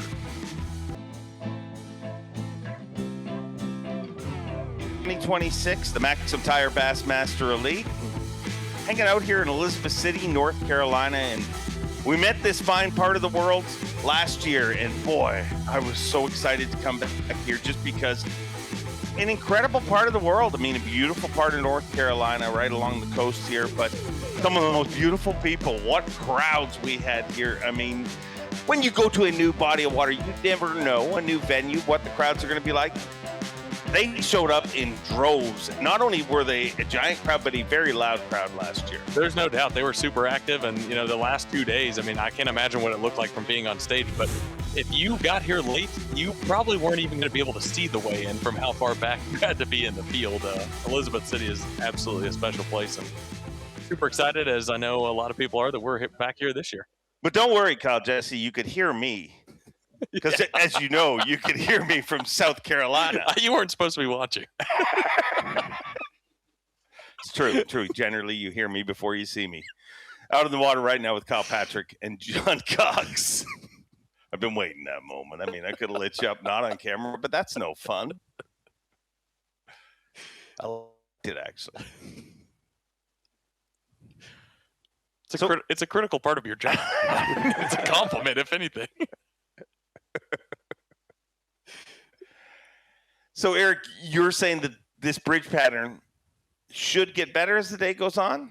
It should, especially on the ones that have the parallel to the water runners, like for the boats to go through. As the hotter it gets, that shadow line off of that, they will tuck right up underneath it, and they actually get shallower. It might be 20 foot of water right there on those S bridges on the Paquemins. I mean, Kyle Patrick right now, he's moved over to a new bridge. And I will say that the water in that particular area that he's in has been salty. So am interested to see if he starts getting some bites there or not, but he might have to circle back to where he was. Eric, you're an educated man. You've given us lots of great info here. So help me make sense out of this. Kyle Patrick hooked up live. Striped bass, I bet. Has all that zinc on his face to protect his nose and lips from the sun. And that's important to care about sun damage, but wears no shoes. Help me make sense of that.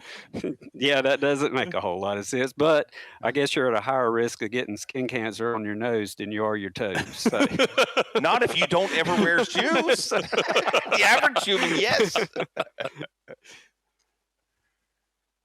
Eric, what do you think the ceiling is for this bridge pattern? Because I think early on this morning we were watching this and considering it, you know, to be a start for guys like Chris and Kyle Patrick, but all the reports from practice were saying, you know, guys that were going to run to the Chowan and different places, the 30-plus pound bag potential is going to be there. What is the difference in the kind of ceilings between guys that are doing this pattern and, you know, making that run?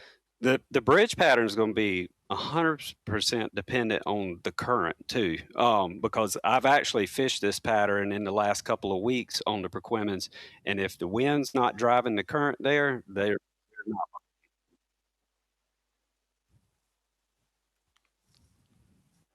Well, it's all going to be about decisions. Last time we saw that the biggest decision that paid off was the decision not to put it in the hands of this mighty body of water, because so much can go wrong. But everything went right for Kyle Patrick or Kyle Welcher. Who picked the boats today? Were they just like, let's cross-thread people's brains? Let's get all the Kyles and put them in one. Why don't you have a camera on you on the water right now? Wait until Bryant Smith and Brian Schmidt weigh in back to back. Eric, anything shocked you from here today that you've seen so far?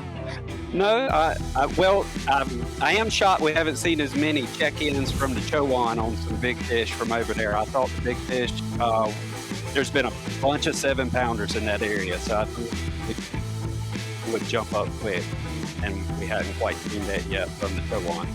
Current leader, Corey, how for 20 pounds, 6 ounces, what's our leading weight going to be here today? I'm going to go with 28 pounds. Oh, I like it. Yep. Sounds of that, and we'll see that leaderboard continue to change. Maxam, our Bassmaster lead at Pasquotank River, going to throw the reins over to the Hall of Famers. Davey Height, Tommy Sanders in the studio.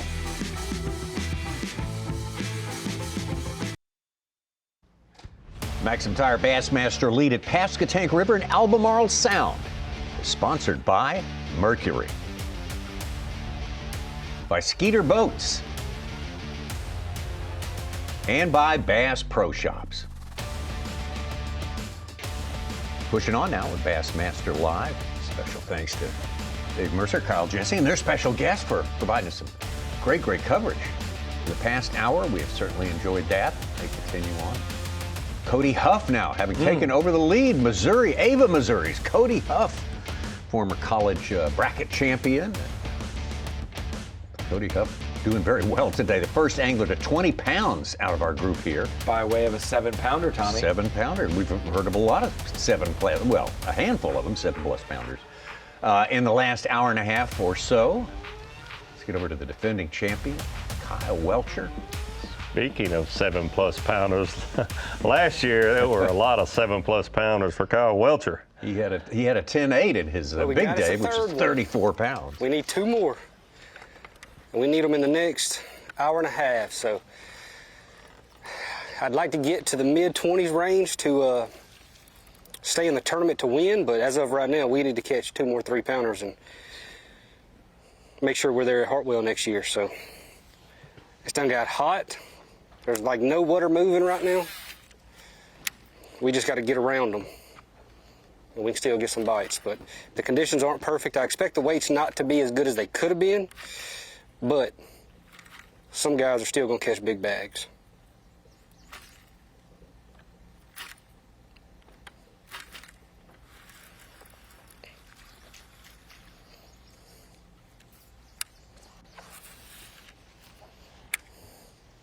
Yeah, last year in getting 118 pounds, 12 ounces, he averaged 6 pounds of fish. Second place, Brandon Lester was 310. The rest of the field averaged about 3 pounds. He almost doubled the field. That's unheard of. Unheard of. You can't think how it could possibly be so one-sided.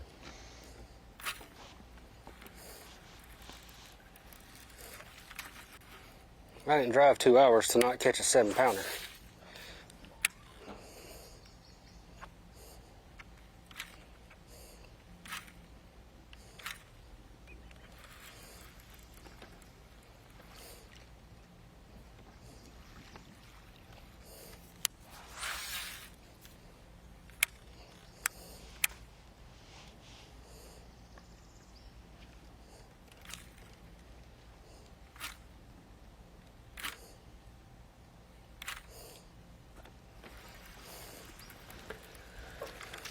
Kyle Welcher, your 2023 Progressive Bassmaster Angler of the Year. Interesting watching him do this. He's fishing a boat dock with a corky type bait, using forward facing, which he's really good at. And he's not making multiple casts under that walkway if he's not looking at a fish. Our last event at Santee Cooper, corky type baits at boat docks, no forward facing. I just started thinking, that's why I brought it up. Do you waste a lot of time because you can see fish under there when maybe you shouldn't be? Could that be a negative, actually, being able to use the technology? That bait was under the dock like bass a lot. Yes. Last time out, Yes. Santee Cooper Lake. It was. Chris Johnson. Probably white bass. But they'd make a couple casts and think, well, if he's there, he's going to bite this thing. I'm going to move on. And I know personally, using the forward facing, I spend more time than I should throwing at a fish. So there's a lot of positive reasons to use the technology, but you can also get caught up in throwing to fish that just aren't going to bite. Spending a lot of time on a fish, it's just, even with the hottest bait in the land right now. What if the they're fish not gonna doesn't know bite that? Yeah. Can't believe you're passing this up. Because it's just looks like a ham sandwich to me, like every other one. We always talk about everybody wants to Most find of them are all bass. the biggest fish or find the most fish, but it's really who wins the tournament finds the most biting fish or the biggest biting fish.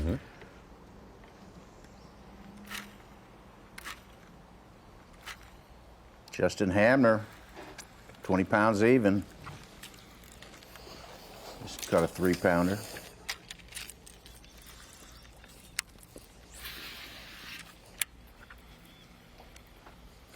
Stetson Blaylock, when he finished his limit, he moved up to 3rd place, 18.5 pounds.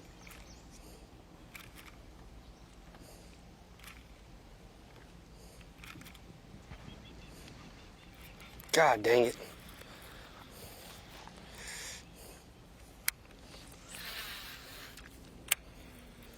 Cole Sands' good season just continued. He just put all his fish in, including a 6-pounder.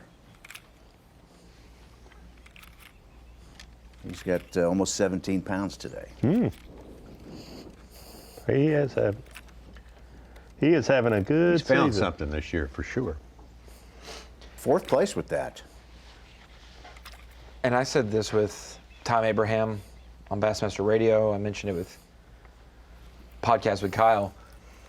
And this is no disrespect, but this is the way it would feel, right? When you have the perennial AOY guys like one of the Johnstons or both Johnstons, you have Trey McKinney in there. You've had guys like Shakurit maybe in the last couple of years, Walters, a lot of similar names in the top 10 of AOY every year that we think Cook about winning it. That if Cole Sands was to win this year, it would feel like the year that Brent Chapman won, right? Like it would be like, where did this come from? It's out of left field. Is this? You have more questions than answers. It's like it doesn't cement like with Chris Johnston. You're like, we knew he was this good. With Cole Sands, is he really this good? I didn't realize that. And you ask a lot more questions, and so it kind of reminds that. But Cole wouldn't mind that. It would be the year that Brent won an event. He won AOY. So Cole would love to win. First of all, I'm out of the baits, the main baits I was using. So I've gone through about everything I can. I don't want to keep burning 2 1/4s because those are going to be huge tomorrow. So we're going to make this long run back. I'm just going to go flip stumps for the rest of the day. I mean, I'll probably have an hour and 45 minutes left to fish when we get back up there. And yeah, man, I'm thrilled with it. That's all there is to say. I'm thrilled. While you mentioned AOY, Ronnie Moore, Cole Sands has now taken the AOY lead. Wow. Trey McKinney is second. He's 26 spots ahead of Corey Johnston today, right now. McKinney just caught a 4 and a 3-pounder. He's in the 20s.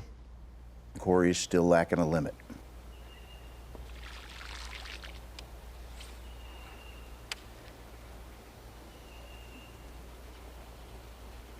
Cole Sands is leading the Progressive Angler of the Year race right now. When's the last time we've had 3 different AOY leaders possibly in 3 different events? You know, Trey leading after Murray, a new one this late in the season. Okay.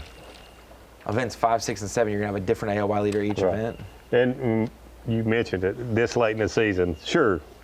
Tournament First 1, 4 2, events, and 3 yeah, of the season. Yeah. Wow. That's so small there.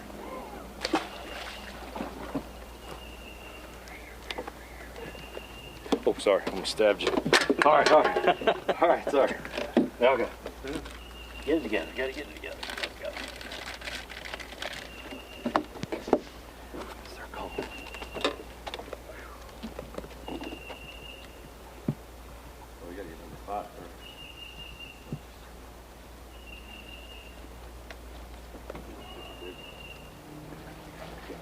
This looks so much like Santee Cooper.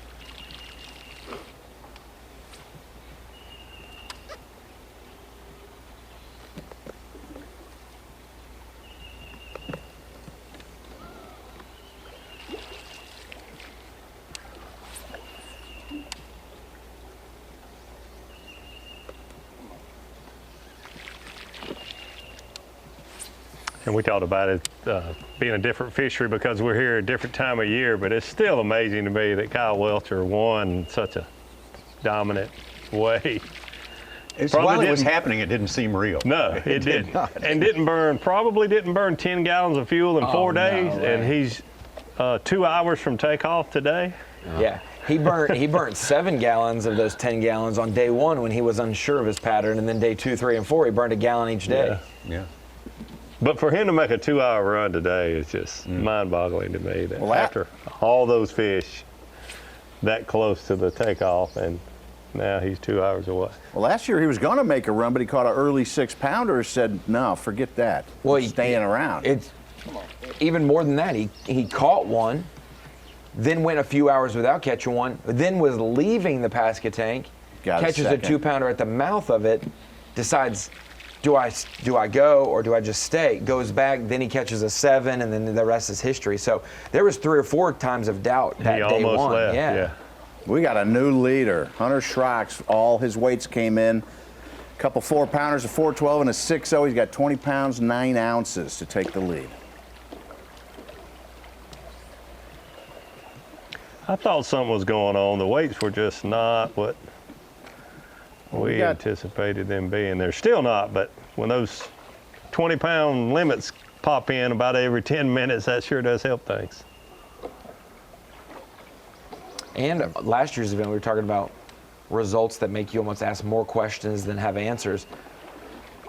We're kind of asking the question, is the Pasquotank River a fishery that has the capabilities of Century Club every time? Was the 118 an outlier, or is the 73 more like the weights, just under 20 pounds a day to win this fishery?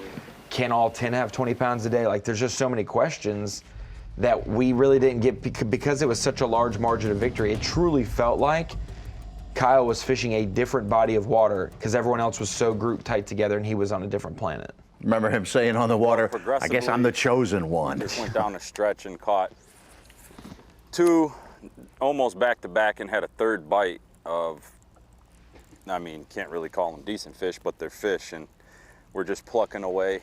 Kind of switched over to the jig, just hitting this area with the chatterbait again, running new water and just fishing what's in front of me and hoping for the best,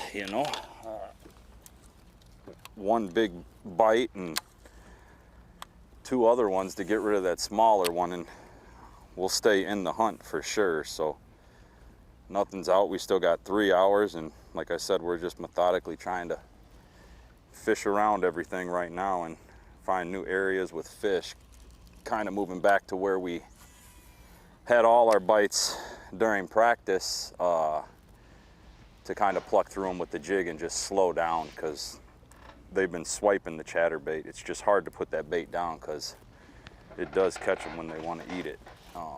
And I know that window could turn on at any given moment of the day. But the temperature is scorching, so we've tried the windy side. We've tried about everything, and like I said, plucking through this timber with this jig has been the one that's gotten every single bite so far. So we'll keep this thing mainly locked in our hand, except for bypassing with the chatterbait if it looks good, and just, like I said, fishing right in front of us and see what we can come up with at the end of the day. And no matter what, at least hopefully there's 5 in the box.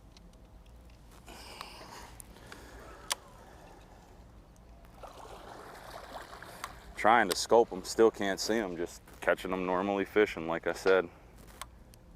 There's too many cypress knees and they are tucked. They're not pulling out from the cover. They are more or less adhered to it.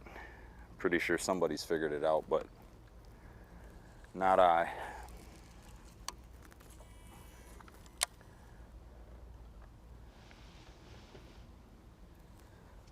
Davey, I'm sure there's deeper places out here, and when you talked about, you heard guys interviewed about this being a live sonar event, they would say, yeah, it's going to play big time. It's probably be one on live sonar, but the fish are all tight to the cover here. Why is that? Why would that be? Right now, so the reason the fish are so tight to the cover, even though we talked about it not being tidal, I think there's a lot of current because of the wind, and those fish get closer to the cover when it is that way. These Fish Extreme rods. Probably a lot of soft bottom also. Get close to something hard just by nature, a hard cover. Both of those things. so many of the fish that Kyle Welcher caught last time were on stumps. You know, they're spawning physically spawning on the stump, not even beside the stump. So the softer bottom and the current will make those fish get closer and closer to hard cover. All right, less than 3 hours for our first flighters as it stands right now, before they have to return to Elizabeth City, North Carolina, our fantastic host city. Start the weigh-in process, the check-in and weigh-in process. Hunter Shryock, we have had a lot of lead changes during the course of this day. Ahead now of Cody Huff and Justin Hamner, Stetson Blaylock moving up into our top 4. A lot of movement today, a lot of movement this afternoon, I expect, too.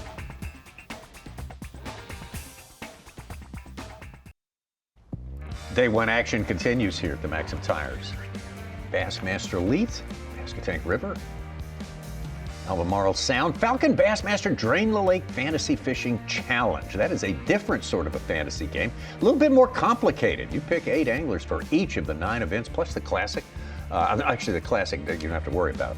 The particular aspect of this that makes it hard, because when you pick an angler, you can't use them again the rest of the year. So this time of year, with 3 events left, you're getting down to the short rows, as a friend of ours used to say when time was getting short. You don't have a lot to choose from, so you have to have planned to keep your hands off those anglers who are likely to do well in the Northern Swing, the last 2 events, and also right here at the Pasquotank River in North Carolina. So special challenge, Falcon Bassmaster Drain the Lake Fantasy Fishing Challenge. You should check it out, and Bassmaster.com says choose wisely. Tommy, you just keep your hands off all my anglers, okay? I've got to ask, who is your hammer that you've been saving for the Northern Swing? 1 or 2 of them? Well, there'd be 2 of them with the same name. And you saved them? Yeah. Didn't you use one of the Johnsons already? Let me see. Come on. I can't look at exclusively who I've left, but I mean, I believe I've got over 10 scopers. Have you that have saved done both of the Johnsons I know for the Northern Swing? I know Corey.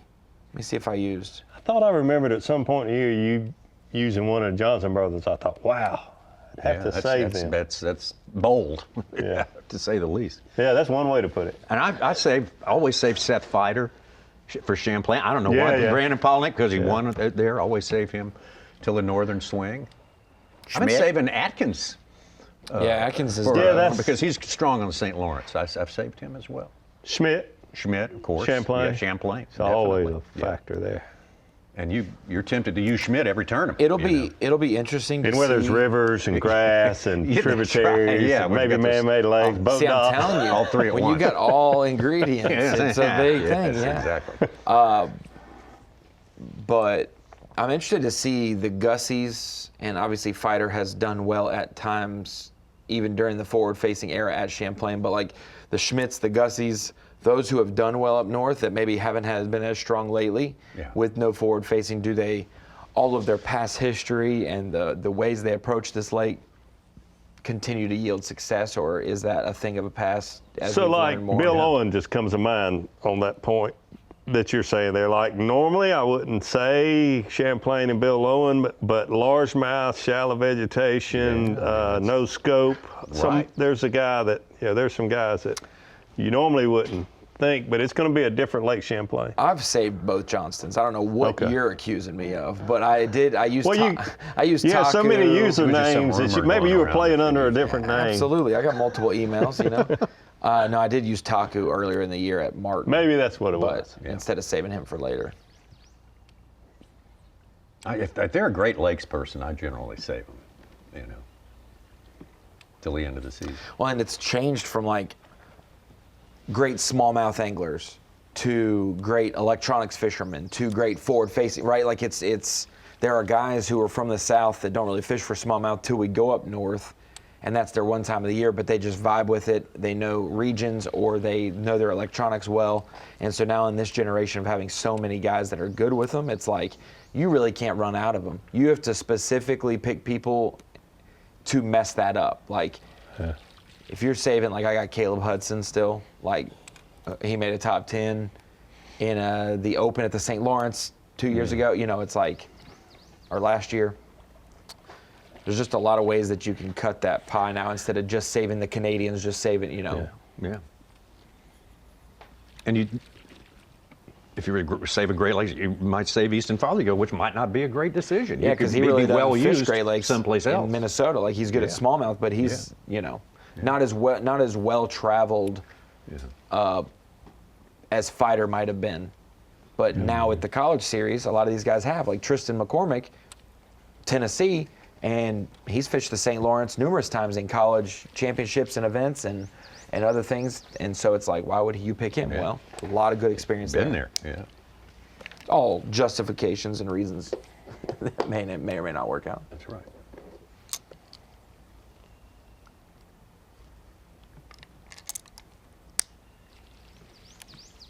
Jason Christie, back-to-back 5-pounders.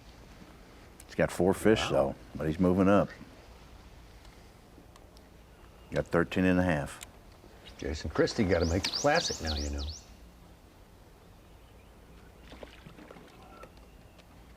Kyle Welcher's in good shape to make the classic, but he wants to make it. He was second place. 2022, I guess it was when we were there at Hartwell. Well, I mean, Christie, 26th. Just think, after the first 2 elites, he was 87. Yeah, and he wins one, gets a top 10 at Arkansas River, and then solid South Carolina swing. How's Jordan Lee doing past winter there? He's kind of right on 12th in points. Is he 12th? So he's Cobb's doing solid. well.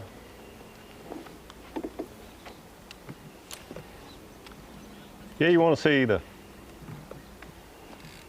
best of the best, the ones with success there in the past. You want to see them all battling it out. Oh, yeah. Right now, you got Palmer and Hamner in the 50s in points. They've both been in the top 5 in elites and classics there. Somebody like Emil Wagner, 64th, trying to climb his hole out of the early hole in the season. He would be a Hartwell favorite, you know. Yeah, Hamner was either 3rd or 4th, right behind Welcher.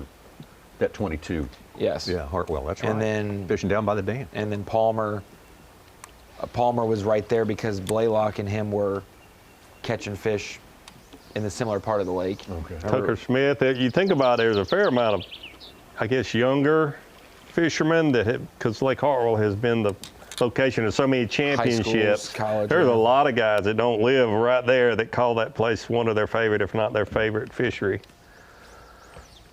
Several elite anglers. And another angler over 20 pounds, Brad Watley, had a 5.0 earlier, just caught a 6.10. He's up to 20 pounds, 8 ounces, second place by an ounce. For him. Coming into this event in 76th in points, that's huge for Watley. That 70 mark will loom large for 15 guys, you know, that are below that as we get closer to the end of the year.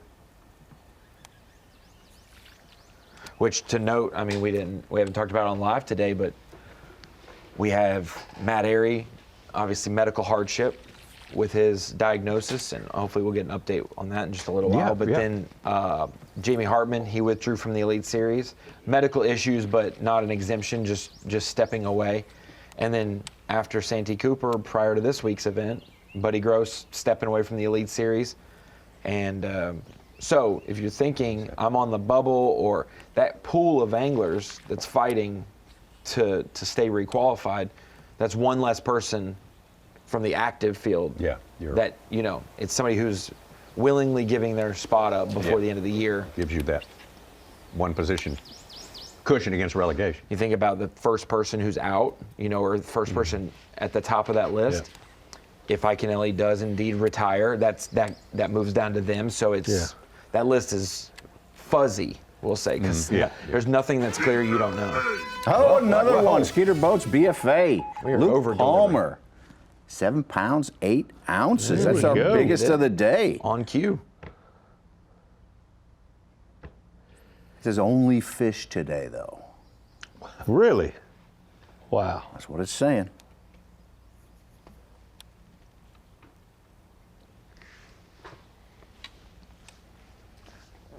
Mentioned Fothergill. He just came in with a limit for just 9 pounds. Well, he's got time. I burned him this week. He's on my Drain the Lake team this week. This week? Huh. That's interesting. That's where he turned well his season around last year, was here. He did good, yeah.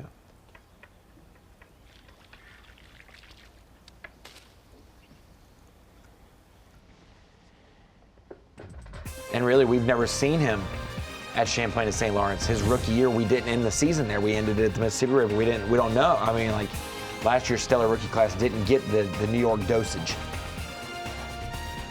Hunter Shryock, man on top. Now we got 4 over 20.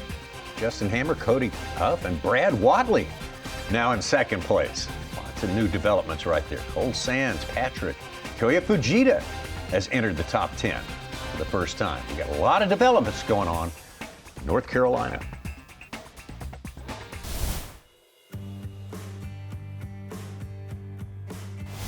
Minn Kota Raptor shallow water anchor. These are 10 footers on my boat.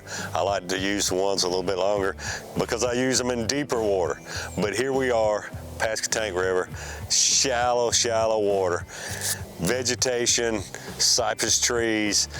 The bottom is extremely soft back here. Most of the places, they hold the right amount to keep you from moving somewhere, but you're not stuck. You're not back here rocking the boat, trying to move the boat around to get your shallow water anchors up. The Raptors are my favorite for a lot of different reasons. Most people don't think about what an advantage it is in shallow, soft bottom. They're especially good on the soft bottom situations like this. That little sinus issue just won't go away, Tommy. It just comes on all of a sudden when you start talking about certain things. But no, good job. Thank you, Davey High, for the day on the lake there from Minn Kota. And we take a look at our leaderboard, and it's Arkansas Stetson Blaylock having assumed the lead now. He must have caught another good one there. 6-pounder. 6-pounder. Thank you, Such. Ahead of Hunter Shryock now, and Brad Watley, Cody Huff, and Justin Hammond. Looks very different leaderboard than when we picked up here 30 minutes ago or so. Yeah, so we went from 2 20-pound stringers to 5 in about 30 minutes. All right. What's your pick on 20 pounds? Let's get it going. Can't wait too long now. 9. 10. I'll say 11. Such? Dozen. All right. Price is right, Chip. All right. Okay. I go high all every time. Obviously, Such is right. Yeah, I mean, honestly, I'd love to have a 9 because I'm right, but anything more than 9 means I'm having more fun. Like, it's fine. We're glad we have more 20-pound. Win-win. Yeah. 81 guys on Bass Track, so there's 17 not, and guys like Fisher and Nye and Hangy and Jordan Lee and Mosley and Polinick and Prosnick. Several others. It'll probably be. I didn't get it. More like you said, Such, 12. Yeah. Kyle Welcher gets to fish longer today. It's a fish till 4:30 today. But he's given up about 4 hours plus of travel time.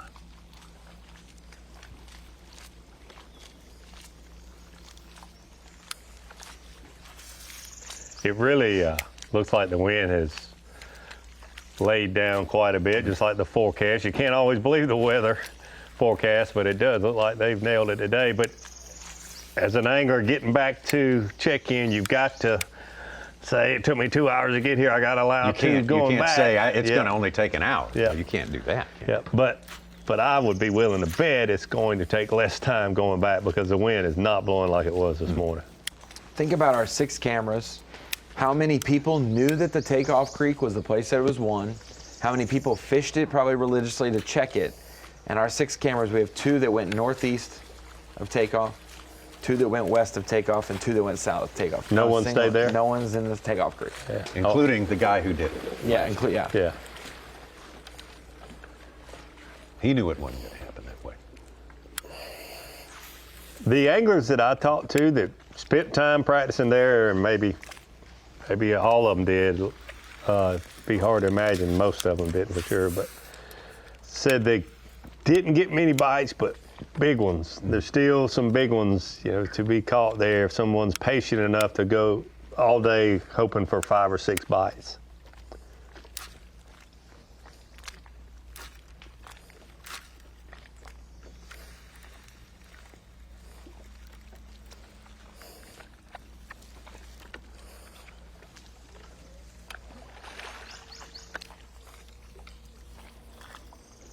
Hey, Mike Iaconelli caught a 6-pounder earlier. He's up to 13th place with 15 even. He was in the 50s in AOI. If it stays current, Right there at the classic bubble, 41st. Good for him. I still think that that's the question. Will he retire? If Ike makes the classic. Absolutely. That'd be a great year to say thank you. I enjoyed 30 Your last plus event years. being the classic would be huge, but also we know when you get a taste that, like, he's been waiting for 3 or 4 years to have the revival start, you know, and here it is on the way out. It's just hard to see a competitor that is as driven as him do that, but it's also one who's been driving as long as he's been driving, right? You know, it's like. Now this, I think I know the answer, but this is just academic question. If you qualify for the Classic, then you retire from the Elite Series, you still get to fish that Classic, yeah, you right? qualify for the Classic, yes. You've done that. Yes. You've done that work. It's based off last season's efforts, yeah. So even if he were to qualify, would he fish the 2 events previous? Provided it's a year where we have 2 events before the Classic. Oh, no, because I think he would be on the Elites and then he would have to drop out of the Elites. Oh, yeah. Okay. You know what I'm saying? Like, yeah. Let's go try some stuff I didn't catch himself, anything off of in practice. You know, in the rhythm. I mixed it up. He probably knows how to do that. Break the boat in. Yeah. Maybe jump in an open, the open prior. Something like that, maybe. It's all hypothetical, but first thing I think is I would go spend time in a place as similar to that as I could and spend my time trying to get. What would be that place? Harbor. We've had what?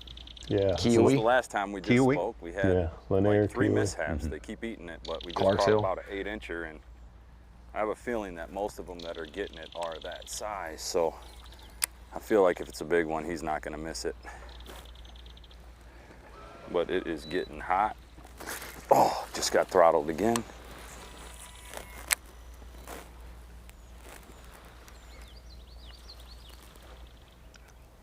Come on, fish. Come on.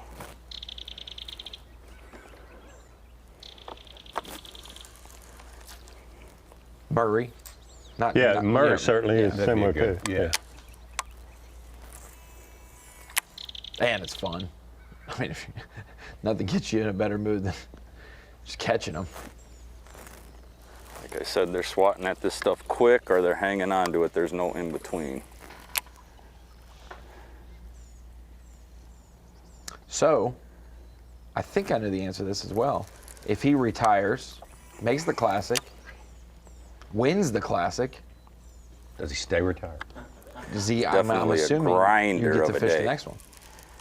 He's not signed up for any more Bass events for that year. I can still taste all that salt from the ride over. He's fulfilled his duties. I would think. Yeah.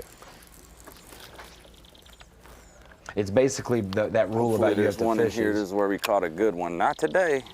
If you were signed up for the rest of the Elites and won the Classic, you can't quit the Elites As long as we don't get and hung still up get to when we fish get the a next good Classic. pull You need with to the jig. fulfill that duty. Yeah. You could tell it's a slow day one on a Pasquotank River. I was going to say, we're kind of getting out there like if you walk outside and it's not clouds in the sky and you get hit by lightning, would you still be hit by lightning? Hey, who's on third? Who's on third?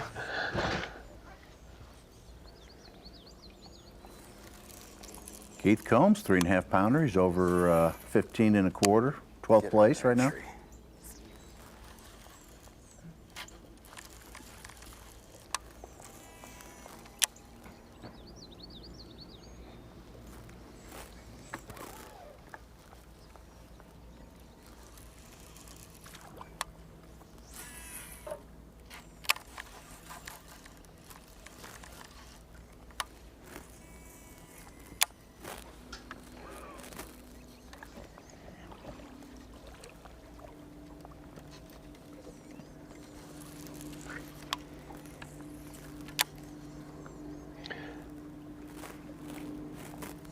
I'm curious, how many bites, how much weight Kyle Norsetter caught in this area, because he has been committed. I mean, yeah, he's... Makes me think he must have had a great day or two of practice, because he has... Hang tight, we're gonna hit. Struggled all day and stayed in this area.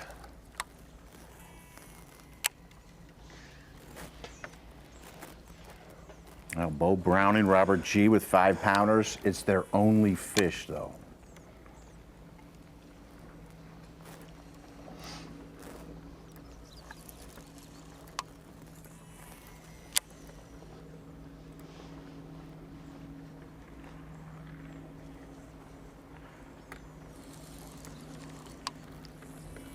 Yeah, to have two of your forward-facing, like if you were a forward-facing whiz, to have two of the lakes be the like Arkansas I said, River in here. The third day of practice is where we kind of figured this area out.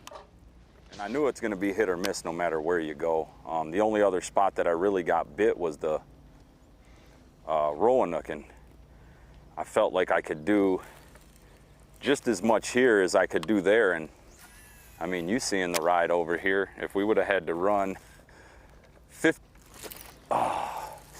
another little swing, 50 miles, I was just questioning it because I figured the weight is close to the same. I mean, any place we can get a good bite at. But this place is just real trying today. And yeah, I mean, practice is practice. Sometimes it goes and sometimes it doesn't. And honestly, a lot of times when you have a bad practice, it turns out really good. So I was just staying open-minded through the whole process, because any swing at the bat could be a giant where we're at, and there's no telling, and it will make you climb the ladder real fast. It did it to me last year, so. So did he say first day or last day of practice? Just saying he was telling us what day of practice. I think he said first day of practice. I didn't hear that. Third day of practice. Third day. First or third. Well, we got the weigh-in coming up right here on Bassmaster.com starting at 3 p.m. Eastern Time. Also, if you'd like an alternative view of what goes on at the weigh-in, there's Sims Behind the Tanks. Hey, Pat and the gang getting some different questions, talking to the anglers fresh off the water to get some fresh perspectives on what happened on day number 1. So 3 p.m. Eastern Time on YouTube.com. It's Sims Behind the Tanks. Well, into our afternoon session at the Maxam Tire Bassmaster Elite at the Pasquotank River in Albemarle Sound. Stop number 7 for the Progressive Bassmaster Elite Series. Got a good tournament going on. The fish catching, especially of big ones, sort of picked up of late here. Lots of changes on the leaderboard, and Arkansas Stetson Blaylock, the man on top of that leaderboard. And why not? Stetson has won in Coastal Carolina situation before on the Bassmaster Elite Series. So we'll be watching what he does today and all the rest of our anglers. But right now, we got to turn it over to the Bass Pro Shop's top tackle. Yeah, the gang's here. Davey has made his way back from the Pasquotank, where he gave us a little preview there just about 30 minutes ago. Just Oh, you did. Welcome into the Bass Pro Shop's bait and tackle section. And Davey, we're just getting settled in this tournament. This is obviously, we're learning a lot about this fishery. Second time we've been here in the modern era, and it's a different time of year than last year. We're here during the spawn, where we saw Kyle Welcher have the biggest margin of victory in the history of the Bassmaster Elite Series, basically on one bait, one little area as well. Big ones were flowing in there. That Rapala Crush City Bronco bug stole the show. And it seems like every time we have an event, the winning bait sells out everywhere. Maybe that's just the power of Bass Live, but this was the huge player last year. Well, certainly is a power of Bass Live, but this bait is very different. And like you mentioned, because Kyle Welcher won in such a dominating way, we have to talk about it. This, so far, you know, we've not seen a lot of baits. We've seen some swim baits. We've seen a little bit of this, a little bit of that. But the Bronco bug is not just any old creature bait. It is different. It's got a very different action. The hinge right here, this bait absolutely does this in the water. I fish this bait a lot. It is very, very effective. A lot of different times, but especially around the spawn. He had a Texas rig. You got a tungsten sinker there, a flipping hook, and the black blue Bronco bug. We saw him catch big fish after big fish after big fish. Here's the thing. I talked with Kyle after this tournament. This bait was where it's always about location, figuring out where and how to catch those bigger fish. But there's times, very similar to Santee Cooper Lake's last elite event, where the bait is the best bait you could possibly use at that time. The Bronco Bug was absolutely the best bait to be used last year for Kyle Welcher. And so far today, the one big difference, us being here in June, a lot more bait fish oriented lures we're seeing. Guys throwing a lot more maybe white swim jigs, bladed jigs. The Zaldanger swim bait was what Kyle Patrick had borrowed from Chris Zaldane this morning. He's going to have to borrow some more tomorrow because he's caught some on it. So explain that as well. They're not territorial right now this time of the year, but rather feeding up in the post spawn on bait fish, all those pinch points, bridges, things like that. We're seeing that play. Yeah, and we saw Kyle Patrick. I guess Chris Zaldane gave him 2 of them, and he caught fish really well until he lost his second one. He's been mixing it up, using some different baits. But this Mega Bass swim bait is a good one, no doubt about it. And there's certain times, all of these swim baits have a little different vibration, a little bit different movement of water. And obviously this was the one today, and we might see it later on in the week. Chris Zaldane has been in the top 10, if not leading, basically all day. So we'll probably see some more of this swim bait, and I know we'll see some more of the Bronco Bug before this season's over. Can you hear it? I think the Koike's calling. We may see some Koike day 2 and beyond. But for the Bass Pro Shops bait and tackle section, it's been a little bit more swim bait, a little bit more school and fish action for our best catcher on live today, Kyle Patrick. That's for sure. Here's the defending champion. In fact, we saw him slinging that Koike around a little bit earlier today. Slinging it. Yeah, I believe he's got it on. If I'm not mistaken. I really think that as you see him deliver it more, obviously when you have it on a single hook or a treble hook in open water, smaller profile, maybe better hookups. But when you're target fishing up shallow, big rod, big line, Chris Johnston did a fantastic job. We also saw him lose quite a few big ones. The treble hook or the quad hook may not be the end-all be-all. Maybe it's a single hook, more of a circle hook. Will Davis did a great tackle tip Tuesday with us about the same hook that was so sharp for him this morning. And so that's the deal is, can you find a single hook approach for ratio of landing? Or are you just going to have to go with a treble and get hung more or lose more? That deal. That'll come with time, trial and error. I mean, we got a there's bunch of lot beta testers out there right now. The Elite Series and then all over the country, all over the world probably. A lot of people field testing different hook setups. And I know I've talked to a couple people recently just using a straight shank flipping hook. Got him? 1 bass? What you got? 12, I ain't got but 8. Yeah, you?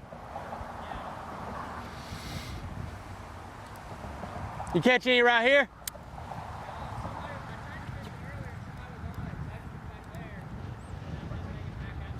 I got you. We just pulled back up here to our starting spot.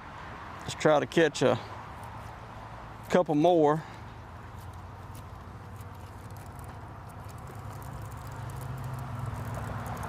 Me and Mr. Caleb Hudson, he's a good dude.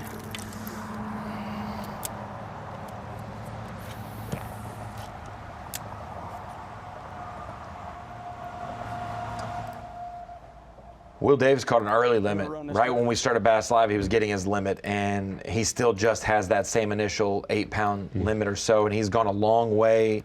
We got some footage from our camera guy with him, David Pennington. It was not a just smooth walk in the park. This is a long, sustained journey, some big water, and it's the Great Lakes. From that video right here, you couldn't tell me it wasn't Lake Ontario if you posted it anywhere. Yeah, you can't see the far shore. That's one hint that it's big water for sure. Yeah, that's pretty rough. And hats off the cameraman, always filming, always working, even in these rough conditions, giving us that footage to help us understand what it's really like being out there. I think some of these camera guys are always document it on their own personal phones. So when people are like, "Oh, how was the day on the lake?" and you'll be like, "Oh, how was it?" It wasn't just diving a bobber with Grandpa in a tin boat. We were climbing some big waves for a long time. Now, does this footage, Ronnie, include the ignition of the life? No, I don't think so. If it does, then inflation he's got a gorilla grip on the phone. If that was the case, because I would assume it's going to be. Yep, there it is. There it was. You could tell though that that's just from those waves building. There was no white caps there. That's just still rolling from last night. Yeah. Yep, that's a good one. Oh, yes! Yes! Better. Oh.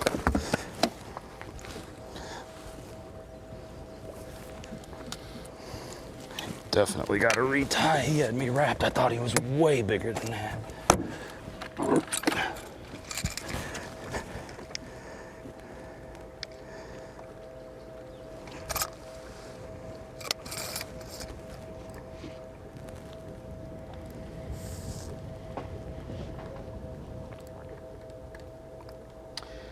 Okay, so day one last year, 10th was 16 pounds, 14 ounces. But first was 30 pounds, 11 ounces. Then we go down to 50th. 50th was 11.7. So we're not seeing 30-pound bags, and it seems tougher than last time. But it's really not. But the 10th place weight is already, I believe, if we're showing a leaderboard here, 16.8. It was 16.4. It was 16.14. We're right there already. What it was. You take away Kyle Welcher last year, and these weights look very similar. The other, it's just like the Santee Cooper Lakes tournament. It didn't take 113 to win. Chris Johnson just called 113. It took 20 pounds less than that to win. I mean, it's kind of what we're seeing here. It's a great fishery, but when you have one person do what Kyle Welcher did here last year. 12 pounds will still be valuable to the Tommy. But it may be close to 50th if you do. Yeah. Look at the right under the top 10 there, and you see names like Livesey and Howell. Of course, Randy Howell spent a lot of time in the top 10 today. Mike Iaconelli, pretty much steadily climbing during the course of the day. Mark Menendez has spent some time in the top 10. Ditto for Jay Shakurit at one point or another. Jason Christie with a couple of 5-pounders. You heard from Such a little earlier. Card, all marks. Cody Meyer and Caleb Hudson, rookie angler of the year leader. Great performance in that race for sure. Tyler Williams, a lot of people picking Tyler Williams to do very well here in this tournament. Trey McKinney. I had kind of had Trey McKinney picked to do well in this tournament. He may yet do quite well in this tournament. Gerald Swindle and Kyle Welcher, your defending champion here. We're going to take a quick break and we'll be right back. Less than 2 hours to go till check-in time for flight number 1. Beginning of the weigh-in at the Progressive Bassmaster Elite Series Maxam Tire Bassmaster Elite at the Pasquotank River. Second time we've been here back-to-back with the Elite Series, and has been very, very interesting as promised. This is a massive fishery. We're talking about 150 miles, top to bottom, north to south. No telling how far east to west, maybe as much as that, in that you can travel all of the connecting rivers on the north and west side just as far as you can go until you reach a lock. And I mean, you can see the curvature of the earth basically in that shot right there. Take 5 minutes to get from the drone to that point driving on a boat with the wind waves. When it's not rough. I'm going to refuel the drone at some point here. Stetson Blaylock sitting on top, Arkansas. Stetson, who's won in Coastal Carolina setting before. Hunter Shryock, Brad Watley, Cody Huff, and Justin Hamner constitute our top 5 here. All of them bringing in some oversized largemouth bass. Ditto for Cold Sands, Keith Combs, Drew Cook, Kyle Patrick, and Kyoya Fujita. Kyoya Fujita, popular pick among fantasy players here. He is a real hand with the forward-facing, the live sonar. Get you caught up on what we have seen today, and we've seen a lot. Let's go ahead to our Toyota midday report.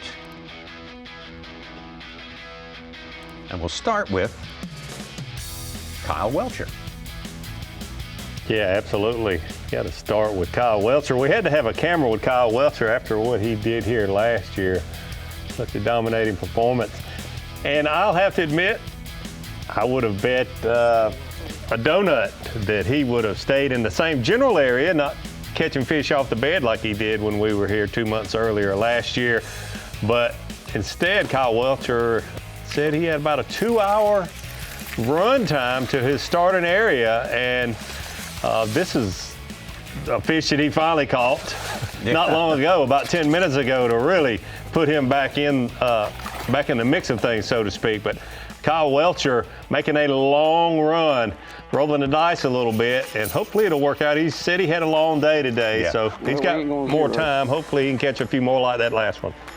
Caught up with Will Davis early today when he's putting the finishing touches on his limit. Will, the winner of our fan cam voting. That's why we're with him all day today. Yeah, you see these fish catches, you could tell it was early this morning. Right when we got going with live, Will Davis was finishing out his limit, had a 5-fish limit early on, and you thought, wow, he's going to upgrade and things will get a lot better for him with a limit like this in the boat so early. But it looks like he's still got those same 5 fish as his best 5. Will Davis made a long run. We saw some footage a few minutes ago where after he caught his limit, he chose to make a long run and try to upgrade, and that did not happen. Now he's back where he started, trying to just upgrade a little bit, knowing that he needs a couple 2.5 pounders. Probably a little short on his estimates there, but 613 is not where you want to be at this time of the day after a good quick limit like Will Davis had. Yeah, said he caught a big one or two yesterday during practice there, and that has not happened for him today. John Cox, we find in his usual haunts, his usual surroundings, as far away from everyone else as he could possibly be. Yeah, absolutely. With this much fishable water and beautiful cypress trees, vegetation, everything you can imagine, it certainly was exciting to see. We had a camera with John Cox this morning. And then early on, he's trying to get up under a bridge where nobody has fished recently and the water was up. He barely was able to get there. But it's been a slow day for John Cox also. I think he's caught a lot of mudfish that we haven't shown on camera, or maybe he just caught them in practice. He's concerned about them. He's been concerned about mudfish all day long. And unfortunately, you see John Cox measuring that one there also. Currently unofficially in 47th place, John Cox. Hopefully we see him make a few upgrades. We spent a lot of time this morning with this man right here, Kyle Patrick of Cooperstown, New York. Finished top 10 here last year, so obviously very anxious to get here. Pretty much fired up about this day. Yeah, Kyle Patrick, I guess catching the majority of the fish that we've been able to see here so far with the camera where we have them, and currently unofficially in 9th place, 16 pounds 9 ounces. He said Chris Zaldane gave him a couple swim baits this morning and said, hey, if you go by that bridge where you're headed, give it a shot. I had a bite or two there. And Kyle Patrick has caught most of what he weighed in on that bridge, and then he left there and went to a train trestle and caught the rest of those fish, left them biting, said he didn't need to burn any more 2.5 pounders. And I thought he would go to his place in the backwater real early on. In fact, I joked about it a little bit, but he did not go there. He's saving it for tomorrow. So hopefully more good things from Kyle Patrick tomorrow. And that's your midday report. A little bit of headway. We caught a good one. We need to catch 2 more good ones. We'll be all right for the day. Sometimes it just don't come together. Like no matter where you're at and who you are, sometimes it just don't come together. And today, it has not came together early. But we still got about 2 hours to fish, and I've been getting about a bite an hour, so we should catch 2 more.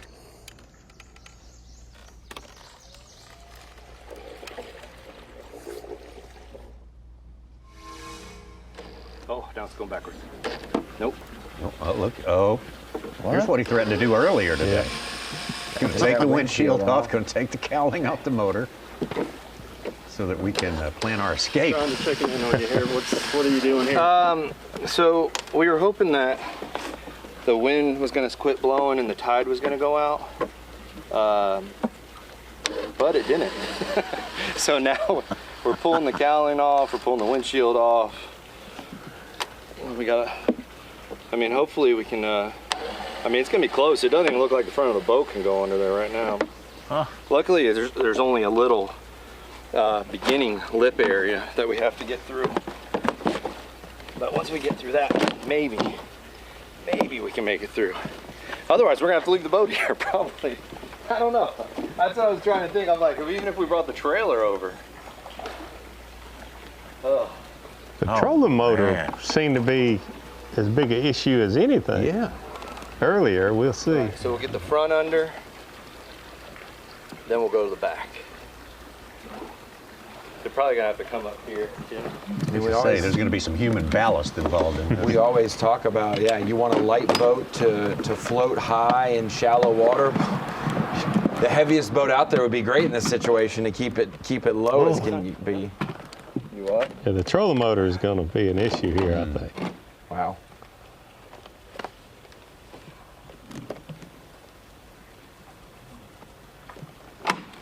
He's got tools, though. Yeah, he's got the screwdriver. I figure he's got a big can of lard, too, to grease that thing down and slip it through there. What'd you call me? Wait a minute. You bring your own lunch. That's right. Here, come up here.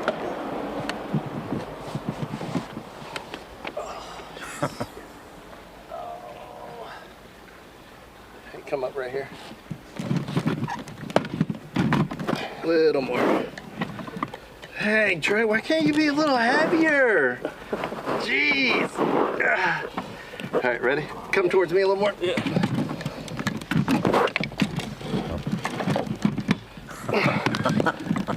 You're going to the service crew this afternoon. I don't know what happened to trolling motor. I didn't do anything.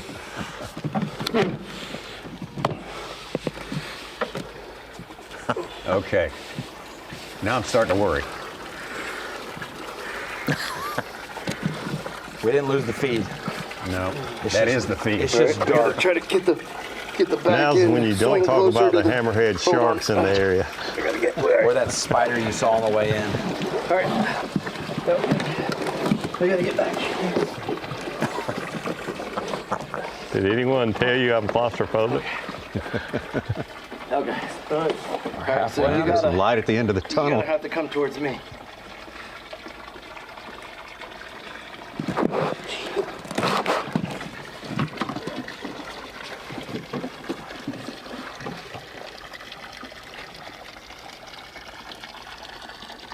Ugh.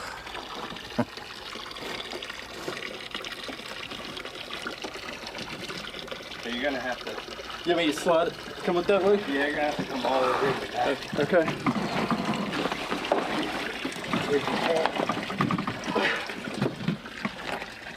This is like Stalag 17.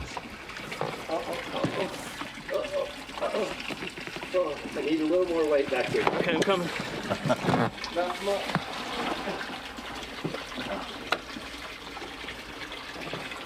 Hold on.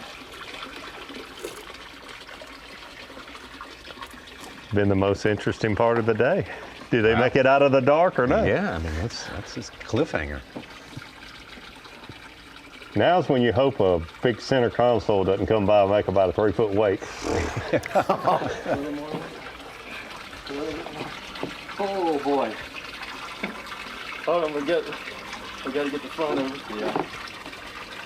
Be one thing to be stranded behind the bridge, another thing to be stranded under the bridge. Absolutely. Yeah, Stuck that's under no the good bridge. at all. Let's just see what we can send. Oh, them live wells would be full, and so would the bottom of that boat. I would get us some clearance. Have to throw mine on. Oh, we need to. Oh, John, we need to come back. I heard cameraman Trey has been holding, he's had to go to the bathroom all morning. He's been holding it just to keep extra weight in the boat. And when they get through, just. What a Trey's his situation. camera guy? Cameraman He could have Trey. picked a heavier guy than Trey. I know, Trey's Trey's like a little Mr. Fitness. fit Yeah. guy. Come on. My goodness. Oh, Stetson Blaylock on top. We leave that melodrama for just a moment. We'll check back in on that for sure. Hunter Shryock in second place there. Hunter Shryock, all his weight came in at one time. Brad Watley from East Texas need a good tournament here, and so far it's been going very, very well. Cody Huff, Justin Hamner, Cole Sands, yet another good tournament for Cole Sands. We got Combs, Cook, Kyle Patrick, and Kyoya Fujita, our top 10. Not much more than an hour and a half's fishing time if you're a first flighter here until you have to check in at Elizabeth City, our fantastic headquarters for this Maxam Bassmaster Elite at the Pasquotank River. Take a look at our leaderboard right now, and it's Arkansan Stetson Blaylock, Hunter Shryock in second place, Brad Watley, Cody Huff, Justin Hamner in our top 5. And then we have Cole Sands, Keith Combs, Drew Cook. Is taking a different tack, we understand, and Ronnie's going to fill us in on that a little bit later. Kyle Patrick and Kyoya Fujita. But we just stepped away from something which was kind of fascinating, a little bit of a cliffhanger. We left you hanging a little bit, and that's the story of the escape from John Cox's fishing place. And Davey, it gets a special rating here. Well, we always love having a camera with John Cox because you never know what you're going to see, and usually there's a lot of fish catching, but yeah, he is laying on his back on the deck of the boat. It's not a new technique.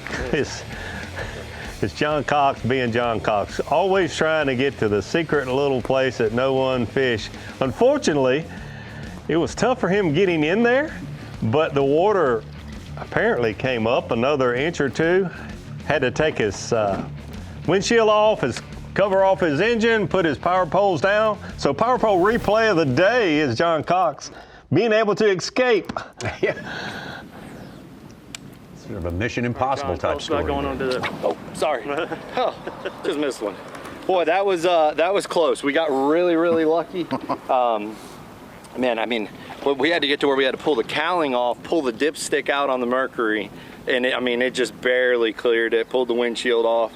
Man, that tide, we thought maybe it would stop, or, you know, when the wind would stop, the sun would go out. It's just been filling all day. And man, it is a miracle. I was trying to figure out what little path I could clear in the woods to back my truck down and pull the Vexus out, but you know, what do? You know, we got out. Hopefully that wasn't our luck of the day. We only got 4 fish, so we really got to get something going. We got a couple more stops and then the long run back. So yeah, hopefully we can pick up, you know, 3 more nice ones and see what happens. That's awesome. You know, you're getting down to the nitty gritty when you had to take the cowling off and the dipstick out. And the dipstick out. I mean, the dipstick out that's a first for me.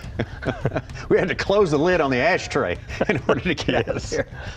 That's a whole You nother saw him level on the of map, though, squeaking Davey. out. You know nobody'd be driving by him. No.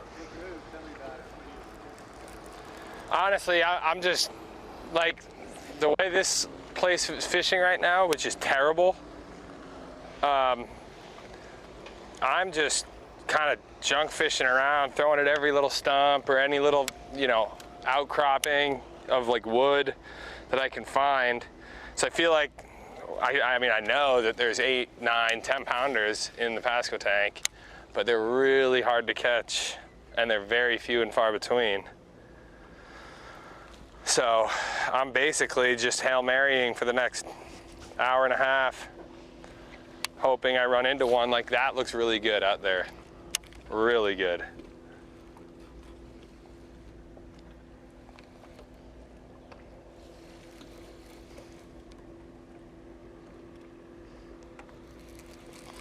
Like, I feel like I'm gonna catch one off it, honestly.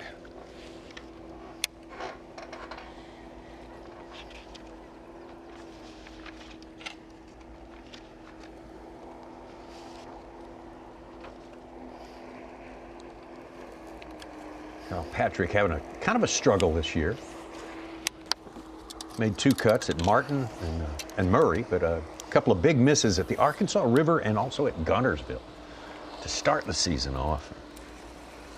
Put him in a position where he really he needs to make all 3 cuts. Yes, at he least. does.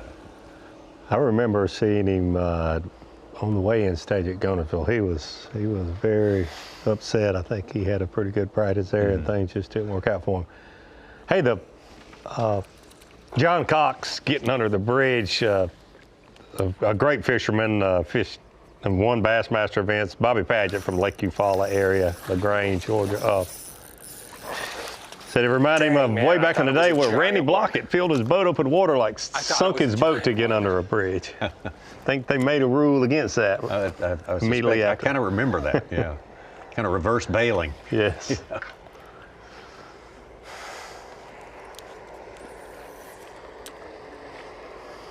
No, I know, that's a good sign for sure. Keeper there, but no help.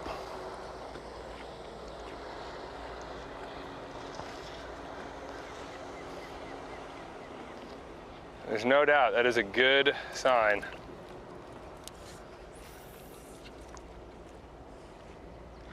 Yeah, these anglers push the limits, and I was one of them for a while, I guess, when I say these anglers, but have to make rules to, for all different reasons, they find a way to do things, but to think you have to make a rule to say you can't sink your boat intentionally. Because someone will find a situation where it's advantageous to sink your boat. Quadruple in size. So, Davey, you probably couldn't go.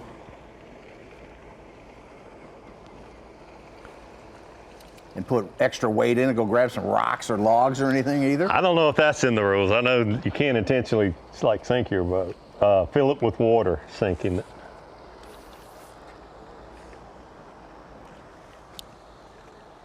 You can't get 14 watermelons DoorDash to your boat over there on the other side. No.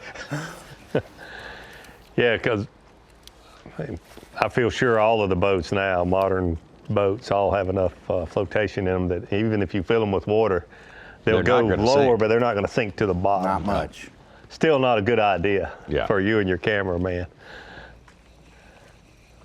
Yeah, Kyle Patrick started this event 80th in points under there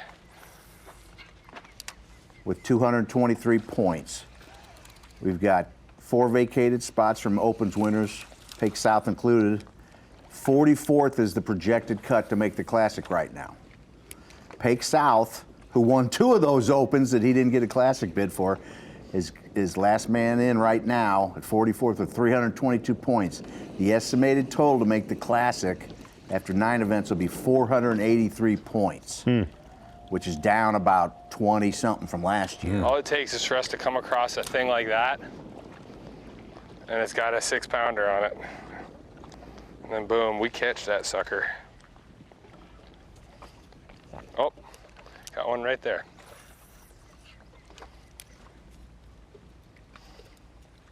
Not a 6-pounder necessarily, but a fish nonetheless.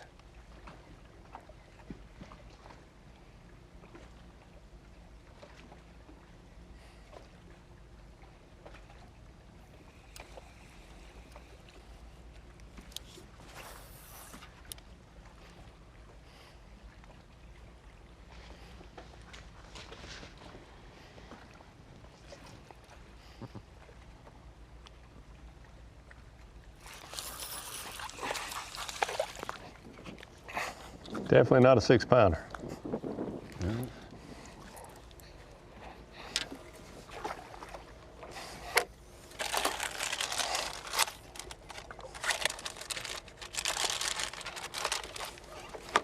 Oh boy, Iaconelli up to 18 pounds, 7th place. He's caught a 4 1/4. In a minute. Yeah.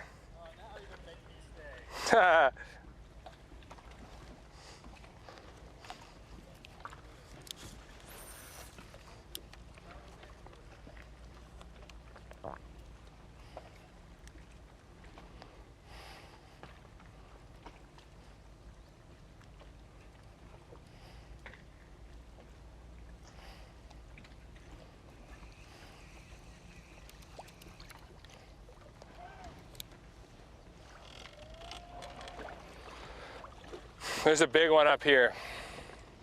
I'll try to catch it for you there.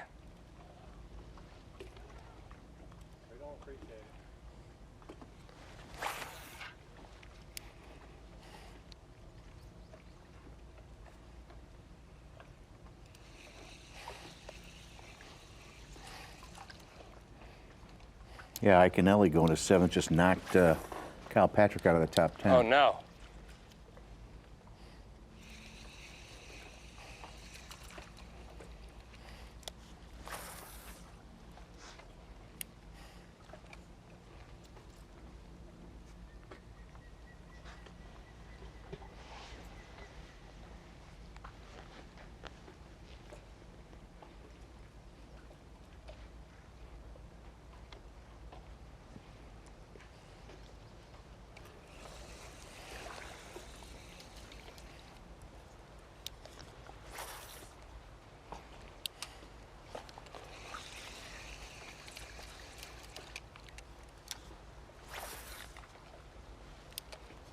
It's so interesting to watch anglers, and I've got mega live 2 on my boat. I do the same thing, but even when they're close to the shoreline, instead of throwing up under these overhanging limbs and maybe at a cypress tree that's in the water about a foot deep, they're fishing a whole different contour. They're all almost always, not always, fishing those targets that are 10, 15, 20 feet off the bank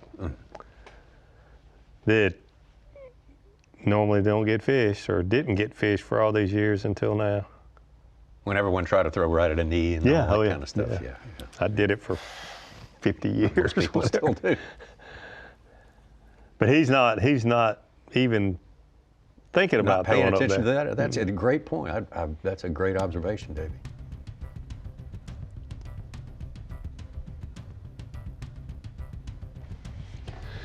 It's called North Setter. Need to get that number 5, and I think that would make him a lot happier. Oh, it would. And hey, if it's a big one, it'll make his day. Be one of those. Yep. Oh, yep, that's a good one. I mean, a good one. That's the one we need. Oh, fuck.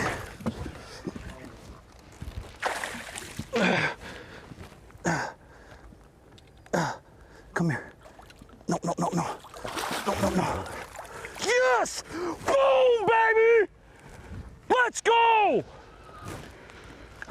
I just said if he catches his 5th one, and if it's a good one, it would make his day look a lot better. What are you holding back from us here, Dave? Obviously, that was just luck or joke or whatever. But did you see him? Yeah. He's freaking, I didn't think he was that big. That flash came. Whew. What do we say? We don't regret it no more. Whew. That's why this place is special.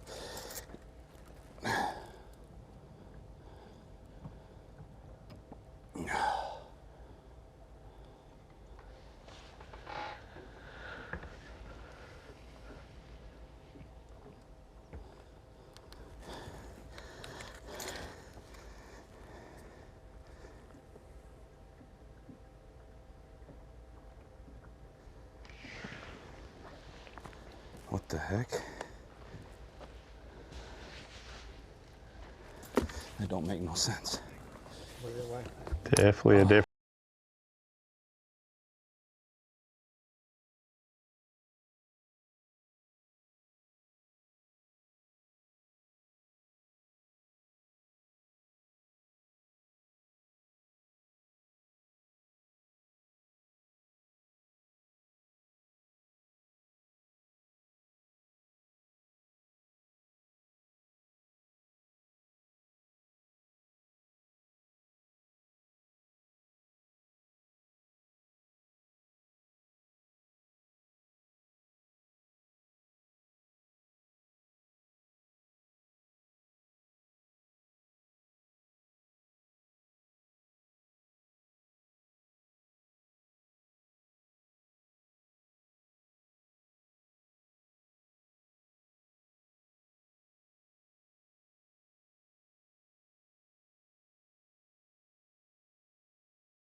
Rolling on into the afternoon, day 1. This Maxam Tire Bassmaster Elite at the Pasquotank River and gigantic Albemarle Sound in your picture right there as we speak. What a playing field, what a unique place. Coastal Carolina, the coastal setting there, but inside the barrier island. So the tide, not so much a factor as you might think.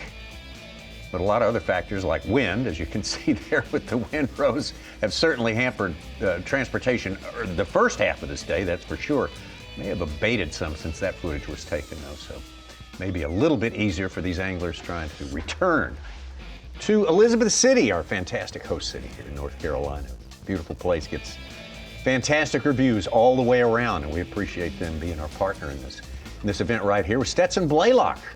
The Arkansan leading right now, Hunter Shryock, Brad Watley, Cody Huff, Justin Hamner, the classic champ, former classic champ from 3 years ago, Cole Sands, Mike Iaconelli, another former classic champ, Keith Combs, Kyoto Fujita, and Drew Cook. And our top 10 right now, but it's all about the top 50 at the end of tomorrow. Those 50 alone will get their crack at a third day of fishing. And if you heard, big shout out to the 252. That's the area code that's represented here in Elizabeth City. Our guy John Christmas, or Johnny C as they may call him locally. Big shout out to him for that Bassmaster, huge Bassmaster fan. Made a fishing track. Oh, that's what we just heard as we went to break. Okay, based off of basically last year's event, and how much this area loved having us there. So, all right, Johnny C, John Christmas. Thank you. Did not know any of that. Thank you for the tunes. You got the 252, the 919, you got the 336, the 704. Not to mention the 701 and the 655. Show on, but The 411 on North Center was a 611. Where we spent a couple hours. Excellent. And just never could make up my mind where I wanted to go. So a lot of running around. It's like you can't get settled in an area. You just got to put the troll motor down and go, and just shut your brain off and just go.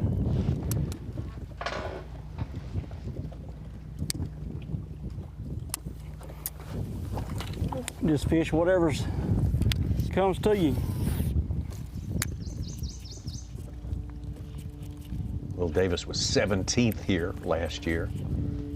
He was hoping for perhaps a better start to his day, or his tournament, I should say. Just seems real dead today for some reason. Like there's not much popping going on, like activity.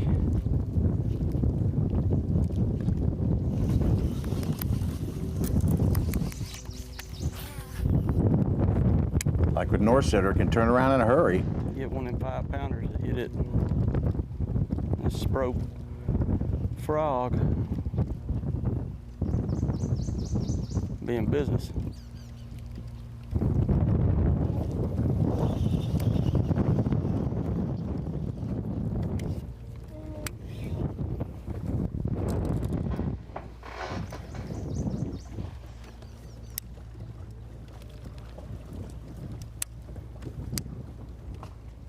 Jason. I'm just glad the wind's blowing because it is hot, hot.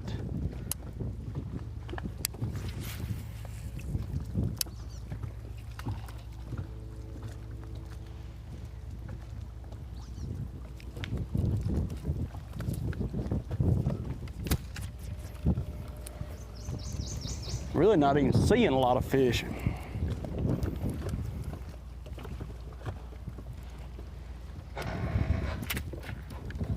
That hook will stick them. Yeah, it will.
Daryl Davis' best finish this year was 28th place at the Arkansas River up in Oklahoma.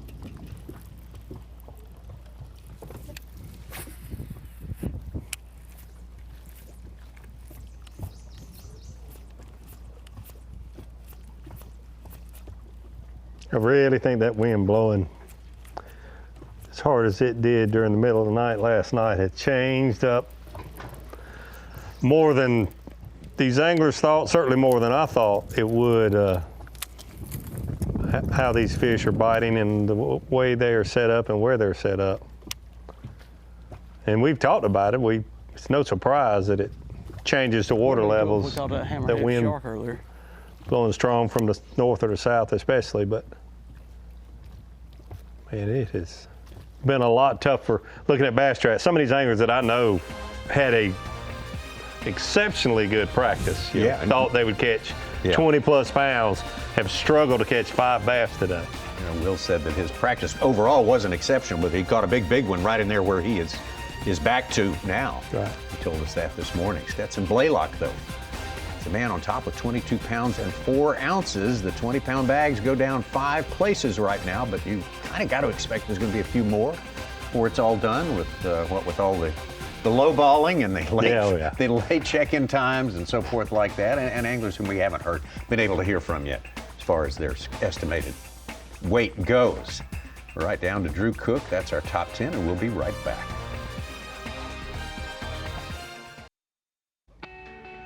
Definitely one of the most beautiful places in America. Great place to stage a progressive Bassmaster Elite Series tournament. This is the 7th stop of 9 for this year. The Maxam Tire Bassmaster Elite, the Pasquotank River, Albemarle Sound. Our live coverage is sponsored by Garmin on this day and all week long. We certainly appreciate that. We got 4 days of coverage coming your way. We're almost done with day number 1 of the 4. And Stetson Blaylock, Benton, Arkansas, the man on top, Hunter Shryock, Brad Watley, Cody Huff, Justin Hamner, Cole Sands, Mike Iaconelli, Keith Combs, Kyoya Fujita, and Drew Cook.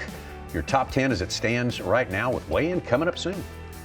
Got a lot of great names in our top 10, Tommy, but a lot of our top AOI performers are absent in our top 10 so far at the Pasquotank River. I'm here at the Screen of Knowledge, and one of those anglers that was starting the week in 3rd in the AOI race, Dakota Ebert, he was the last man standing. Going into Santee Cooper, we had 7 anglers who had made every top 50 this year, but after Santee Cooper, just 1 remained. Dakota Ebert, 6 for 6 on making top 50 cuts. Currently, 2 fish, I believe, in the 60s right now in the standings. He is at risk, in jeopardy of missing the top 50 this week. Obviously, we have a full day of competition tomorrow, but the big thing for him, he hasn't had a ton of high moments. He's got 2 top 10s out of the 6 events, but 3 of his other finishes are in the bottom 15 places of our top 50. So good finishes, made the cut, but he is unlike the Trey McKinney's and Corey Johnsons of the world.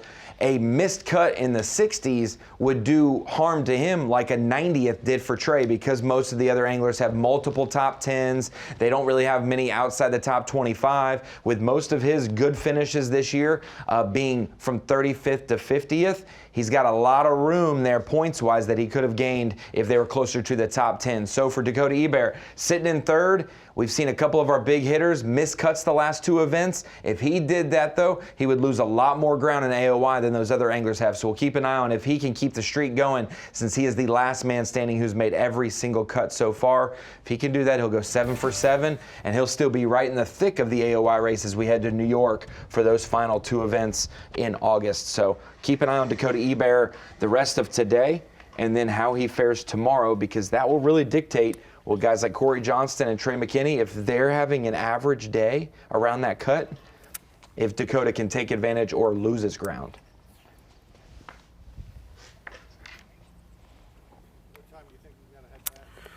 As soon as I'm done this, we're going to start heading back and hit a creek on the way. Thought it should give us about an hour to fish back there.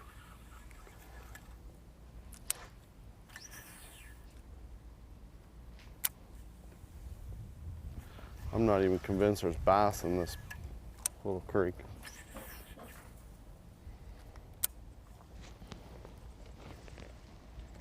Corey, none too happy with the outcome today so far? He's got to be scratching his head. He seemed so confident this morning.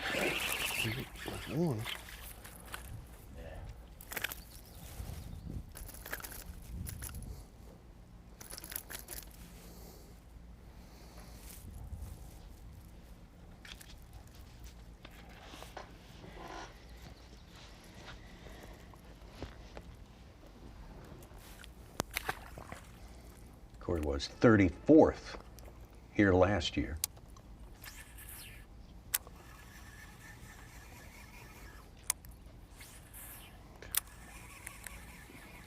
He's fallen to 4th in the projected AOY points with his position right now. Cole Sands, Trey McKinney, Drew Cook are ahead of him.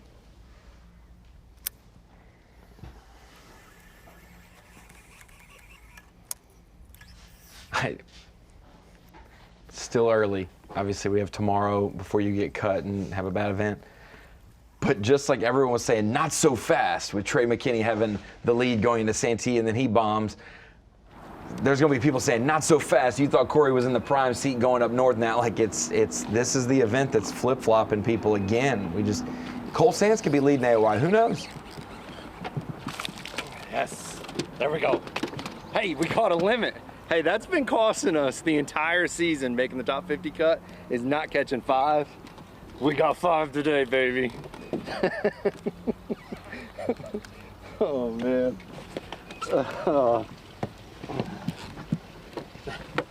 The whole time. I don't know why I was feeling so sick. I'm like, man. Because that's what we've missed it by every time, is that 5th fish one of the days. Okay.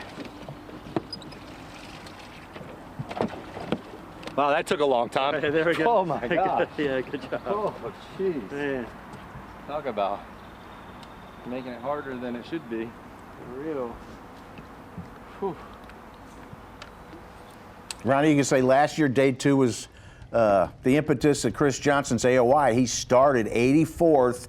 He had 24 pounds, 5 ounces on day 2, jumped up 70 points. He finished 21st in the event. Of course, he went on a bunch of, top 18 finishes. And Man, it is hot.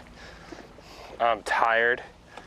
I really wish I was back fishing where I was, but I think it was a smart play to come here to try to catch a big one. Scoping these trees is so frustrating and tiring,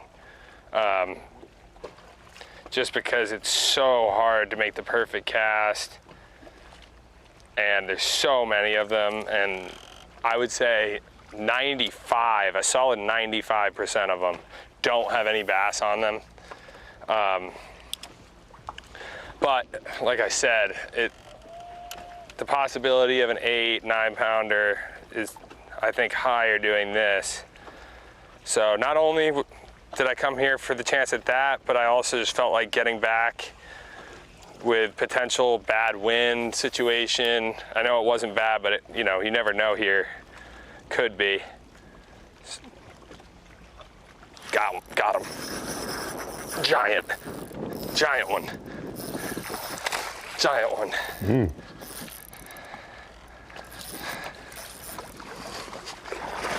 Big fish.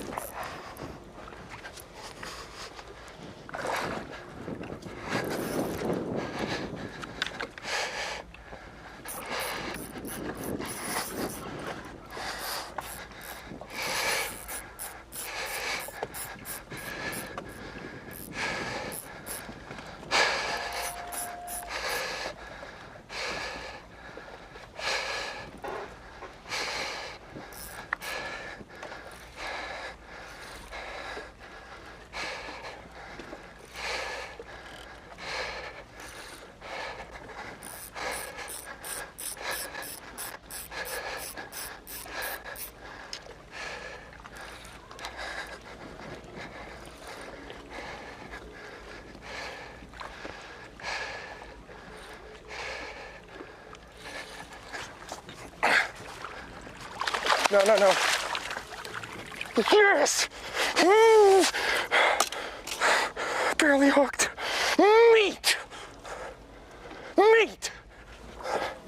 Meat! Oh my God.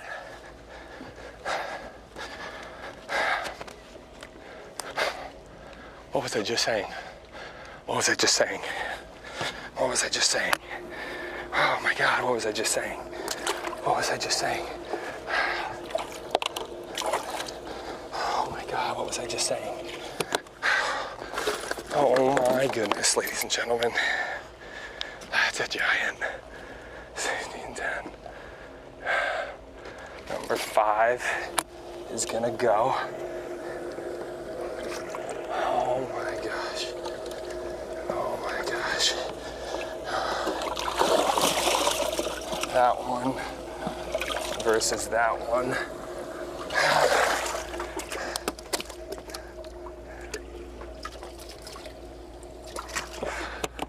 You want to see the coal? How about that for a coal? I think this is the one that goes. I think. Oh, that's got me shaking so bad I can hardly even weigh this thing. Oh my God, dude, when it jumped right at the boat, the hook, I could see it. It was like,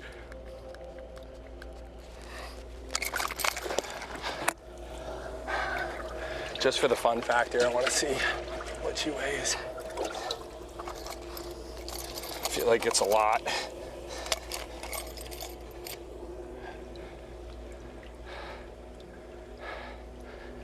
Eight-pounder. 8-pounder. Bam, bam, bam. Bam. And guess what? Line for the lead. Wow. Is that the big fish of the tournament, Such? So far. Phoenix Boat's Oh, big, yeah, big Phoenix bass. Boat's big bass. Phoenix All right. Boat, Big Bass. So far, so Fantastic. good. Hey, if you were doubting why we had a camera with Kyle Patrick earlier, with multitude of reasons, What? there's your payoff. Nobody There's your complained. payoff. No, I didn't say. I said if you were doubting. You were just hypothetical. Just hypothetical. I know how it is. Hey, he's been entertaining all day long. There ain't no doubt about He that. has been entertaining. Here's the thing. He called his shot here. He said, I'm going to go back. I got an hour and a half.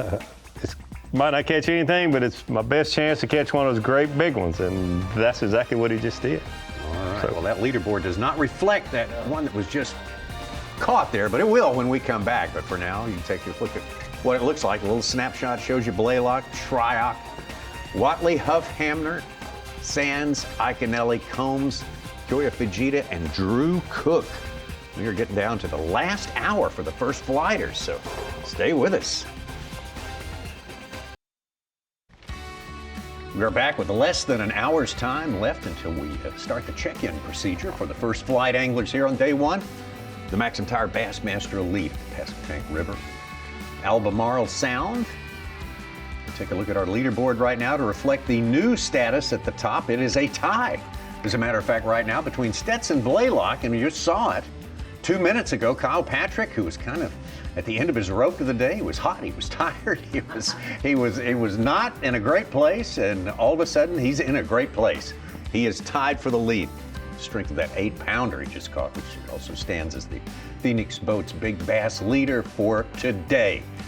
So man, what an eventful afternoon it has been here at this special place, and we love being here in North Carolina.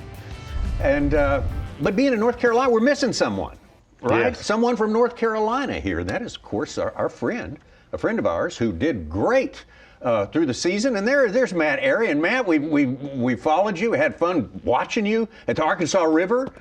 Great finish, a top 20 there. And then all of a sudden we learned that you're going to take a medical hardship leave to deal with an issue. And the first thing I want to ask on behalf of all of your fans across the country, including these folks here in the studios, how do you feel right now, first of all? Well, to be quite honest with you, probably better than I deserve, because learning everything we've learned about chemo and cancer and things like that over the past month, I feel really good, and I got the go ahead from my doc actually this morning that I can go back fishing this weekend. So I'm pretty excited about that. And last week we had we were neutropenic, which is a super low white blood cell count, which is typical chemo side effect. Which kind of had us restricted for pretty much doing anything. But we are back in the saddle. We had labs again Monday, which lab blood work every week is a kind of the norm for me now. But It's came back, white blood cell count back up, and we're ready for round 2 of chemo, which will be next Wednesday. But we get to go back fishing this weekend. I even got permission to go play a little pickleball if I get a wild hair. So, but I'm feeling great. We hadn't had any nausea or any of the crazy, really bad side effects from chemo yet, knock on wood. But again, we've only had one round so far. But overall, I'm feeling really good. So, Matt, I got to ask, because you're a tournament fisherman, I'm a tournament angler, you're always wondering about when can you fish tournaments again. You're saying the doctor says you can go back fishing and playing a little pickleball. Certainly, tournament fishing can't be too far away. Yeah, well, let me rephrase the pickleball. I could probably go out, honestly, Dave, I can probably go out and last about 2 or 3 games as opposed to I used to last 2 or 3 hours on the pickleball course. So I have been fishing a few times in the past few weeks. My best friend comes up and he hooks up my boat, and we go to the local lake here, a little lake called Moss Lake. And we fish for 2 or 3 or 4 hours, and we've been catching just a ton of spotted bass. They're grouped up offshore. But after I catch reel in 20 or 25 of those spots in 3 or 4 hours of fishing, I do get a little tired, a little winded.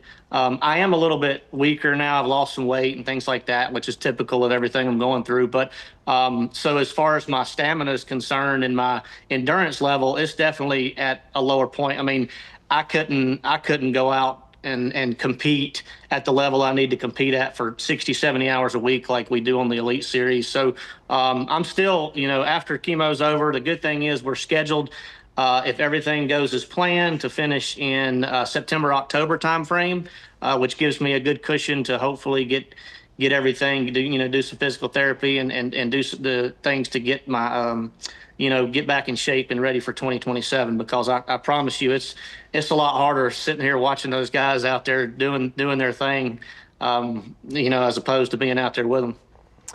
Yeah, Matt, it kind of seems like, an injury in a sport, it's as soon as you get injured, the question is, when can I play again? But there's a whole process to it. What have you learned? Obviously, the priorities, you're a family man and you've had your priorities in order, but taking time away from a passion like fishing, especially with an elite in your home state of North Carolina and the Classic for next year being at Hartwell down the road, having to sit out, but now spending more time with your family, seeing your girls as much as you can, it probably has put a lot of more things in perspective that you don't want to take for granted. Well, absolutely. And, the second we got our original CT scan results and kind of talking to my primary doctor and figuring out what really was going on, it was the easiest decision in my life to make, to step away from the elites.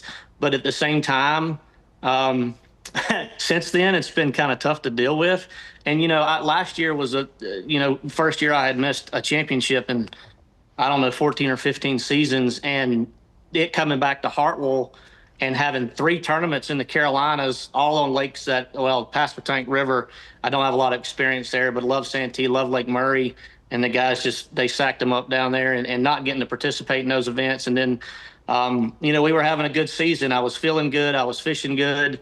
And, life happens. It's just part of it. And cancer doesn't discriminate. And, again, it was an easy decision to step away. And the good thing about my career and kind of where I'm at is I can focus 100% on this disease and taking care of it.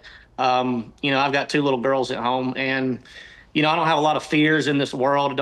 You don't even have a fear of dying, but I do have a fear of not being here for my girls. And that is enough motivation for me to get back in the saddle and do the things that I need to do to take care of this. And Matt, you said your therapies are scheduled out until September, October, that time. Is that what you said? They are. So basically I have 6 treatments in my cycle, and it's every 21 days. So when I first heard that, I was like, oh, 1 every 21 days. That doesn't sound too bad. But then I realized it's the intensity of the treatment. It's like 5 different drugs that I'm getting, including a couple immunotherapy drugs. And, treatments in 2026 they're not even what they were 2 or 3 years ago, much less 10 or 20 years ago. So with modern medicine and kind of the things that I've learned thus far about, cancer in general and how specific the treatments are now and how effective they are now, it's excited me. I was like, from the beginning, I was like, when can we start treatments? Just give me a date, give me a plan, and let's roll, because I'm ready. Honestly, fishing professionally for 20 years has probably prepared me better than anything else in life for a moment like this, because one of the biggest things is being able to, accept the uncontrollables. And in fishing, we have lost fish. I mean, y'all witnessed it. I lost the fish to win the Bassmaster Classic back in 2021, and those are things that happen that at that level, if you can't recover in, I'm not talking about 2 days, if you can't recover in 30 seconds, you're not going to be able to continue competing at that level for very long. So to build up, the mentality of being able to accept things for what they are, and then, having the courage to change the things that you can change, that's one of the biggest things that has, helped me mentally through this process. And obviously my wife, Emily, she's been unbelievable through this whole process. She's been right there every step of the way. Doesn't want to miss a doctor's appointment. Doesn't want to miss anything. But our biggest focus is making sure our kids continue to have a normal summer. They still get to do their vacations and their activities and things like that, regardless if Daddy's schedule changes a little bit. So, we're focused trying to keep them busy and spending time with them too. Well, Matt, what a great attitude, great team you have in place there, and you were performing at the top of your game when before this interruption happened. Now, so we're going to lean on you for a little analysis of what we've been looking at today. I'm sure you've been watching a little bit of what's going on in your home state today at the Pasquotank and Albemarle Rivers. You said you're not as familiar with that as maybe some people thought you are, but I bet you know some things we don't know, and you could probably give us a clue as to how you might see this thing play out. Well, to be honest with you, there's still a lot of unknowns. We follow Bass Track, but as y'all know, Bass Track is can be a little misleading at times. Let's just leave it at that. But one of the things that it was actually quite comical. I did get to watch quite a bit of live coverage today, and watching Kyle Patrick this morning. It was Davey touched on something that I hadn't stopped laughing about all day, and that's that he's sitting there blatantly lying to his competitors, idling on the bridge while he's on Bassmaster Live. And I'm sitting there thinking, Davey, you took the words right out of my mind, right out of my mouth when I saw that. And I'm sitting there thinking, the whole world. The problem with that is the entire Elite Series will now label you as somebody they can never trust again. For the rest of your career, that's what you're going to be viewed as.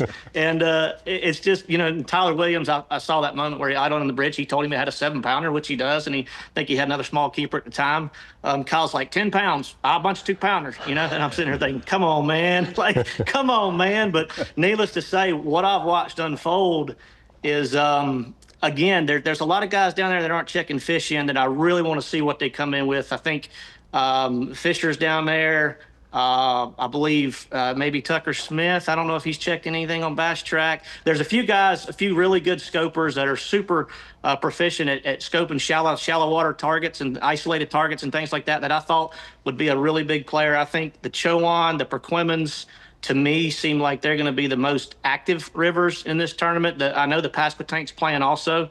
But I think the guys that can make that super long run, get there safely and get back, like way up the Chowan especially, that are really, really good at doing the shallow water scoping deal will be a threat, because there are and have been in the past month or two, if you've been paying attention, multiple 30 to 37-pound bags that have come out of that river. And it is very, very, it's going to be a very interesting tournament to watch unfold, because the cool thing is there's guys catching them in multiple ways in multiple rivers. Regardless if forward-facing sonar is a factor or not, we're still getting to see a variety of techniques, and that's really cool. And the other cool thing is that every river on that system has got giants in it. So that's been really cool to watch, because I saw Kyle Norsetter had 4 little keepers, and then he cracked a 6-pounder or something just a little while ago, and I mean one swing of the bat, one cast can change your whole tournament at that place. I mean, there's 10-pounders in there, and that is it's a very special river system, and it is 5.5, 6 hours from my house, but I've got some buddies that live down there that have told me stories over the past 5, 6, 7 years, and I've been too hard-headed to go down there and experience it myself, or just hadn't had the time, or whatever it may be. But that's a special river system, and I'm glad the elites have started going there. Matt, we'll let you in on a standing bet that we start about every tournament week about this time. We got 6 bags over 20 right now at the end of the weigh-in today. How many bags over 20? There's 6 over 20 on Bass Track? Yep. Well, I'm going to say my math, you have to at least double that. Okay. So let's say, do I have to give you an exact number? I'm going to say 11 to 13 bags. All right, that's right in the middle of where we are. Hey, we won't accuse you of lying on national TV if you say 11 to 13, Matt Airy. I promise you. You were never one of those. Davey, I am aware of when there's a live camera in my boat. I'll just leave it at that. Or in your house. I hear you. Matt, or in my house, for that matter. Well, it's great to hear from you. Great talking to you, Matt. We're all pulling for you, and we can't wait for your return to the Bassmaster Elite Series. Our friend Matt Airy there spending some time with us today. Thank you so much, Matt. He's one of the good ones. I hope he comes back soon, and just a great person for our sport and our sport. Was he cleared by the doctor to make that drive and give John Cox a new trolling motor if he needs it? I know they were old buddies, you know. I don't know. He may be getting a call. If you can do the pickleball, you can drive a trolling motor. Get down to where the truck is, I think. Stetson Blaylock, the man on top, Kyle Patrick, Hunter Shryock, Brad Watley, Cody Huff, Justin Hamner, Cole Sands, Mike Iaconelli, Keith Combs, and Matt Airy says at the end of the weigh-in today, we'll have somewhere between 11 and 13 20-pound bags. Clock is ticking on day number 1 of 4 days of fishing here on the Pasquotank River in Albemarle Sound, part of the Maxam Bassmaster Elite, 7th stop of the year for the Bassmaster Elite Series. Man, weeks are flying by.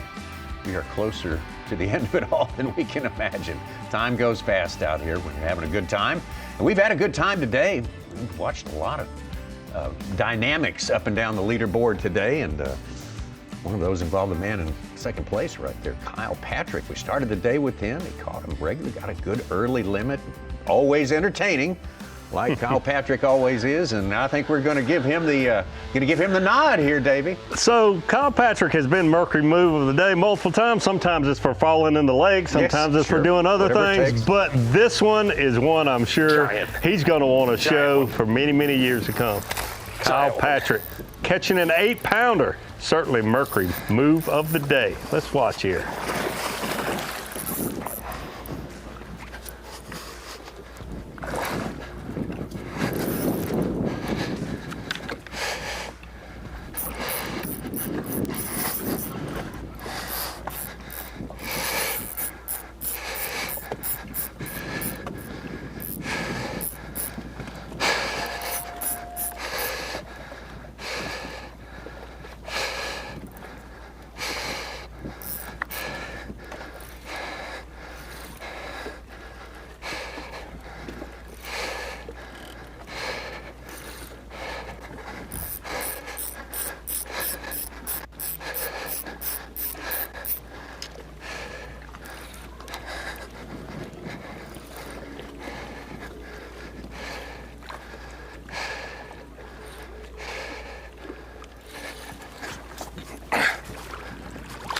No.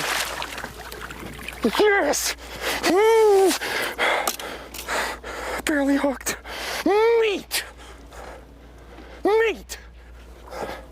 Meat! Oh my God.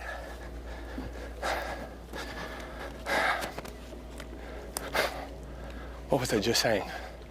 Oh my God, what was I just saying? Oh my God, what was I just saying? Oh my goodness, ladies and gentlemen. How big is that 8 pounds? Oh, just huge in multiple different ways. Mentally, for this year, it's been just a tough season, you know, even with forward-facing sonar events. Like, I've just struggled to stay positive and focused on the water. I think a lot of it, I mean, honest to God, like, honestly, that medical scare that I had with the tick bite, it kind of did some damage on my sort of aura, and I've been like, I still like check my pulse and my heart rate. Never did that before, so I think that has a little bit to do with it, just kind of being, you know, not the same. And that fish particularly kind of makes me say, all right, like, I'm good, you know? Because my whole life I've lived it with bass fishing as the center of bait. I mean, aside from Caroline, you know, in my family, pretty much the center of my existence. And so when you catch a fish like that in a moment where you're sort of backs against the wall, it means a lot, truly. What would mean more is another 6.5 pounder.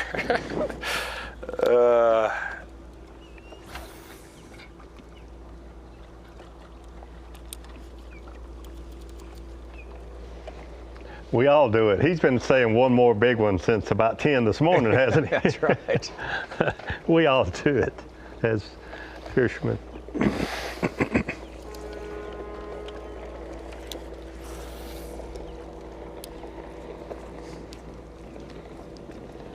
You're right, David. That's one he's going to remember for a long time. A move he will not forget. It's a 5 3/4 pound cull to tie for the lead.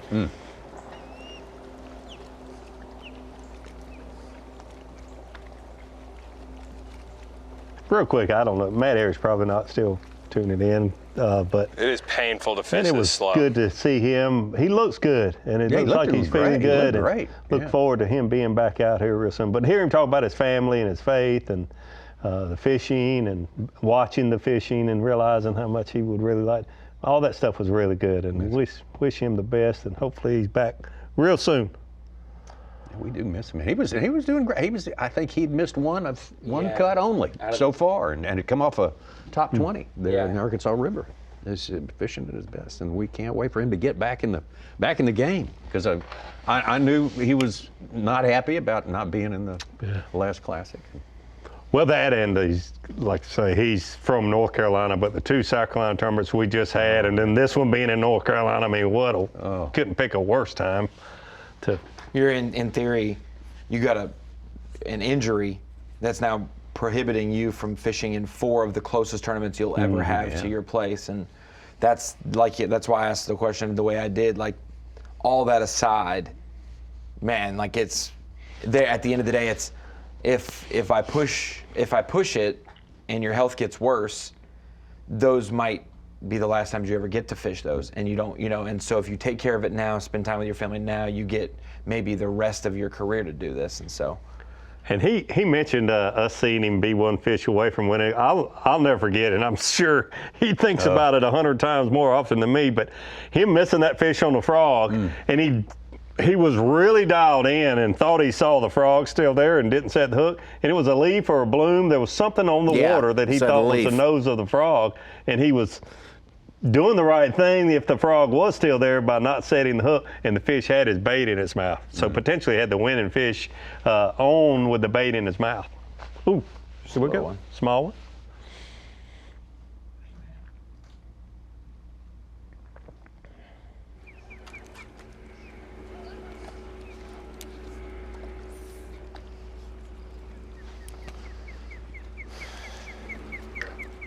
Six bags over 20 pounds, and Cody Meyer is standing in 13th place with 4 fish.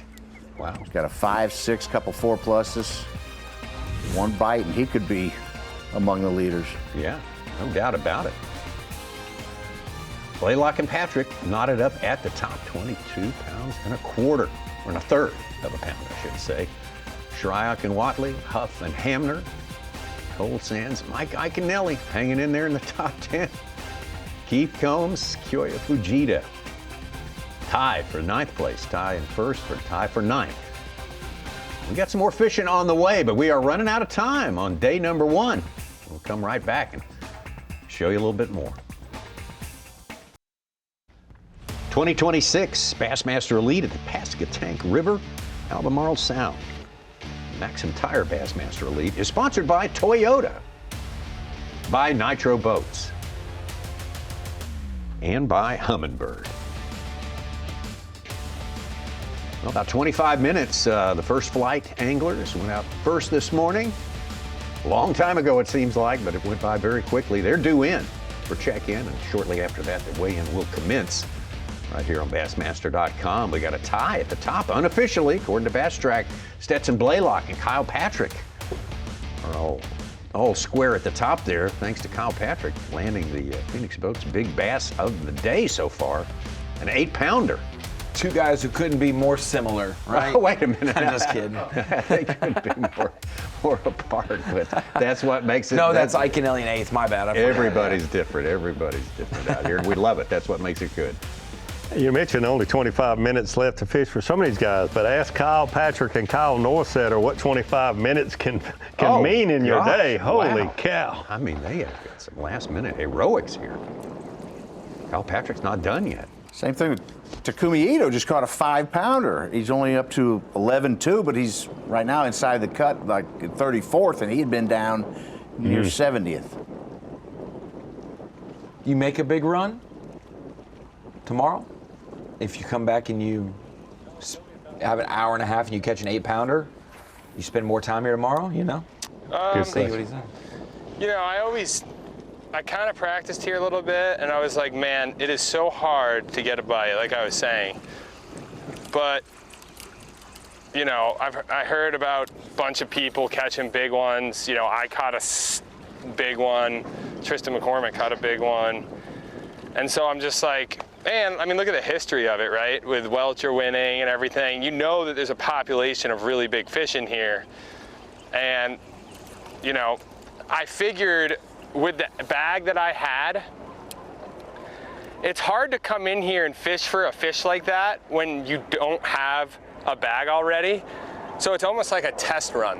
Like I came in here to like test, you know, what it was like in here because I knew I already had secured a decent finish after day one.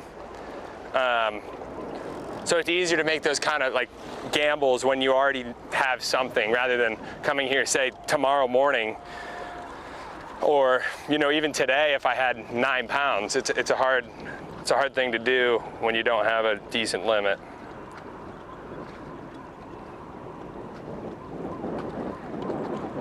And now I've got a pretty good limit. Let me hear you scream, Jimmy.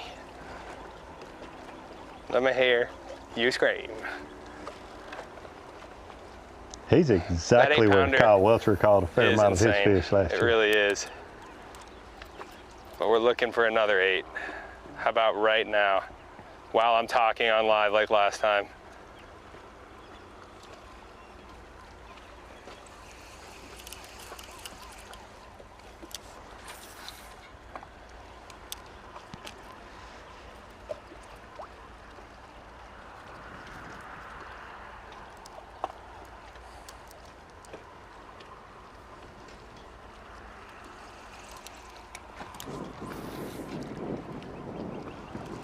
What he's saying, though, I talked to, not him, but a couple other anglers saying the same thing about this general area where Kyle caught his fish last year. You just can't get many bites, but you will get one that weighs 8 or 10.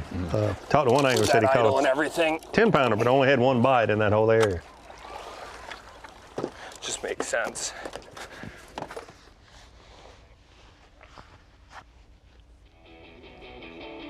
Well, we've been with Kyle all day long. Turned out to be a pretty good decision. Matter of fact, it was good from the start. I mean, he was catching them when we caught up with him early.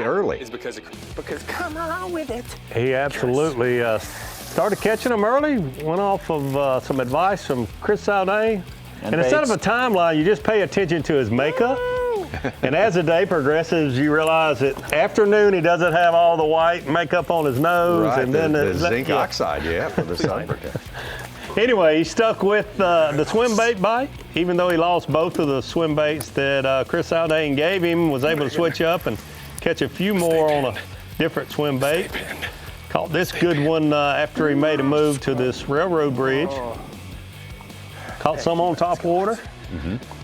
A lot of them on a swim bait and a minnow type bait. I think this is another one on top water. Kept threatening to go what he called his best area in a backwater. Did not do that. Said he's going to spend the rest of the day trying to catch a big one. And this changed his day right here. Yes. 8-pounder. Meat. That after he'd kind of pretty much run back to be near the check-in spot and Well, Will we ain't Davis, 1-0. also he was putting the finishing touches on the limit when we caught up with him. He was early this morning, had his limit, looked like he was well on his way to having a real good day. But speaking of going back, he had to come back to this area late in the day to hopefully upgrade a little bit. Spent a couple hours making a long run, a rough run. Got him and his cameraman a little wet. Did not upgrade in an area that he said he didn't get many bites, but had a couple big bites in practice. So he came back to this area, caught a few fish, a little upgrade, but for the start he had and having an early limit, Will Davis has not been able to upgrade like he hoped to and like we hoped that he would. 5 fish, all 1 and change, 6 pounds, 13 ounces. Number 5.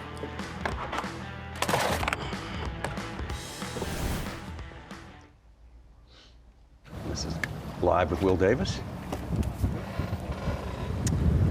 I'm feeling like it's tough, what I feel like. It's definitely not been the outcome I wanted, but it's definitely better than not catching a bass. I ain't caught a bass that kept since 8:30 this morning, so. But all you can do is laugh about it. That's fishing. It's just really tough, and it's just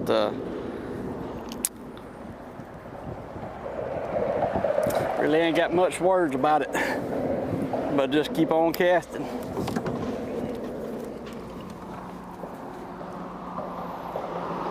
I almost want to get up under this bridge right here and get a little shade.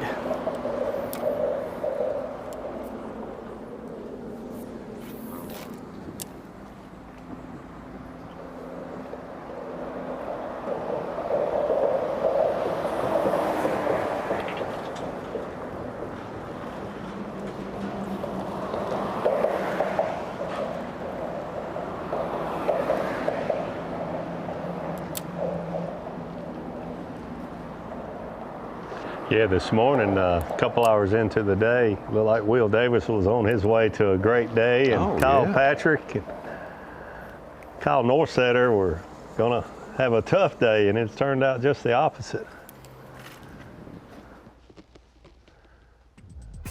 Been a little bit of a tough season for Will Davis, especially after finishing.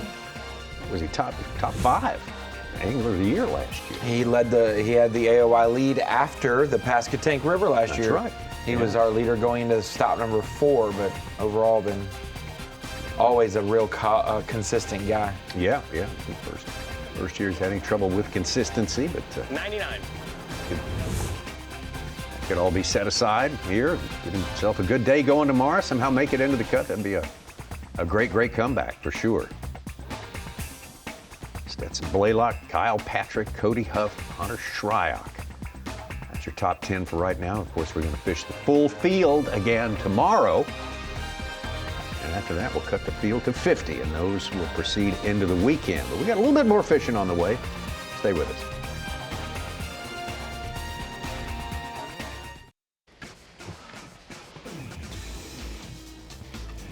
The Atlantic Ocean, Albemarle Sound, all the connecting waterways, all these rivers, large and small, that connect to this place, all part of the playing field that we have here.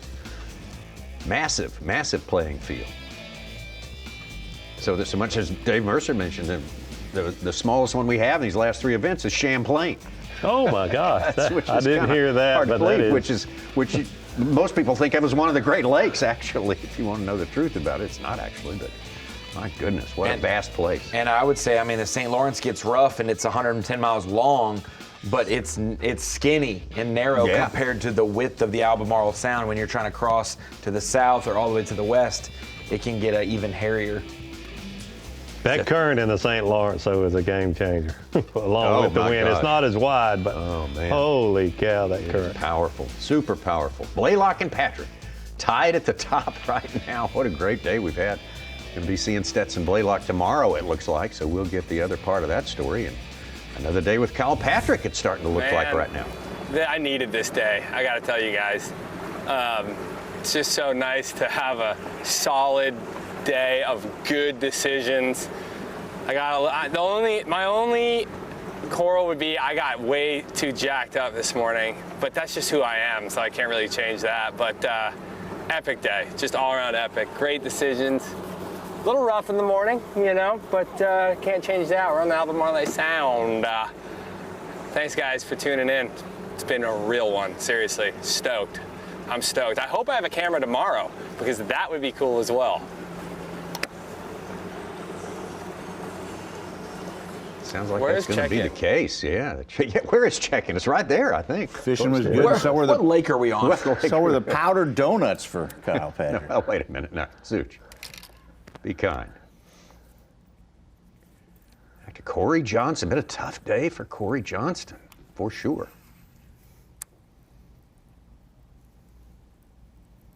You look forward to the rest of his season. His last trip to Champlain was a 5th place. His last trip to the St. Lawrence was a 1st place.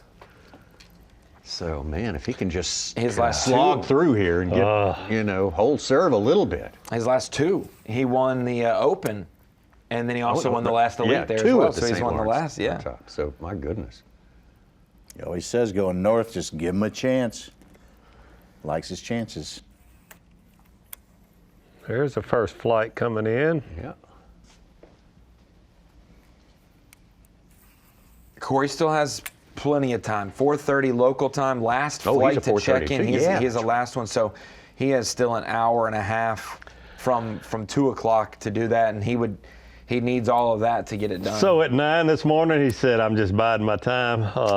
Yeah. Still biding? Yeah, exactly. Oh, he's got to be churning inside.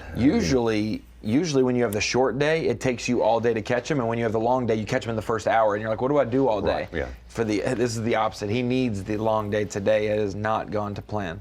I wouldn't put it past him to catch a couple more before it's all said and done today. And then the next dock has a red light on it. You can't even, not even the green lights are showing on the docks. And he doesn't even have. Oh, there it now is. It's green light now. And he doesn't even have where he was this morning. I haven't checked for an updated location for him. That's not the easiest run back either, directionally, with the wind. But he Never give up. Never give up. Brandon Cobb, 6-pounder. He's up to almost 12 pounds. Wow. Everything else is under 2 pounds. That is actually under 110. Helpful for the fantasy team, Such. Thank you.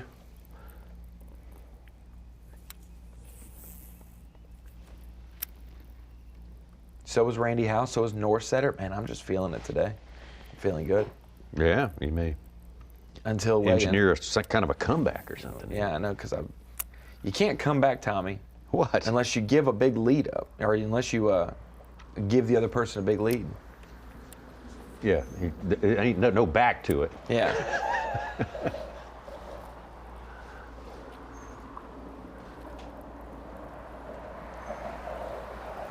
So I think Corey's close. Yeah, I don't think he's not. I just checked. Yeah. He's not where he started, but he's already made the long run, which means maybe he has the full hour and a half to fish. And I've never fished here, but just covered in tournament last year. He's on a little stretch where Brandon Lester fished last year. Not too far from takeoff.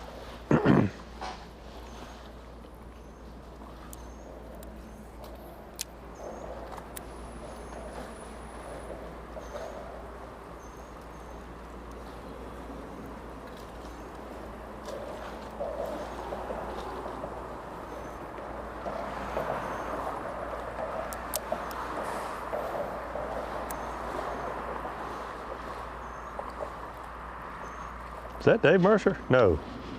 No.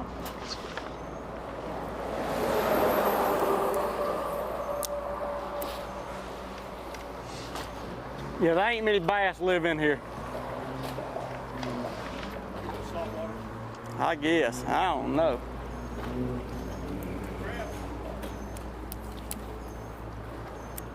That just shows that Corky craze is not all it's cracked up to be. He's been throwing all day. Hadn't caught a keeper bass since 8:30 this morning. And they do live here. Yeah. We have evidence to show of that. No, they don't.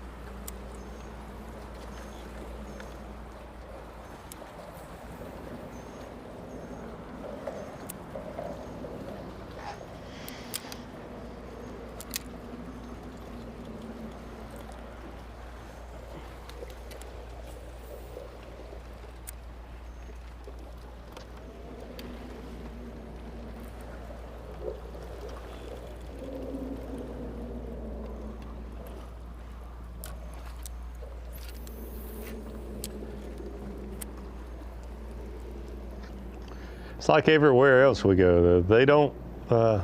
They're not just everywhere. It's not always easy. You can spend a lot of time not being around them. That's for sure. Weighed 9 pounds even. We got 4 guys tied for the cut spot, 48 through 52nd. Fothergill, Robert G., Chris Johnston, Hake South with 2 fish for 9.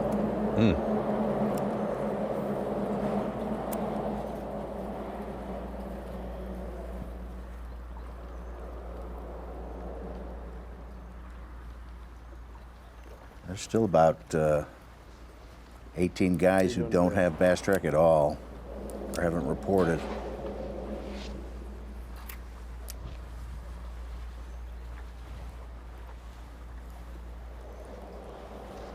So, you guys think that one of those 16 or 18 that haven't reported or is going to be our leader, or you think we? Doing all right. We got the top guys at the top. Well, I think we're going to have a surprise. You think there will be? Wasn't Welcher a surprise last year? I think he we was had on him day on one. and he On popped day in. one, you mean? Yeah. I think We he were was like, on look day at one. this tight leaderboard, 20 pounds to 16 pounds, and then 30 came in. Might be the call, Davey. I think one of the, let's put it this way. I don't think 22.4 is going to be our leading weight. All right. And I'm not saying Kyle Patrick having 23.5 or 22.5. I'm not saying them being off and out. You're saying I think a different angler other than those I think guys someone right there, else will have a more than 22.4. And that's going out on a limb, because usually when you're not reporting, it's not because you're catching them really good. It's usually because you don't have service, or oftentimes because you just don't feel like putting in 3 pounds. Yeah. Well, look at the names we've got unreported: Anaya and Jordan Lee and Brock Mosley, Brandon Polinick, Tyler Rivette, JT Tompkins from South Carolina, Emil Wagner, Jake Whitaker. Patrick Walters showing 14.12. He could certainly have more than 22.4. Oh, yeah. That's just almost a given, right? It's like the cut line, you just double it. Yeah. It's so funny, Matt Aries like, well, if they're saying 6, that probably means 12. He's showing, Walters is showing 7.8, Davey. Oh, is he? I think. I thought 1 pounder, 2 pounder, 1 pounder, 1.5, and a 1. 65th place, Patrick Walters, but you're right. Still could have more than 22. Oh, he's 14-12 behind, baby. Well, that goes into the equation trying to calculate his weight. So he probably does have 14, 12 plus but 7. he has 7 on Bass Track, so he probably does have 14-12. Well, it's a fascinating place. Beautiful and vast, and it's got a lot of big fish, but it ain't easy. Unless you're Kyle Welcher a year ago, then it's easy. Tommy would for sure be a low baller. I was just thinking about that on Bass Track. You would definitely be a deceiver. I feel like He wouldn't be a it's Patrick surprising. Walters, though. He would, if he had 22, he'd say 17, 20, 18. maybe Oh, 19. Okay. He wouldn't do the Patrick Walters, have 7 or have 22 and call it 7. I don't know. I said Drew Cook's a If anybody candidate had with seen me on 16 with the camera, I'd Davey. probably fess up to it. I'd probably back down. Hey, we never saw a mudfish all day, did we? And We did John not. Cox was We did terrified of all the not. mudfish. We were supposed to be fearing that. Tomorrow, we'll start our coverage same time, 8 a.m. Eastern Time on Bassmaster.com. Also Roku. And we are coming back at 3 o'clock right here on Bassmaster Live to start the weigh-in just momentarily. So we'll see you tomorrow, 8 Eastern.